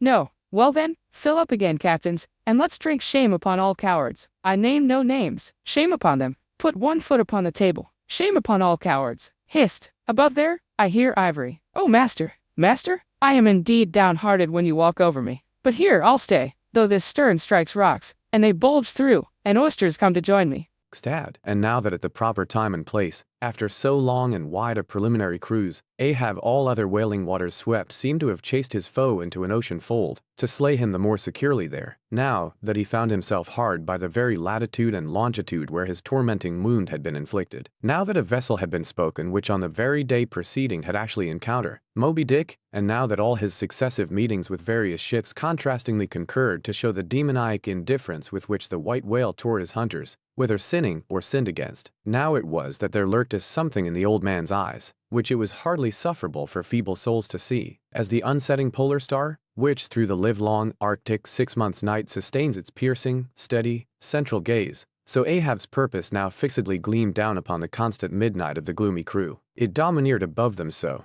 that all their bodings, doubts, misgivings, fears, were fain to hide beneath their souls, and not sprout forth a single spear or leaf. In this foreshadowing interval too, all humor, forced or natural, vanished. Stubb no more strove to raise a smile. Starbuck no more strove to check one. Alike, joy and sorrow, hope and fear, seemed ground to finest dust, and powdered for the time, in the clamped mortar of Ahab's iron soul. Like machines, they dumbly moved about the deck, ever conscious that the old man's despot eye was on them. But did you deeply scan him in his more secret confidential hours, when he thought no glance but one was on him, then you would have seen that even as Ahab's eyes so awed the crew's, the inscrutable Parsee's glance awed his, or somehow at least, in some wild way, at times affected it. Such an added, gliding strangeness began to invest the thin Fedallah now, such ceaseless shudderings shook him, that the men looked dubious at him, half uncertain, as it seemed, whether indeed he were a mortal substance, or else a tremulous shadow cast upon the deck by some unseen being's body, and that shadow was always hovering there. For not by night even had Fedallah ever certainly been known to slumber, or go below. He would stand still for hours, but never sat or leaned. His wan but wondrous eyes did plainly say, "We two watchmen never rest." Nor, at any time, by night or day, could the mariners now step upon the deck, unless Ahab was before them, either standing in his pivot hole, or exactly pacing the planks between two undeviating limits, the mainmast and the mizzen, or else they saw him standing in the cabin scuttle, his living foot advanced upon the deck, as if to step, his hat slouched heavily over his eyes, so that however motionless he stood,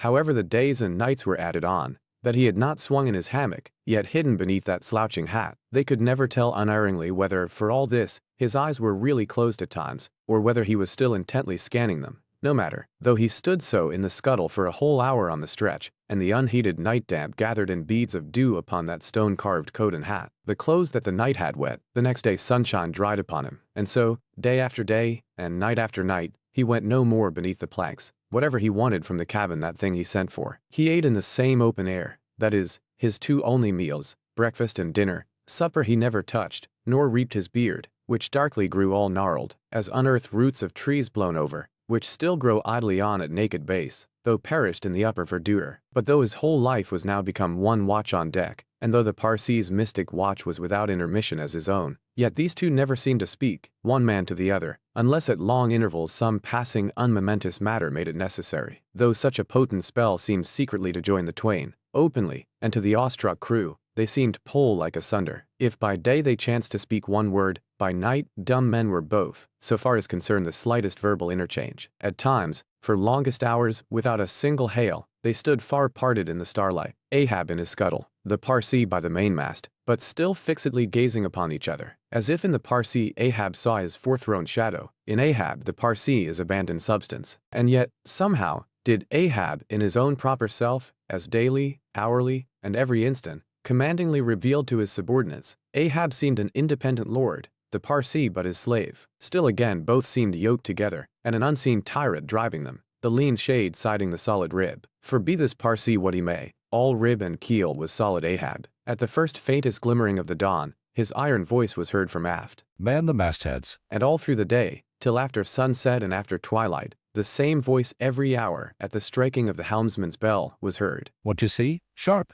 sharp, sharp. But when 3 or 4 days had slid by, after meeting the children seeking Rachel, and no spout had yet been seen, the monomaniac old man seemed distrustful of his crew's fidelity, at least, of nearly all except the pagan harpooneers. He seemed to doubt even whether Stubb and Flask might not willingly overlook the sight he sought. But if these suspicions were really his, he sagaciously refrained from verbally expressing them, however his actions might seem to hint them. I will have the first sight of the whale myself, he said.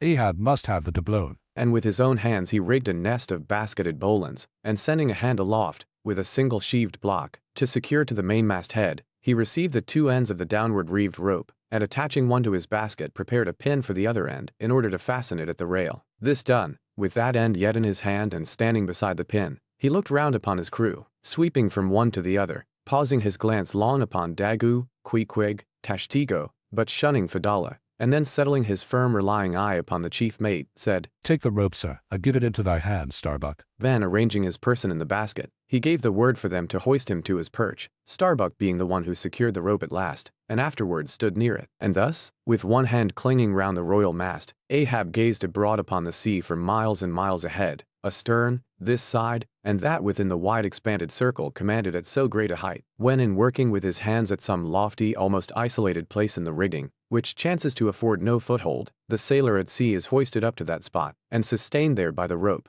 Under these circumstances, its fastened end on deck is always given in strict charge to some one man who has the special watch of it, because in such a wilderness of running rigging, whose various different relations aloft cannot always be infallibly discerned by what is seen of them at the deck, and when the deck ends of these ropes are being every few minutes cast down from the fastenings, it would be but a natural fatality if unprovided with a constant watchman. The hoisted sailor should by some carelessness of the crew be cast adrift and fall all swooping to the sea. So Ahab's proceedings in this matter were not unusual. The only strange thing about them seemed to be that Starbuck, almost the one only man who had ever ventured to oppose him with anything in the slightest degree approaching to decision, one of those two, whose faithfulness on the lookout he had seemed to doubt somewhat. It was strange that this was the very man he should select for his watchman, freely giving his whole life into such an otherwise distrusted person's hands. Now, the first time Ahab was perched aloft, ere he had been there 10 minutes, one of those red-billed savage seahawks which so often fly incommodiously, close round the manned mastheads of whalemen in these latitudes, one of these birds came wheeling and screaming round his head in a maze of untrackably swift circlings. Then it darted 1,000 feet straight up into the air, then spiralized downwards, and went eddying again round his head. But with his gaze fixed upon the dim and distant horizon, Ahab seemed not to mark this wild bird, nor, indeed, would anyone else have marked it much, it being no uncommon circumstance, only now almost the least heedful eye seemed to see some sort of cunning meaning in almost every sight. Your hat,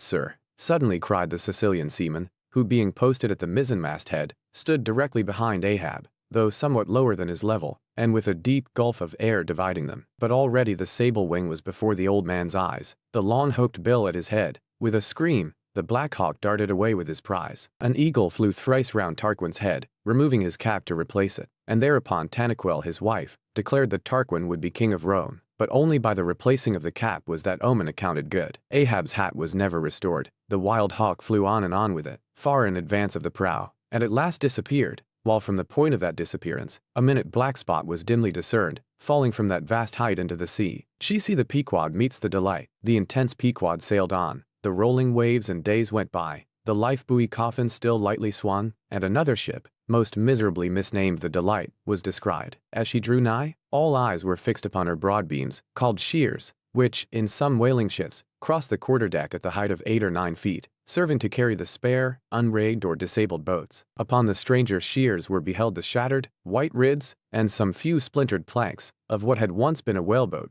but you now saw through this wreck as plainly as you see through the peeled, half-unhinged, and bleaching skeleton of a horse. "Hast seen the white whale? Look!" replied the hollow-cheeked captain from his taffrail, and with his trumpet he pointed to the wreck. "Hast killed him? The harpoon is not yet forged that ever will do that," answered the other, sadly glancing upon a rounded hammock on the deck, whose gathered sides some noiseless sailors were busy in sewing together. "Not forged." And snatching Perth's leveled iron from the crotch, Ahab held it out, exclaiming, "Look ye, Nantucket, here in this hand I hold his death. Tempered in blood, and tempered by lightning are these barbs, and I swear to temper them triply in that hot place behind the fin, where the white whale most feels his accursed life. Then God keep thee, old man, seest thou that?" pointing to the hammock. "I bury but one of 5 stout men, who were alive only yesterday, but were dead ere night. Only that one I bury, the rest were buried before they died. You sail upon their tomb." Then turning to his crew, "Are you ready there? Place the plank then on the rail, and lift the body. So, then, oh, God, advancing towards the hammock with uplifted hands, may the resurrection and the life brace forward, up helm," cried Ahab like lightning to his men. But the suddenly started Pequod was not quick enough to escape the sound of the splash that the corpse soon made as it struck the sea. Not so quick, indeed, but that some of the flying bubbles might have sprinkled her hull with their ghostly baptism. As Ahab now glided from the dejected Delight, the strange lifebuoy hanging at the Pequod's stern came into conspicuous relief. "Ha! Yonder? Look yonder, man!" cried a foreboding voice in her wake. "In vain, O ye strangers, ye fly our sad burial. Ye but turn us your taffrail to show us your coffin." XCII The symphony? It was a clear steel-blue day. The firmaments of air and sea were hardly separable in that all-pervading azure. Only, the pensive air was transparently pure and soft, with a woman's look, and the robust and man-like sea heaved with long, strong, lingering swells, as Samson's chest in his sleep. Hither and thither on high glided the snow-white wings of small, unspeckled birds. These were the gentle thoughts of the feminine air. But to and fro in the deeps, far down in the bottomless blue, rushed mighty leviathans, swordfish, and sharks, and these were the strong, troubled, murderous thinkings of the masculine sea. But though thus contrasting within, the contrast was only in shades and shadows without. Those two seemed one. It was only the sex, as it were, that distinguished them. Aloft, like a royal czar and king, the sun seemed giving this gentle air to this bold and rolling sea, even as bride to groom, and at the girdling line of the horizon, a soft and tremulous motion most seen here at the equator denoted the fond, throbbing trust, the loving alarms with which the poor bride gave her bosom away, tied up and twisted, gnarled and knotted with wrinkles, haggardly firm and unyielding, his eyes glowing like coals, that still glow in the ashes of ruin. Untottering Ahab stood forth in the clearness of the morn, lifting his splintered helmet of a brow to the fair girl's forehead of heaven. O immortal infancy and innocency of the azure, invisible winged creatures that frolic all round us, sweet childhood of air and sky, how oblivious were ye of old Ahab's close-coiled woe. But so have I seen little Miriam and Martha, laughing-eyed elves, heedlessly gambol around their old sire, sporting with the circle of singed locks which grew on the marge of that burnt-out crater of his brain. Slowly crossing the deck from the scuttle, Ahab leaned over the side and watched how his shadow in the water sank and sank to his gaze, the more and the more that he strove to pierce the profundity. But the lovely aromas in that enchanted air did at last seem to dispel, for a moment, the cankerous thing in his soul. That glad, happy air, that winsome sky, did at last stroke and caress him. The stepmother world, so long cruel forbidding, now threw affectionate arms round his stubborn neck, and did seem to joyously sob over him, as if over one, that however wilful and erring, she could yet find it in her heart to save and to bless. From beneath his slouched hat, Ahab dropped a tear into the sea, nor did all the Pacific contain such wealth as that one wee drop. Starbuck saw the old man, saw him, how he heavily leaned over the side, and he seemed to hear in his own true heart the measureless sobbing that stole out of the center of the serenity around. Careful not to touch him, or be noticed by him, he yet drew near to him, and stood there. Ahab turned. Starbuck. Sir, Oh, Starbuck, it is a mild, mild wind and a mild-looking sky. On such a day, very much such a sweetness as this, I struck my first whale, a boy harpooner of 18, 40 years ago. 40 years of continual whaling, 40 years of privation and peril and storm time, 40 years on the pitiless sea. For 40 years has Ahab forsaken the peaceful land, for 40 years to make war on the horrors of the deep. Aye, and yes, Starbuck, out of those 40 years I have not spent 3 ashore. When I think of this life I have led, the desolation of solitude it has been, the masoned, walled town of a captain's exclusiveness, which admits but small entrance to any sympathy from the green country without. Oh, weariness, heaviness, Guinea coast slavery of solitary command. When I think of all this, only half suspected, not so keenly known to me before, and how for 40 years I have fed upon dry salted fare, fit emblem of the dry nourishment of my soil, when the poorest landsman has had fresh fruit to his daily hand, and broken the world's fresh bread to my mouldy crusts, way, whole oceans away, from that young girl wife I wedded past 50, and sailed for Cape Horn the next day, leaving but one dent in my marriage pillow. Wife, rather a widow with her husband alive. I widowed that poor girl when I married her, Starbuck, and then, the madness, the frenzy, the boiling blood and the smoking brow, with which, for 1,000 lowerings old Ahab has furiously, foamingly chased his prey, more a demon than a man. Aye, what a 40 years old fool has old Ahab been. Why this strife of a chase? Why weary, and palsy the arm at the oar, and the iron, and the lance? How the richer or better is Ahab now. Behold, O Starbuck, is it not hard, that with this weary load I bear, one poor leg should have been snatched from under me? Here, brush this old hair aside. It blinds me, that I seem to weep. Locks so grey did never grow, but from out some ashes. But do I look very old, so very, very old, Starbuck? I feel deadly faint, bowed, and humped, as though I were Adam, staggering beneath the piled centuries since paradise. God, crack my heart, stave my brain, mockery, bitter, biting mockery of grey hairs. Have I lived enough joy to wear ye, and seem and feel thus intolerably old? Close, stand close to me, Starbuck, let me look into a human eye.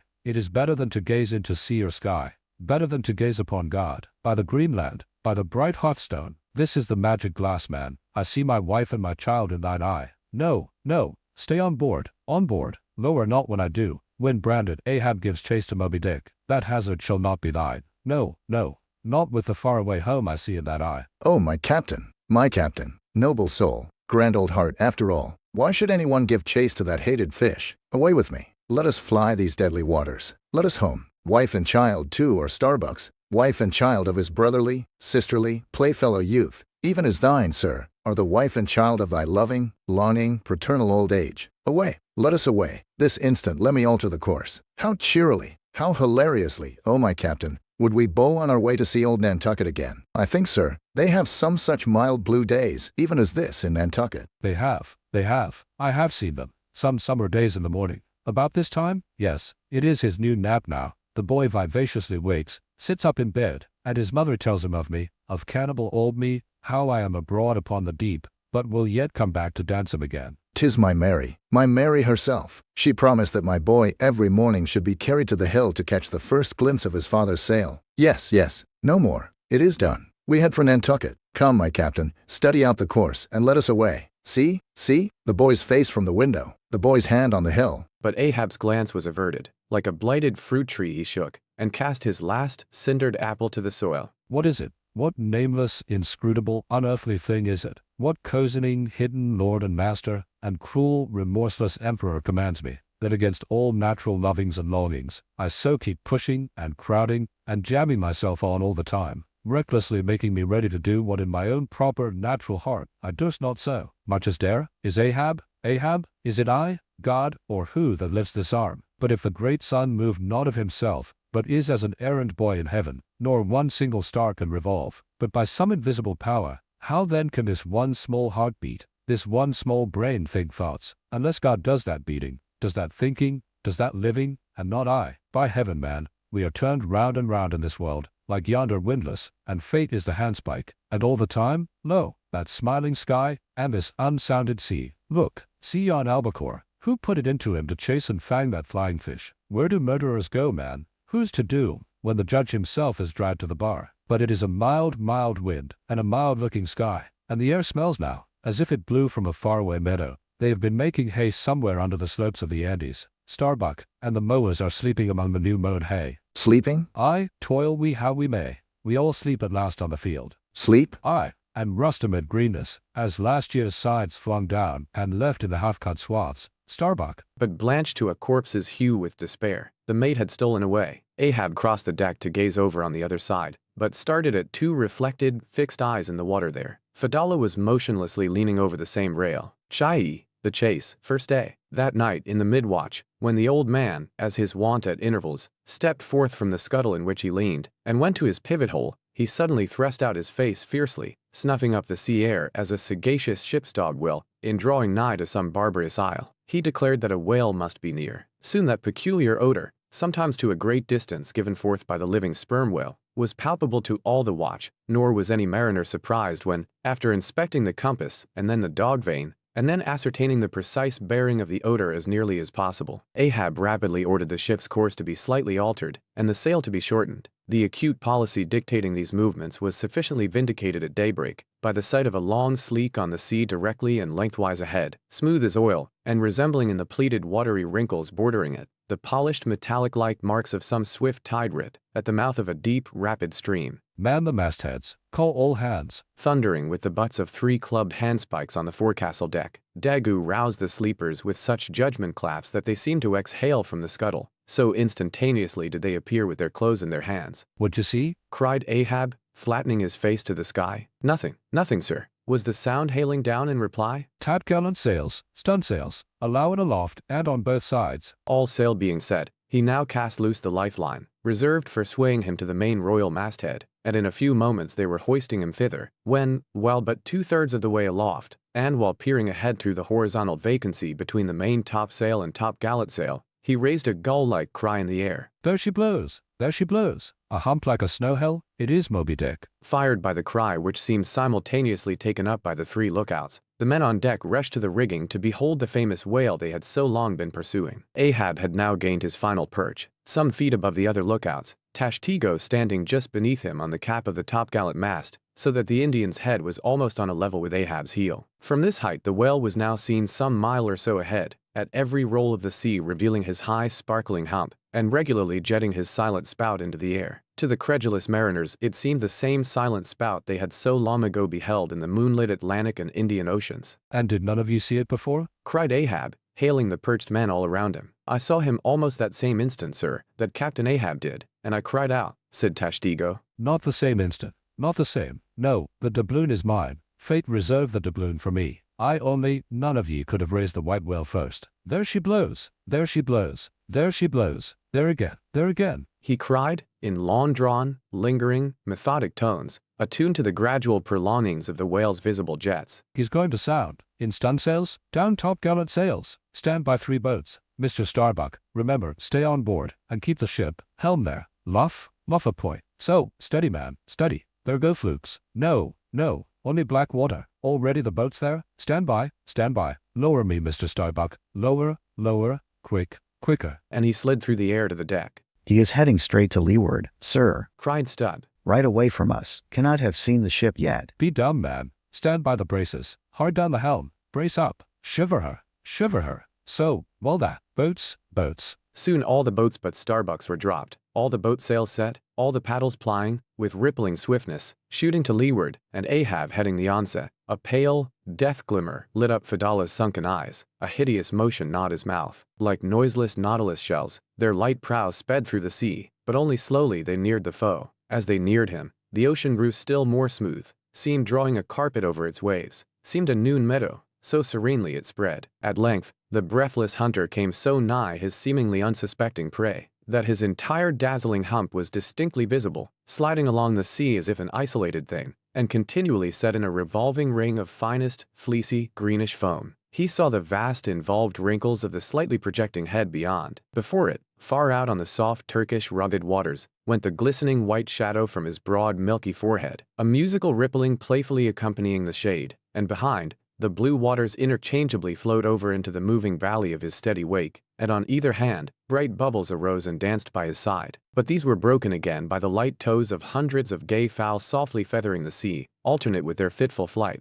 and like to some flagstaff rising from the painted hull of an argosy, the tall but shattered pole of a recent lance projected from the white whale's back, and at intervals one of the cloud of soft-toed fowls hovering, and to and fro skimming like a canopy over the fish, silently perched and rocked on this pole, the long tail feathers streaming like pennons. A gentle joyousness, a mighty mildness of repose and swiftness, invested the gliding whale. Not the white-polled Jupiter swimming away with ravished Europa clinging to his graceful horns, his lovely, leering eyes sideways intent upon the maid, with smooth, bewitching fleetness, rippling straight for the nuptial bower in Crete. Not Jove, not that great majesty supreme, did surpass the glorified white whale as he so divinely swam, on each soft side coincident with the parted swell, that but once leaving him, then flowed so wide away on each bright side, the whale shed off enticings. No wonder there had been some among the hunters who, namelessly transported and allured by all this serenity, had ventured to assail it, but had fatally found that quietude but the vesture of tornadoes. Yet calm, enticing calm, O whale, thou glidest on, to all who for the first time eye thee, no matter how many in that same way thou mayest have bejuggled and destroyed before. And thus, through the serene tranquillities of the tropical sea, among waves whose hand-clappings were suspended by exceeding rapture, Moby Dick moved on, still withholding from sight the full terrors of his submerged truck, entirely hiding the wrenched hideousness of his jaw. But soon the fore part of him slowly rose from the water. For an instant his whole marbleized body formed a high arch, like Virginia's natural bridge, and warningly waving his bannered flukes in the air, the grand god revealed himself, sounded, and went out of sight. Hoveringly halting, and dipping on the wing, the white sea fowls longingly lingered over the agitated pool that he left. With oars apeak and paddles down, the sheets of their sails adrift, the three boats now stilly floated, awaiting Moby Dick's reappearance. But our, Said Ahab, standing rooted in his boat's stern, and he gazed beyond the whale's place, towards the dim blue spaces and wide wooing vacancies to leeward. It was only an instant, for again his eyes seemed whirling round in his head as he swept the watery circle. The breeze now freshened, the sea began to swell. The birds? The birds? Cried Tashtego, in long Indian file, as when herons take wing. The white birds were now all flying towards Ahab's boat, and when within a few yards began fluttering over the water there, wheeling round and round, with joyous, expectant cries. Their vision was keener than man's. Ahab could discover no sign in the sea, but suddenly as he peered down and down into its depths, he profoundly saw a white living spot no bigger than a white weasel, with wonderful celerity uprising, and magnifying as it rose, till it turned, and then there were plainly revealed two long crooked rows of white glistening teeth, floating up from the undiscoverable bottom. It was Moby Dick's open mouth and scrolled jaw, his vast, shadowed bulk still half blending with the blue of the sea. The glittering mouth yawned beneath the boat like an open-doored marble tomb, and giving one sidelong sweep with his steering oar, Ahab whirled the craft aside from this tremendous apparition. Then, calling upon Fedallah to change places with him, went forward to the bows, and seizing Perth's harpoon, commanded his crew to grasp their oars and stand by to stern. Now, by reason of this timely spinning round the boat upon its axis, its bow, by anticipation, was made to face the whale's head while yet under water. But as if perceiving this stratagem, Moby Dick, with that malicious intelligence ascribed to him, sidlingly transplanted himself, as it were, in an instant, shooting his pleated head lengthwise beneath the boat. Through and through, Through every plank and each rib, it thrilled for an instant, the whale obliquely lying on his back, in the manner of a biting shark, slowly and feelingly taking its bows full within his mouth, so that the long, narrow, scrolled lower jaw curled high up into the open air, and one of the teeth caught in a rowlock. The bluish pearl white of the inside of the jaw was within 6 inches of Ahab's head, and reached higher than that. In this attitude the white whale now shook the slight cedar as a mildly cruel cat her mouse. With unastonished eyes Fedallah gazed, and crossed his arms, but the tiger-yellow crew were tumbling over each other's heads to gain the uttermost stern. And now, while both elastic gunwales were springing in and out, as the whale dallied with the doomed craft in this devilish way, and from his body being submerged beneath the boat, he could not be darted at from the bows, for the bows were almost inside of him, as it were, and while the other boats involuntarily paused, as before a quick crisis impossible to withstand, then it was that monomaniac Ahab, furious with this tantalizing vicinity of his foe, which placed him all alive and helpless in the very jaws he hated. Frenzied with all this, he seized the long bone with his naked hands, and wildly strove to wrench it from its grip. As now he thus vainly strove, the jaw slipped from him, the frail gunwales bent in, collapsed, and snapped, as both jaws, like an enormous shears, sliding further aft, bit the craft completely in twain, and locked themselves fast again in the sea, midway between the two floating wrecks. These floated aside, the broken ends drooping, the crew at the stern wreck clinging to the gunwales, and striving to hold fast to the oars to lash them across. At that preluding moment, ere the boat was yet snapped, Ahab, the first to perceive the whale's intent, by the crafty upraising of his head, a movement that loosed his hold for the time. At that moment his hand had made one final effort to push the boat out of the bite, but only slipping further into the whale's mouth, and tilting over sideways as it slipped, the boat had shaken off his hold on the jaw, spilled him out of it, as he leaned to the push, and so he fell flat-faced upon the sea, ripplingly withdrawing from his prey. Moby Dick now lay at a little distance, vertically thrusting his oblong white head up and down in the billows, and at the same time slowly revolving his whole spindled body, so that when his vast wrinkled forehead rose, some 20 or more feet out of the water, the now rising swells, with all their confluent waves, dazzlingly broke against it, vindictively tossing their shivered spray still higher into the air. 22. So in a gale,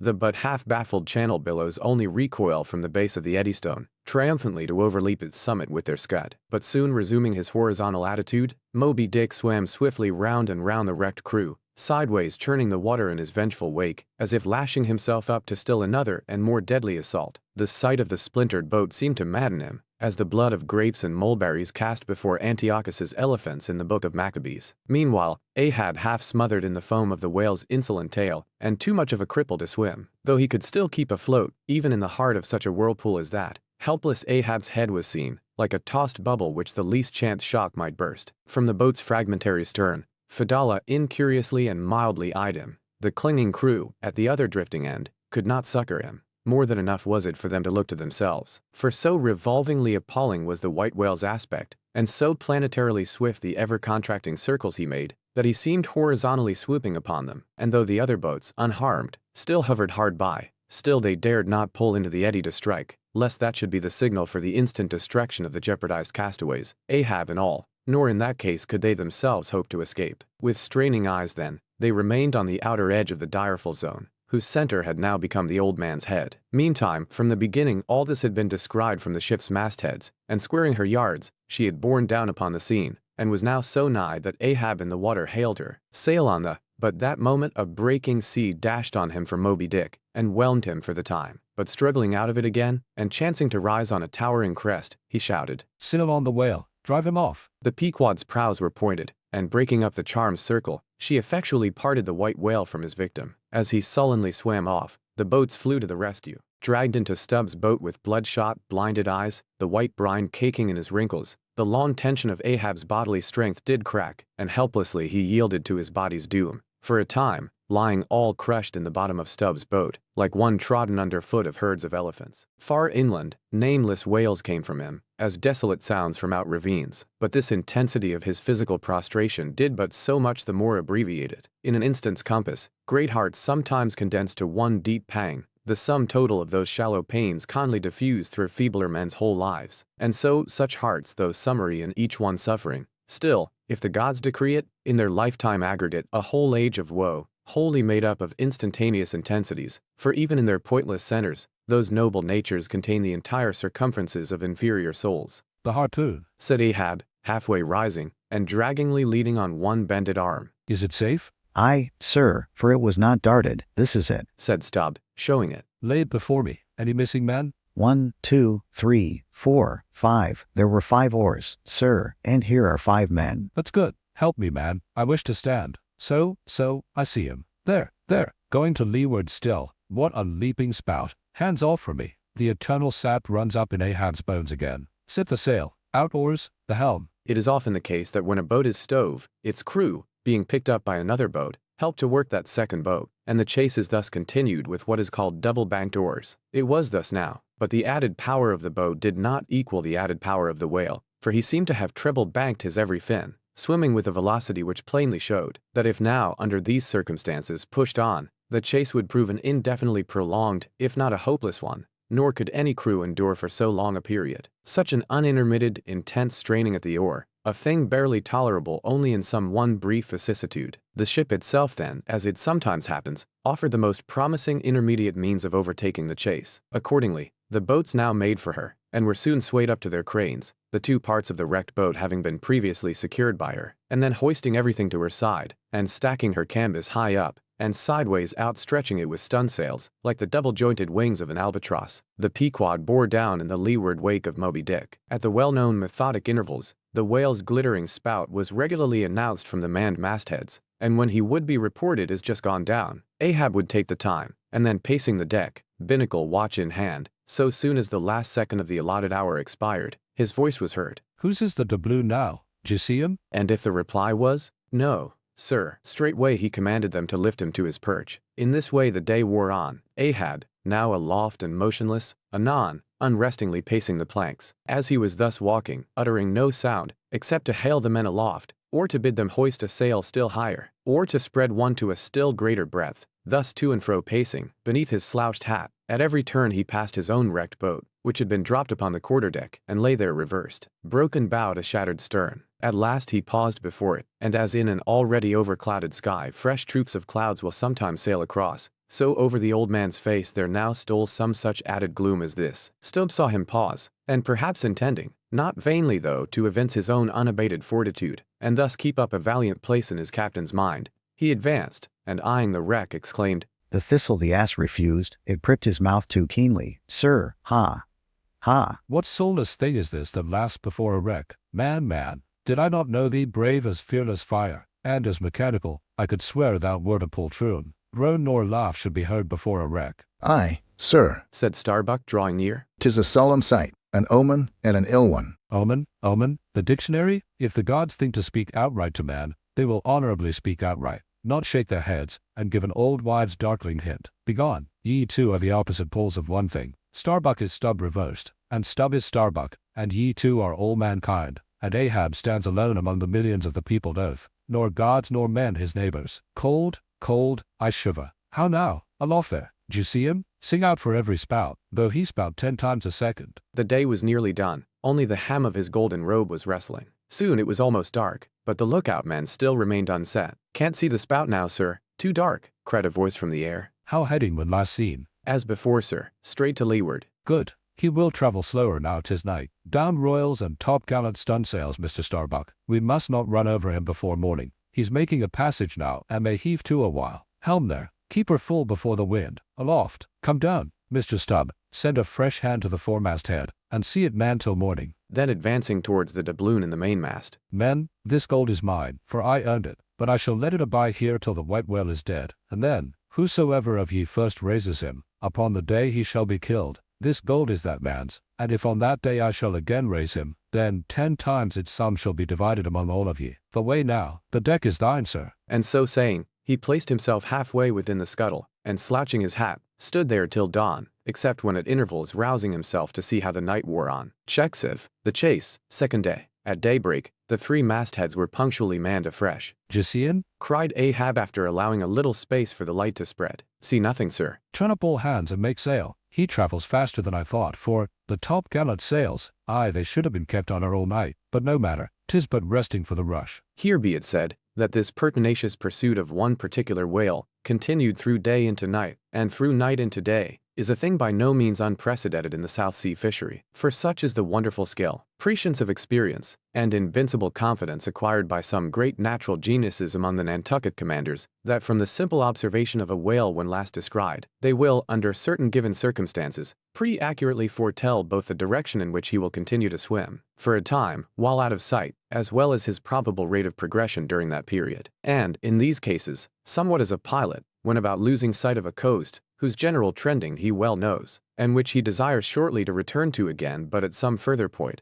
like as this pilot stands by his compass, and takes the precise bearing of the cape at present visible, in order the more certainly to hit aright the remote, unseen headland, eventually to be visited, so does the fisherman at his compass, with the whale, for after being chased and diligently marked, through several hours of daylight, then, when night obscures the fish, the creature's future wake through the darkness is almost as established to the sagacious mind of the hunter, as the pilot's coast is to him, so that to this hunter's wondrous skill, the proverbial evanescence of a thing writ in water, a wake, is to all desired purposes well nigh as reliable as the steadfast land, and as the mighty iron leviathan of the modern railway is so familiarly known in its every pace that, with watches in their hands, men time his rate as doctors that of a baby's pulse, and lightly say of it, the up train or the down train will reach such a spot, at such an hour. Even so, almost. There are occasions when these Nantucketers time that other leviathan of the deep, according to the observed humor of his speed, and say to themselves, so many hours hence this whale will have gone 200 miles, will have about reached this or that degree of latitude or longitude. But to render this acuteness at all successful in the end, wind and the sea must be the whaleman's allies. For of what present avail to the becalmed or wind-bound mariner is the skill that assures him he is exactly 93 leagues and a quarter from his port? Inferable from these statements are many collateral subtle matters touching the chase of whales. The ship tore on, leaving such a furrow in the sea as when a cannonball, missent, becomes a plowshare and turns up the level field. By Sultan Hemp. Cried Stubb. But this swift motion of the deck creeps up one's legs and tingles at the heart. This ship and I are two brave fellows. Ha, ha. Someone take me up, and launch me, spine-wise, on the sea, for by live oaks, my spine's a keel. Ha, ha. We go the gate that leaves no dust behind. There she blows, she blows, she blows, right ahead, was now the masthead cry. Aye, Cried Stubb. I knew it, ye can't escape, blow on and split your spout, O whale. The mad fiend himself is after ye.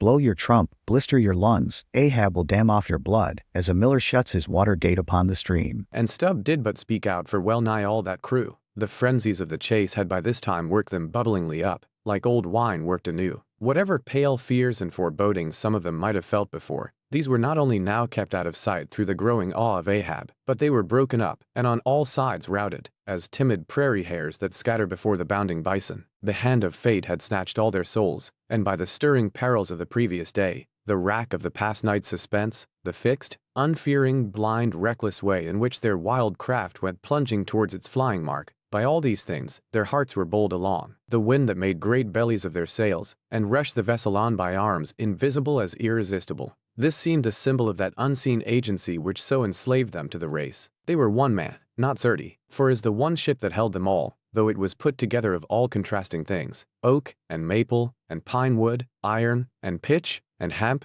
yet all these ran into each other in the one concrete hull, which shot on its way, both balanced and directed by the long central keel. Even so, all the individualities of the crew, this man's valor, that man's fear, guilt and guiltiness, all varieties were welded into oneness, and were all directed to that fatal goal which Ahab their one lord and keel did point to. The rigging lived. The mastheads, like the tops of tall palms, were outspreadingly tufted with arms and legs, clinging to a spar with one hand. Some reached forth the other with impatient wavings. Others, shading their eyes from the vivid sunlight, sat far out on the rocking yards, all the spars in full bearing of mortals, ready and ripe for their fate. Ah, how they still strove through that infinite blueness to seek out the thing that might destroy them. Why sing ye not out for him, if ye see him? Cried Ahab, when, after the lapse of some minutes since the first cry, no more had been heard. Sway me up, men, ye have been deceived. Not Moby Dick casts one odd jet that way, and then disappears. It was even so. In their headlong eagerness, the men had mistaken some other thing for the whale spout, as the event itself soon proved. For hardly had Ahab reached his perch,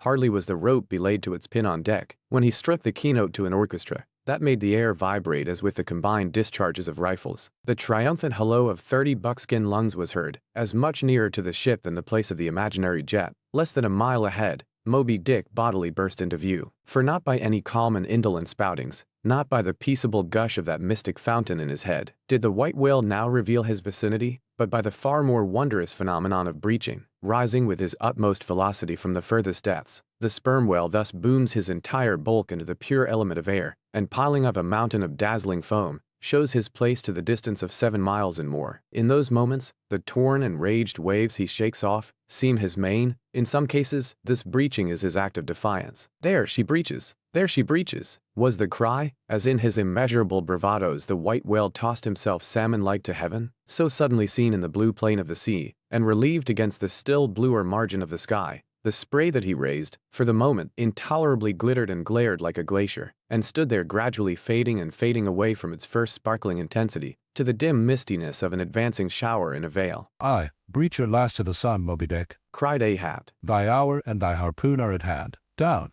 down all of ye, but one man at the fore. The boats, stand by." Unmindful of the tedious rope ladders of the shrouds, the men, like shooting stars, slid to the deck by the isolated backstays and halyards, while Ahab, less dartingly, but still rapidly, was dropped from his perch. "Lower away. He cried, so soon as he had reached his boat, a spare one, rigged the afternoon previous. Mr. Starbuck, the ship is thine. Keep away from the boats, but keep near them. Lower, all." As if to strike a quick terror into them, by this time being the first assailant himself, Moby Dick had turned, and was now coming for the 3 crews. Ahab's boat was central, and cheering his men, he told them he would take the whale head and head, that is, pull straight up to his forehead, a not uncommon thing, for when within a certain limit, such a course excludes the coming onset from the whale's sidelong vision. But ere that close limit was gained, and while yet all 3 boats were plain as the ship's 3 masts to his eye, the white whale churning himself into furious speed, almost in an instant as it were, rushing among the boats with open jaws and a lashing tail, offered appalling battle on every side, and, heedless of the irons darted at him from every boat, seemed only intent on annihilating each separate plank of which those boats were made. But skillfully maneuvered, incessantly wheeling like trained charges in the field,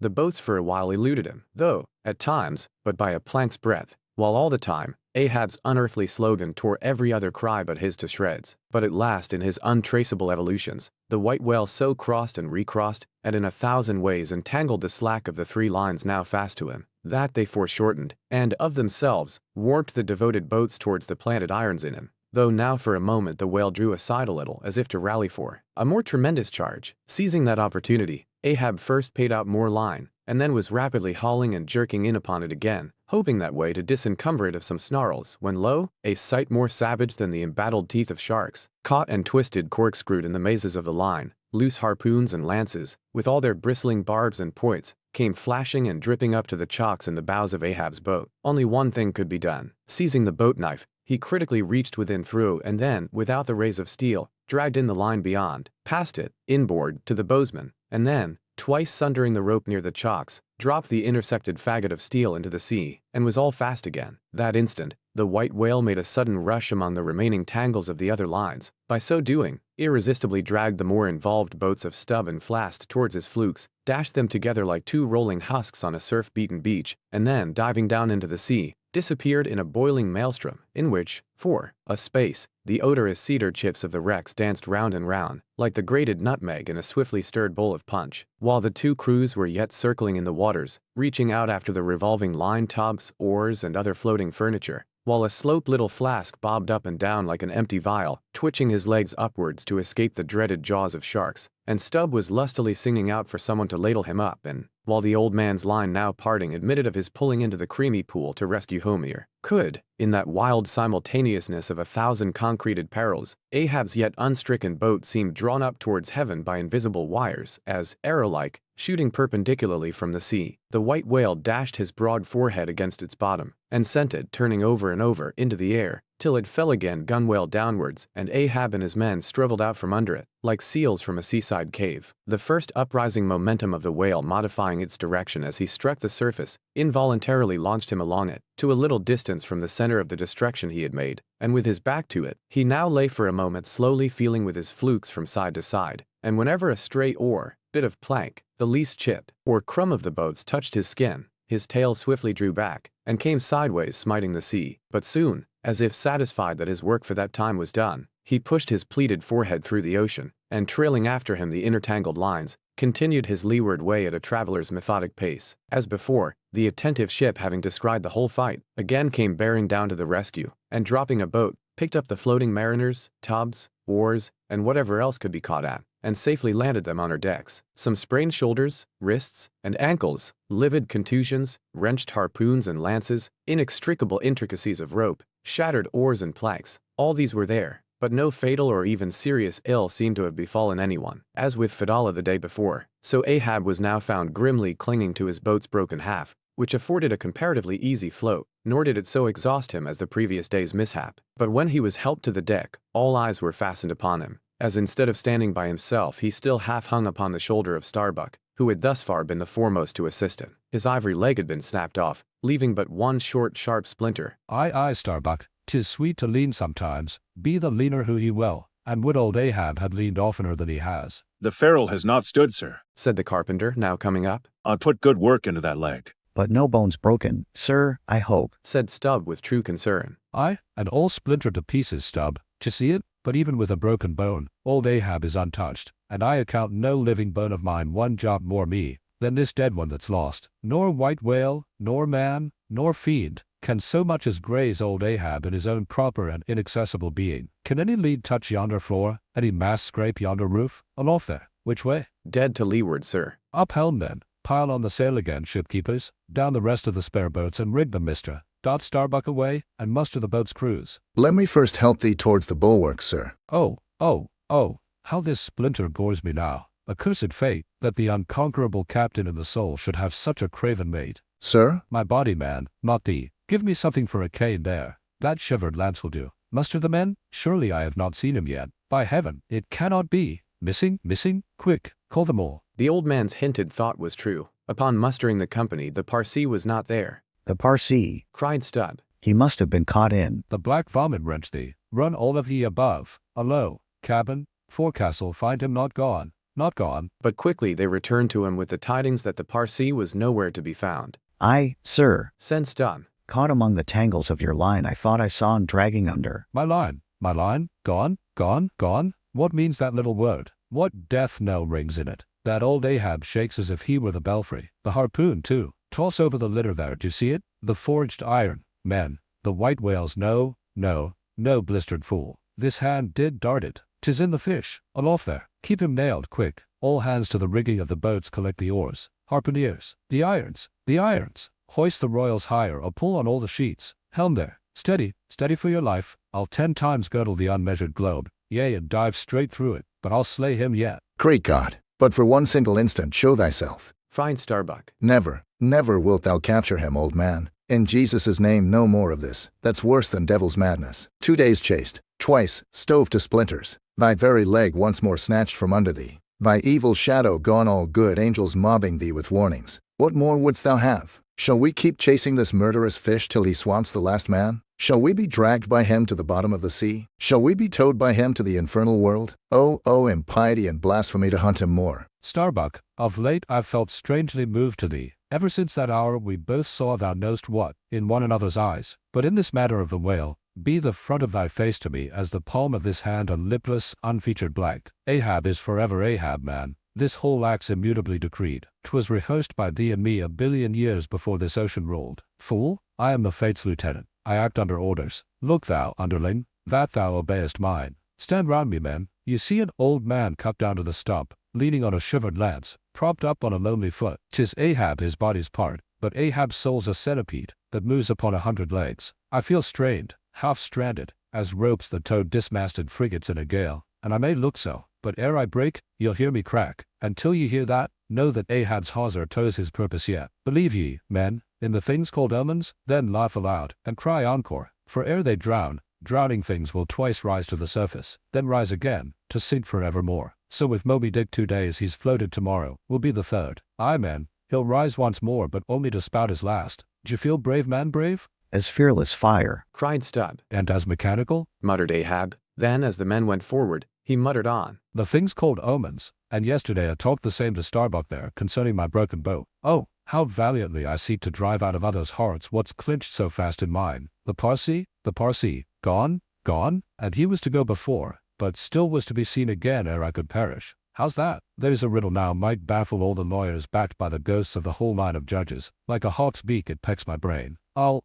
solve it though. When dusk descended, the whale was still in sight to leeward, so once more the sail was shortened, and everything passed nearly as on the previous night. Only, the sound of hammers and the hum of the grindstone was heard till nearly daylight, as the men toiled by lanterns in the complete and careful rigging of the spare boats, and sharpening their fresh weapons for the morrow. Meantime, of the broken keel of Ahab's wrecked craft the carpenter made him another leg, while still as on the night before, slouched Ahab stood fixed within his scuttle, his hid, heliotrope glance anticipatingly gone backward on its dial, sat due eastward for the earliest sun. CXXIV. The chase, third day. The morning of the third day dawned fair and fresh, and once more the solitary night man at the foremast head was relieved by crowds of the daylight lookouts, who dotted every mast and almost every spar. "D'ye see him?" cried Ahab, but the whale was not yet in sight. "In his infallible wake, though. But follow that wake, that's all. Helm there, steady as thou goest, and hast been going. What a lovely day again. Were it a new-made world, and made for a summer house to the angels, and this morning the first of its throwing open to them, a fairer day could not dawn upon that world." Here's food for thought. Had Ahab time to think? But Ahab never thinks. He only feels.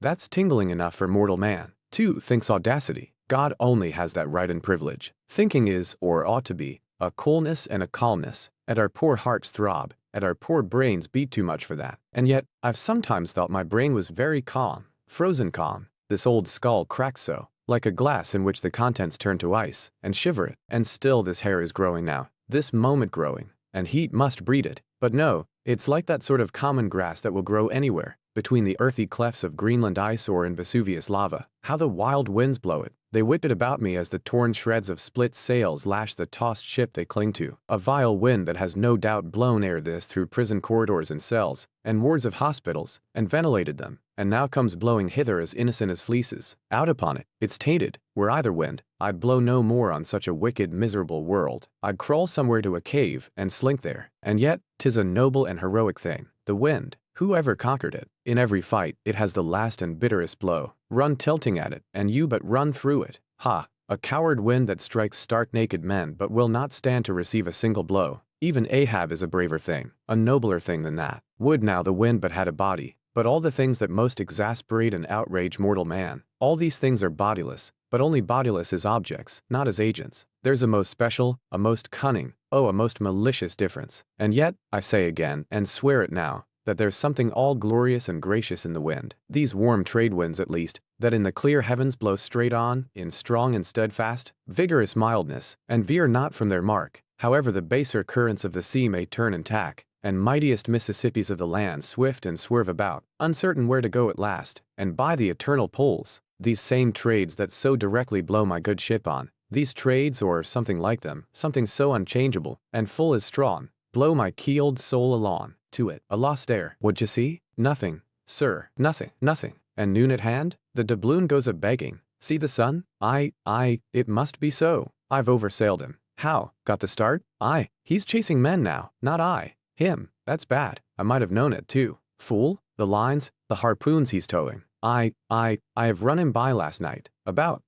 Come down all of ye. But the regular lookouts. Man the braces. Steering as she had done. The wind had been somewhat on the Pequod's quarter, so that now being pointed in the reverse direction, the braced ship sailed hard upon the breeze as she rechurned the cream in her own white wake. Against the wind he now steers for the open jaw. Murmured Starbuck to himself, as he coiled the new-hauled main brace upon the rail. God keep us, but already my bones feel damp within me, and from the inside wet my flesh. I misdoubt me that I disobey my God in obeying him. Stand by to sway me up, cried Ahab, advancing to the hempen basket. We should meet him sen. Aye, sir. And straightway Starbuck did Ahab's bidding, and once more Ahab swung on high. A whole hour now passed, gold beat now to ages. Time itself now held long breaths with keen suspense. But at last, some 3 points off the weather bow, Ahab descried the spout again, and instantly from the 3 mastheads, 3 shrieks went up as if the tongues of fire had voiced it. Forehead to forehead I meet thee, this third time, Moby Dick. On deck there, brace sharper up, crowd her into the wind's eye. He's too far off to lower yet, Mr. Starbuck. The sails shake. Stand over that helmsman with the top maul. So,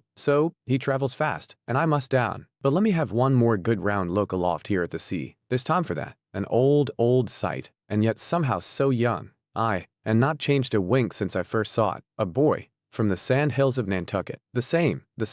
The same to Noah as to me. There's a soft shower to leeward. Such lovely leewardings. They must lead somewhere, to something else than common land, more palmy than the palms. Leeward? The white whale goes that way. Look to windward then. The better if the bitter a quarter. But goodbye. Goodbye, old masthead. What's this? Green? Aye. Tiny mosses in these warped cracks. No such green weather stains on Ahab's head. There's the difference now between man's old age and matters. But I, old mast, we both grow old together. Sound in our hulls though, are we not, my ship? Aye, minus a leg, that's all. By heaven, this dead wood has the better of my live flesh every way. I can't compare with it. And I've known some ships made of dead trees outlast the lives of men made of the most vital stuff of vital fathers. What's that he said? He should still go before me, my pilot, and yet to be seen again? But where? Will I have eyes at the bottom of the sea, supposing I descend those endless stairs? And all night I've been sailing from him, wherever he did sink to. I, like many more thou toldst direful truth as touching thyself, O Parsi. But, Ahab, there thy shot fell short. Goodbye, masthead. Keep a good eye upon the whale, the while I'm gone. We'll talk tomorrow. Nay, tonight, when the white whale lies down there, tied by head and tail. He gave the word, and still gazing round him, was steadily lowered through the cloven blue air to the deck. In due time the boats were lowered, but as standing in his shallop's stern, Ahab just hovered upon the point of the descent, he waved to the mate, who held one of the tackle ropes on deck, and bade him pause. Starbuck. Sir? For the third time my soul's ship starts upon this voyage, Starbuck. Aye, sir. Thou wilt have it so. Some ships sail from their ports, and ever afterwards are missing, Starbuck. Truth, sir. Saddest truth. Some men die at ebb tide, some at low water, some at the full of the flood, and I feel now like a billow that's all one crested comb, Starbuck. I am old. Shake hands with me, man. Their hands met, their eyes fastened, Starbuck's tears the glue. Oh, my captain, noble heart, go not, go not. See, it's a brave man that weeps. How great the agony of the persuasion then. Lower away, cried Ahab, tossing the mate's arm from him. Stand by the crew. In an instant the boat was pulling round close under the stern. The sharks, Cried a voice from the low cabin window there. Oh, master, my master, come back. But Ahab heard nothing, for his own voice was high lifted then, and the boat leaped on. Yet the voice spake true, for scarce had he pushed from the ship, when numbers of sharks, seemingly rising from out the dark waters beneath the hull, maliciously snapped at the blades of the oars, every time they dipped in the water, and in this way accompanied the boat with their bites. It is a thing not uncommonly happening to the whaleboats in those swarming seas, the sharks at times apparently following them in the same prescient way that vultures hover over the banners of marching regiments in the east. But these were the first sharks that had been observed by the Pequod since the white whale had been first descried, and whether it was that Ahab's crew were all such tiger-yellow barbarians, and therefore their flesh more musky to the senses of the sharks, a matter sometimes well known to affect them, however it was, they seemed to follow that one boat without molesting the others. Heart of wrought steel, murmured Starbuck, gazing over the side, and following with his eyes the receding boat. Canst thou yet ring boldly to that sight, lowering thy keel among ravening sharks, and followed by them, open-mouthed to the chase, and this the critical third day? For when 3 days flow together in one continuous intense pursuit, be sure the first is the morning, the second the noon, and the third the evening, and the end of that thing, be that end what it may. Oh, my God, what is this that shoots through me, and leaves me so deadly calm, yet expectant, fixed at the top of a shutter? Future things swim before me, as in empty outlines and skeletons. All the past is somehow grown dim. Mary, girl, thou fadest in pale glories behind me, boy. I seem to see but thy eyes grown wondrous blue. Strangest problems of life seem clearing, but clouds sweep between. Is my journey's end coming? My legs feel faint, like his who has footed it all day. Feel thy heart? Beats it yet? Stir thyself, Starbuck. Stave it off. Move, move. Speak aloud. Masthead there? See my boy's hand on the hill? Crazed. Aloft there. Keep thy keenest eye upon the boats. Mark well the whale. Ho! Again? Drive off that hawk. See, he pecks, he tears the vein.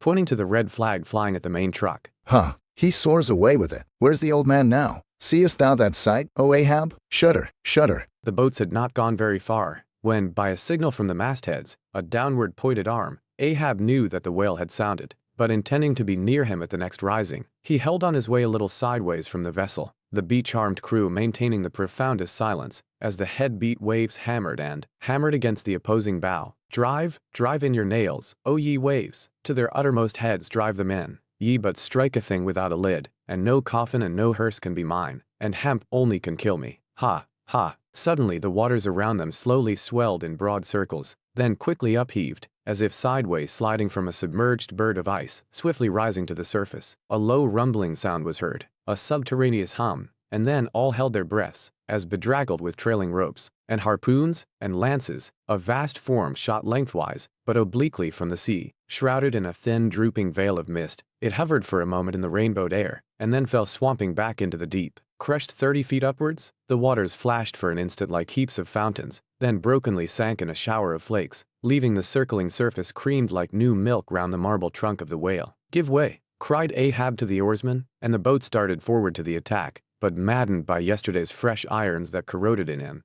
Moby Dick seemed combinedly possessed by all the angels that fell from heaven. The wide tiers of welded tendons overspreading his broad white forehead, beneath the transparent skin, looked knitted together, as head-on he came churning his tail among the boats, and once more flailed them apart, spilling out the irons and lances from the two mates' boats, and dashing in one side of the upper part of their bows, but leaving Ahab's almost without a scar, while Daggoo and Queequeg were stopping the strained planks, and as the whale swimming out from them, turned, and showed one entire flank as he shot by them again. At that moment a quick cry went up, lashed round and round to the fish's back, pinioned in the turns upon turns in which, during the past night, the whale had reeled the involutions of the lines around him. The half-torn body of the Parsee was seen, his sable raiment frayed to shreds, his distended eyes turned full upon old Ahab. The harpoon dropped from his hand, befooled, drawing in a long lean breath. "Aye, Parsee, I see thee again, aye, and thou goest before, and this then is the hearse that thou didst promise, but I hold thee to the last letter of thy word. Where is the second hearse? Away, mates, to the ship.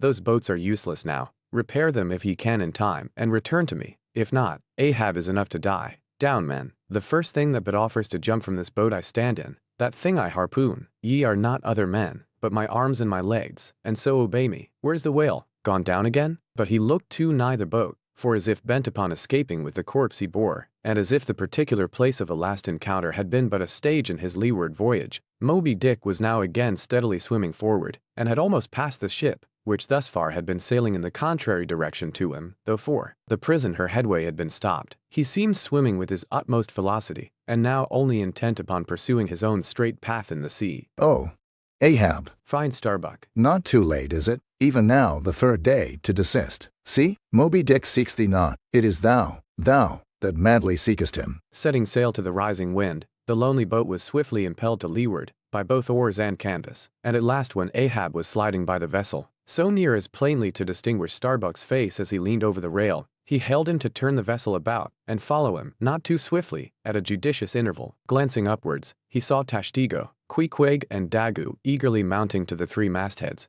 while the oarsmen were rocking in the two staved boats which had but just been hoisted to the side, and were busily at work in repairing them. One after the other, through the portholes, as he sped, he also caught flying glimpses of Stubb and Flask, busying themselves on deck among bundles of new irons and lances. As he saw all this, as he heard the hammers in the broken boats, far other hammers seemed driving a nail into his heart. But he rallied, and now, marking that the vane or flag was gone from the mainmast head, he shouted to Tashtego, who had just gained that perch, to descend again for another flag, and a hammer and nails, and so nail it to the mast. Whether fagged by the 3 days' running chase, and the resistance to his swimming in the knotted hamper he bore, or whether it was some latent deceitfulness and malice in him, whichever was true, the white whale's way now began to abate, as it seemed, from the boat so rapidly nearing him once more. Though indeed the whale's last start had not been so long a one as before, and still as Ahab glided over the waves, the unpitying sharks accompanied him, and so pertinaciously stuck to the boat, and so continually bit at the plying oars, that the blades became jagged and crunched, and left small splinters in the sea at almost every dip. Heed them not, those teeth, but give new rowlocks to your oars. Full on, 'tis the better rest, the shark's jaw than the yielding water. But at every bite, sir, the thin blades grow smaller and smaller. They will last long enough. Pull on. But who can tell, he muttered, whether these sharks swim to feast on the whale or on Ahab. But pull on. Aye, all alive. Now, we near him. The helm. Take the helm. Let me pass. And so saying, two of the oarsmen helped him forward to the bows of the still flying boat. At length, as the craft was cast to one side, and ran ranging along with the white whale's flank, he seemed strangely oblivious of its advance, as the whale sometimes will, and Ahab was fairly within the Smoky Mountain mist, which, thrown off from the whale's spout, curled round his great monadnock hump. He was even thus close to him, when, with body arched back and both arms lengthwise high lifted to the poise, he darted his fierce iron, and his far fiercer curse into the hated whale. As both steel and curse sank to the socket, as if sucked into a morass, Moby Dick sideways writhed, spasmodically rolled his nigh flank against the bow, and, without staving a hole in it, so suddenly canted the boat over, that had it not been for the elevated part of the gunwale to which he then clung, Ahab would once more have been tossed into the sea. As it was, 3 of the oarsmen, who foreknew not the precise instant of the dart, and were therefore unprepared for its effects, these were flung out, but so fell that in an instant 2 of them clutched the gunwale again, and rising to its level on a combing wave, hurled themselves bodily inboard again, the 3rd man helplessly dropping astern. But still afloat and swimming, almost simultaneously, with a mighty volition of ungraduated, instantaneous swiftness, the white whale darted through the weltering sea. But when Ahab cried out to the steersman to take new turns with the line, and hold it so, and commanded the crew to turn round on their seats and tow the boat up to the mark, the moment the treacherous line felt that double strain and tug, it snapped in the empty air. What breaks in me? Some sinew cracks. 'Tis whole again. Oars! Oars! Burst in upon him? Hearing the tremendous rush of the sea-crashing boat, the whale wheeled round to present his black forehead at bay. But in that evolution, catching sight of the nearing black hull of the ship, seemingly seeing in it the source of all his persecutions, bethinking it may be, a larger and nobler foe, of a sudden, he bore down upon its advancing prow, smiting his jaws amid fiery showers of foam. Ahab staggered, his hand smote his forehead. I grow blind. Hands, stretch out before me that I may yet grope my way. Is night, the whale, the shit? Cried the cringing oarsman. Oars, oars, oars, slope downwards to thy depths, O sea, that ere it be forever too late, Ahab may slide this last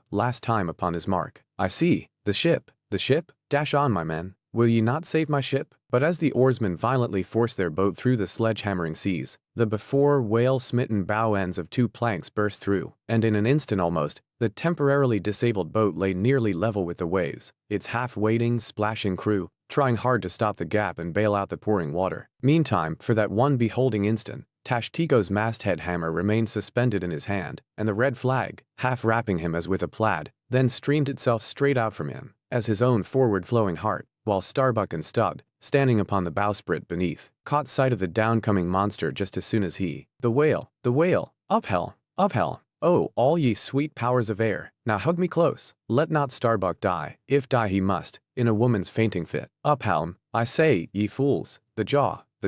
Is this the end of all my bursting prayers, all my lifelong fidelities? Oh, Ahab, lo, thy work. Steady, helmsman, steady. Nay, up helm again. He turns to meet us. Oh, his unappeasable brow drives on towards one whose duty tells him he cannot depart. My God, stand by me now. Stand not by me, but stand under me, whoever you are that will now help Stubb, for Stubb, too, sticks here. I grin at thee, thou grinning whale. Whoever helped Stubb, or kept Stubb awake, but Stubb's own unwinking eye. And now poor Stubb goes to bed upon a mattress that is all too soft, would it were stuffed with brushwood. I grin at thee, thou grinning whale. Look ye, sun, moon, and stars. I call ye assassins of as good a fellow as ever spouted up his ghost. For all that, I would yet ring glasses with ye, would ye but hand the cup. Oh, thou grinning whale, but there'll be plenty of gulping soon. Why fly ye not, O Ahab? For me, off shoes and jacket to it, let Stubb die in his drawers. A most mouldy and oversalted death, though, cherries.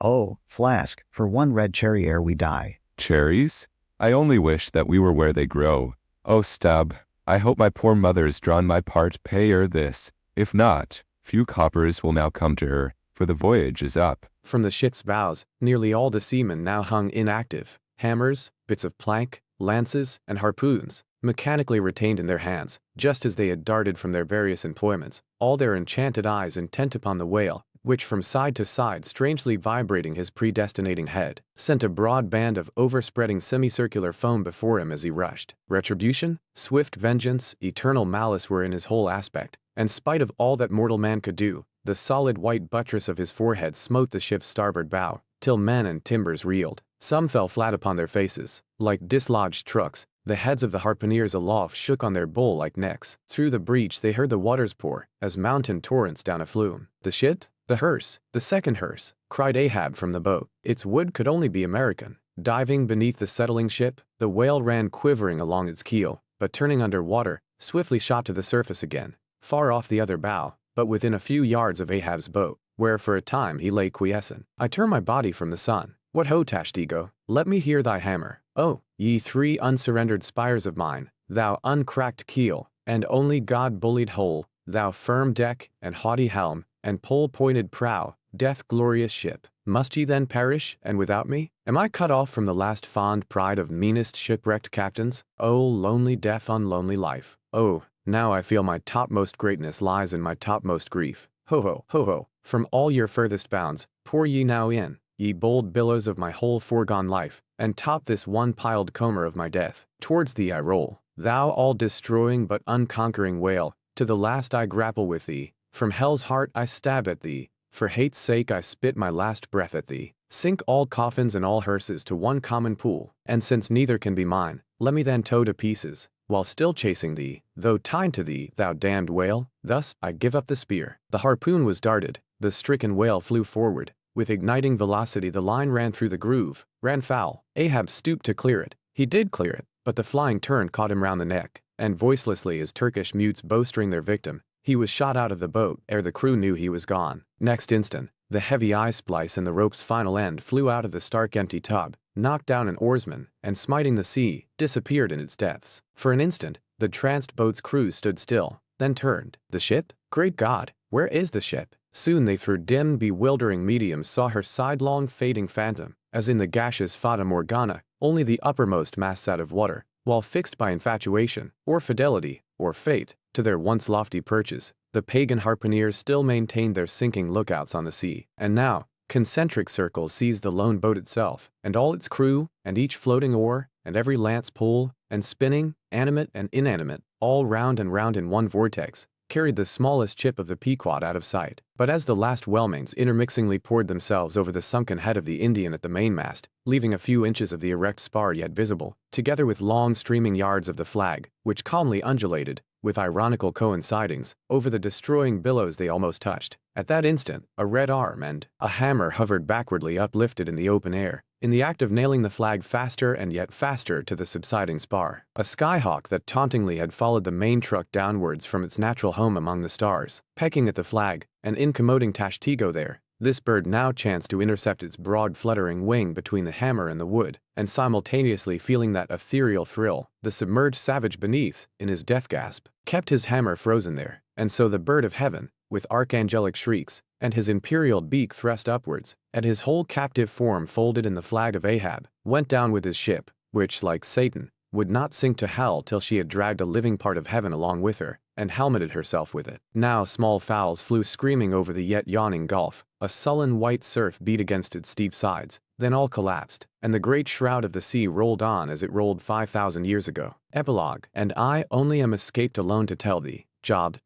the drama's done. Why then here does anyone step forth? Because one did survive the wreck. It so chanced that after the Parsee's disappearance, I was he whom the fates ordained to take the place of Ahab's bowsman. When that bowsman assumed the vacant post, the same who, when on the last day the three men were tossed from out of the rocking boat, was dropped astern. So, floating on the margin of the ensuing scene, and in full sight of it, when the half-spent section of the sunk ship reached me, I was then, but slowly, drawn towards the closing vortex. When I reached it, it had subsided to a creamy pool, round and round then, and ever contracting towards the button, like black bubble at the axis of that slowly wheeling circle, like another ixion I did revolve, till, gaining that vital center, the black bubble upward burst, and now, liberated by reason of its cunning spring, and, owing to its great buoyancy, rising with great force, the coffin LifeBuoy shot lengthwise from the sea, fell over and floated by my side. Buoyed up by that coffin, for almost one whole day and night, I floated on a soft and dirge-like mane. The unharming sharks, they glided by as if with padlocks on their mouths.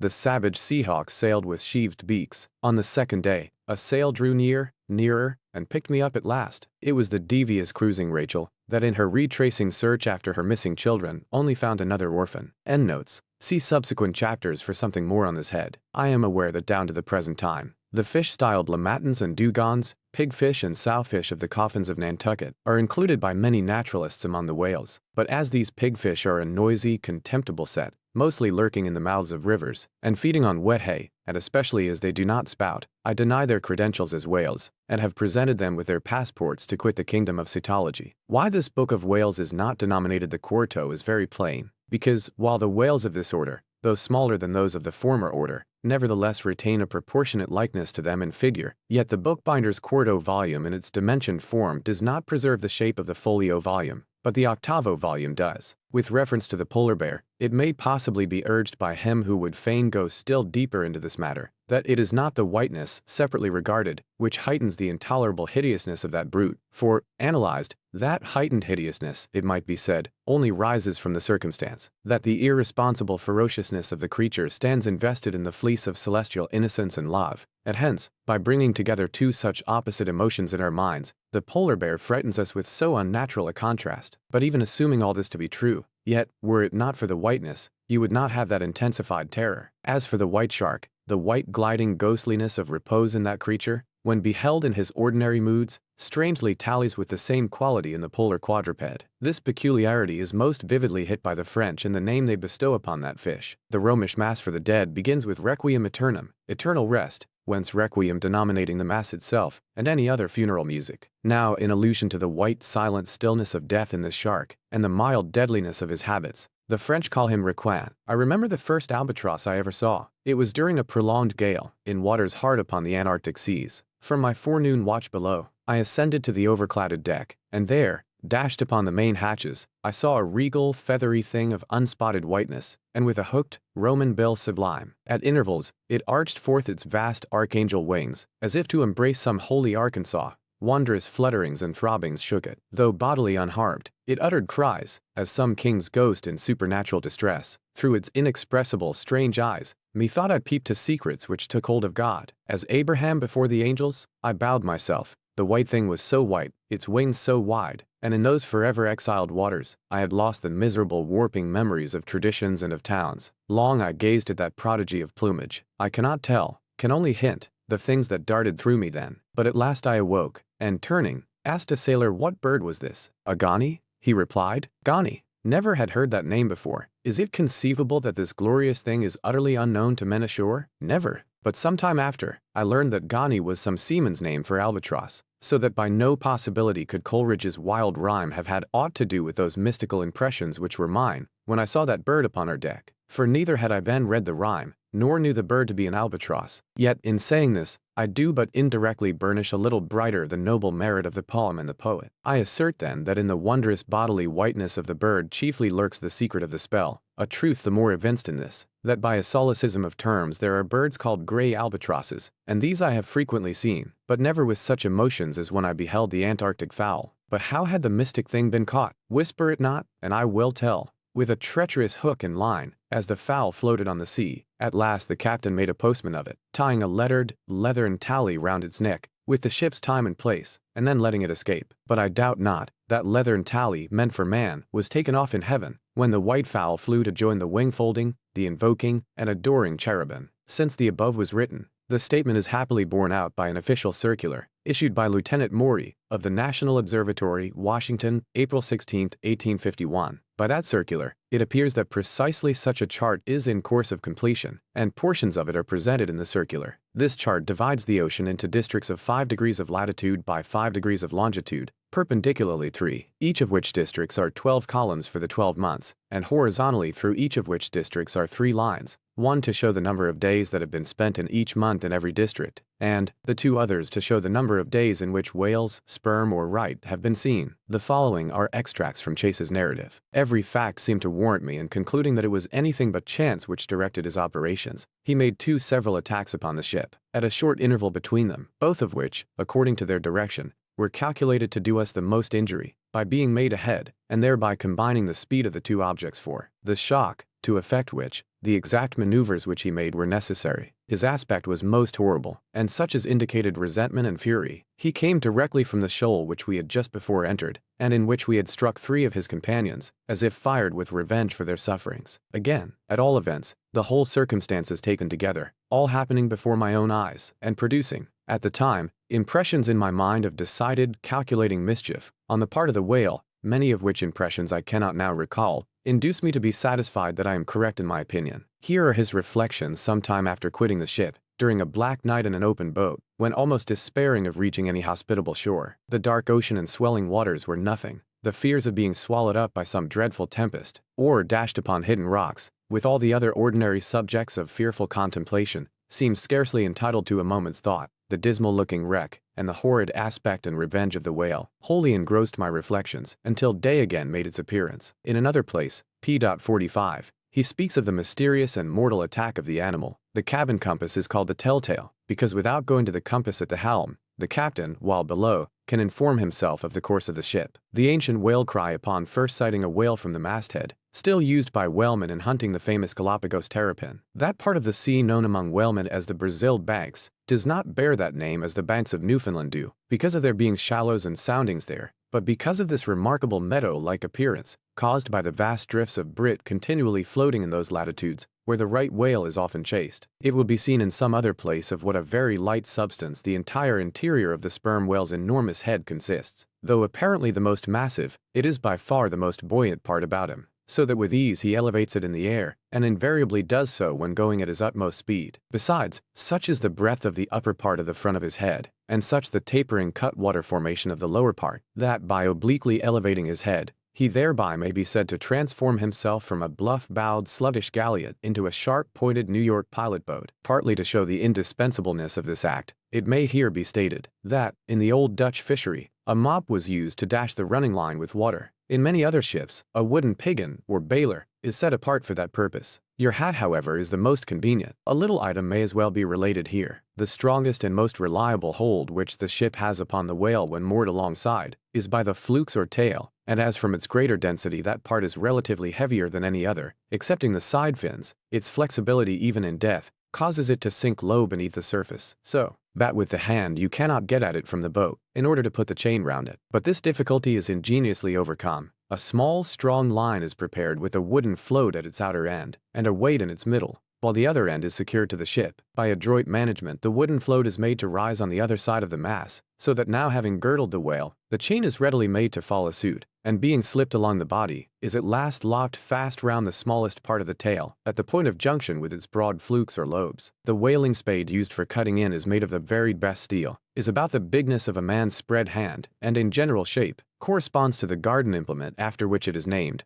only its sides are perfectly flat, and its upper end considerably narrower than the lower. This weapon is always kept as sharp as possible, and when being used is occasionally honed, just like a razor. In its socket, a stiff pole, from 20 to 30 feet long, is inserted for a handle. The monkey rope is found in all whalers, but it was only in the Pequod that the monkey and his holder were ever tied together. This improvement upon the original usage was introduced by no less a man than Stubb, in order to afford the imperiled harpooner the strongest possible guarantee for the faithfulness and vigilance of his monkey rope holder. This reminds us that the right whale really has a sort of whisker, or rather a mustache, consisting of a few scattered white hairs on the upper part of the outer end of the lower jaw. Sometimes these tufts impart a rather brigandish expression to his otherwise solemn countenance. Coin is not a Euclidean term. It belongs to the pure nautical mathematics. I know not that it has been defined before. A coin is a solid which differs from a wedge in having its sharp end formed by the steep inclination of one side, instead of the mutual tapering of both sides, though all comparison in the way of general bulk between the whale and the elephant is preposterous, inasmuch as in that particular the elephant stands in much the same respect to the whale that a dog does to the elephant.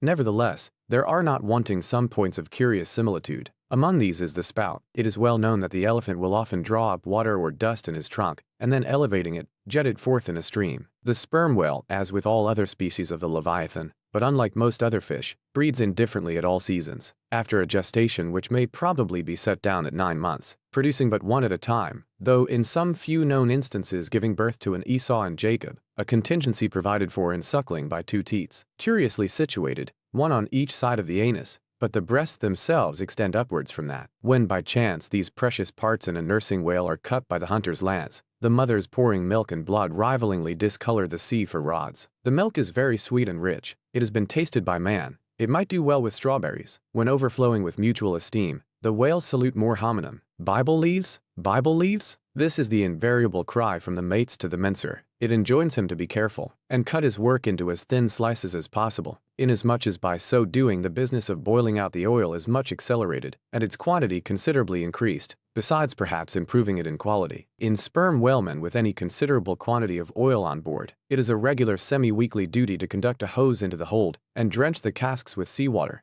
which afterwards, at varying intervals, is removed by the ship's pumps. Hereby the casks are sought to be kept damply tight, while by the changed character of the withdrawn water, the mariners readily detect any serious leakage in the precious cargo. This motion is peculiar to the sperm whale. It receives its designation, pitch poling, from its being likened to that preliminary up and down poise of the whale lance in the exercise called pitch poling, previously described. By this motion the whale must best and most comprehensively view whatever objects may be encircling him. Colophon, Moby Dick was published in 1851 by Herman Melville. This ebook was produced for Standard eBooks by Robin Whittleton, and is based on a transcription produced in 2001 by Daniel Lazarus, Jonesy and David Widger for Project Gutenberg and on digital scans from the Internet Archive. The cover page is adapted from The Flying Dutchman, a painting completed in 1887 by Albert Pinkham Ryder. The cover, title pages feature the League's Spartan and Sorts Mill Gaudy typefaces created in 2014 and 2009 by the League of Movable Type. This edition was released on May 10, 2024, 5:53 p.m. and is based on revision 930C1B0. The first edition of this ebook was released on March 27, 2018, 10:02 p.m.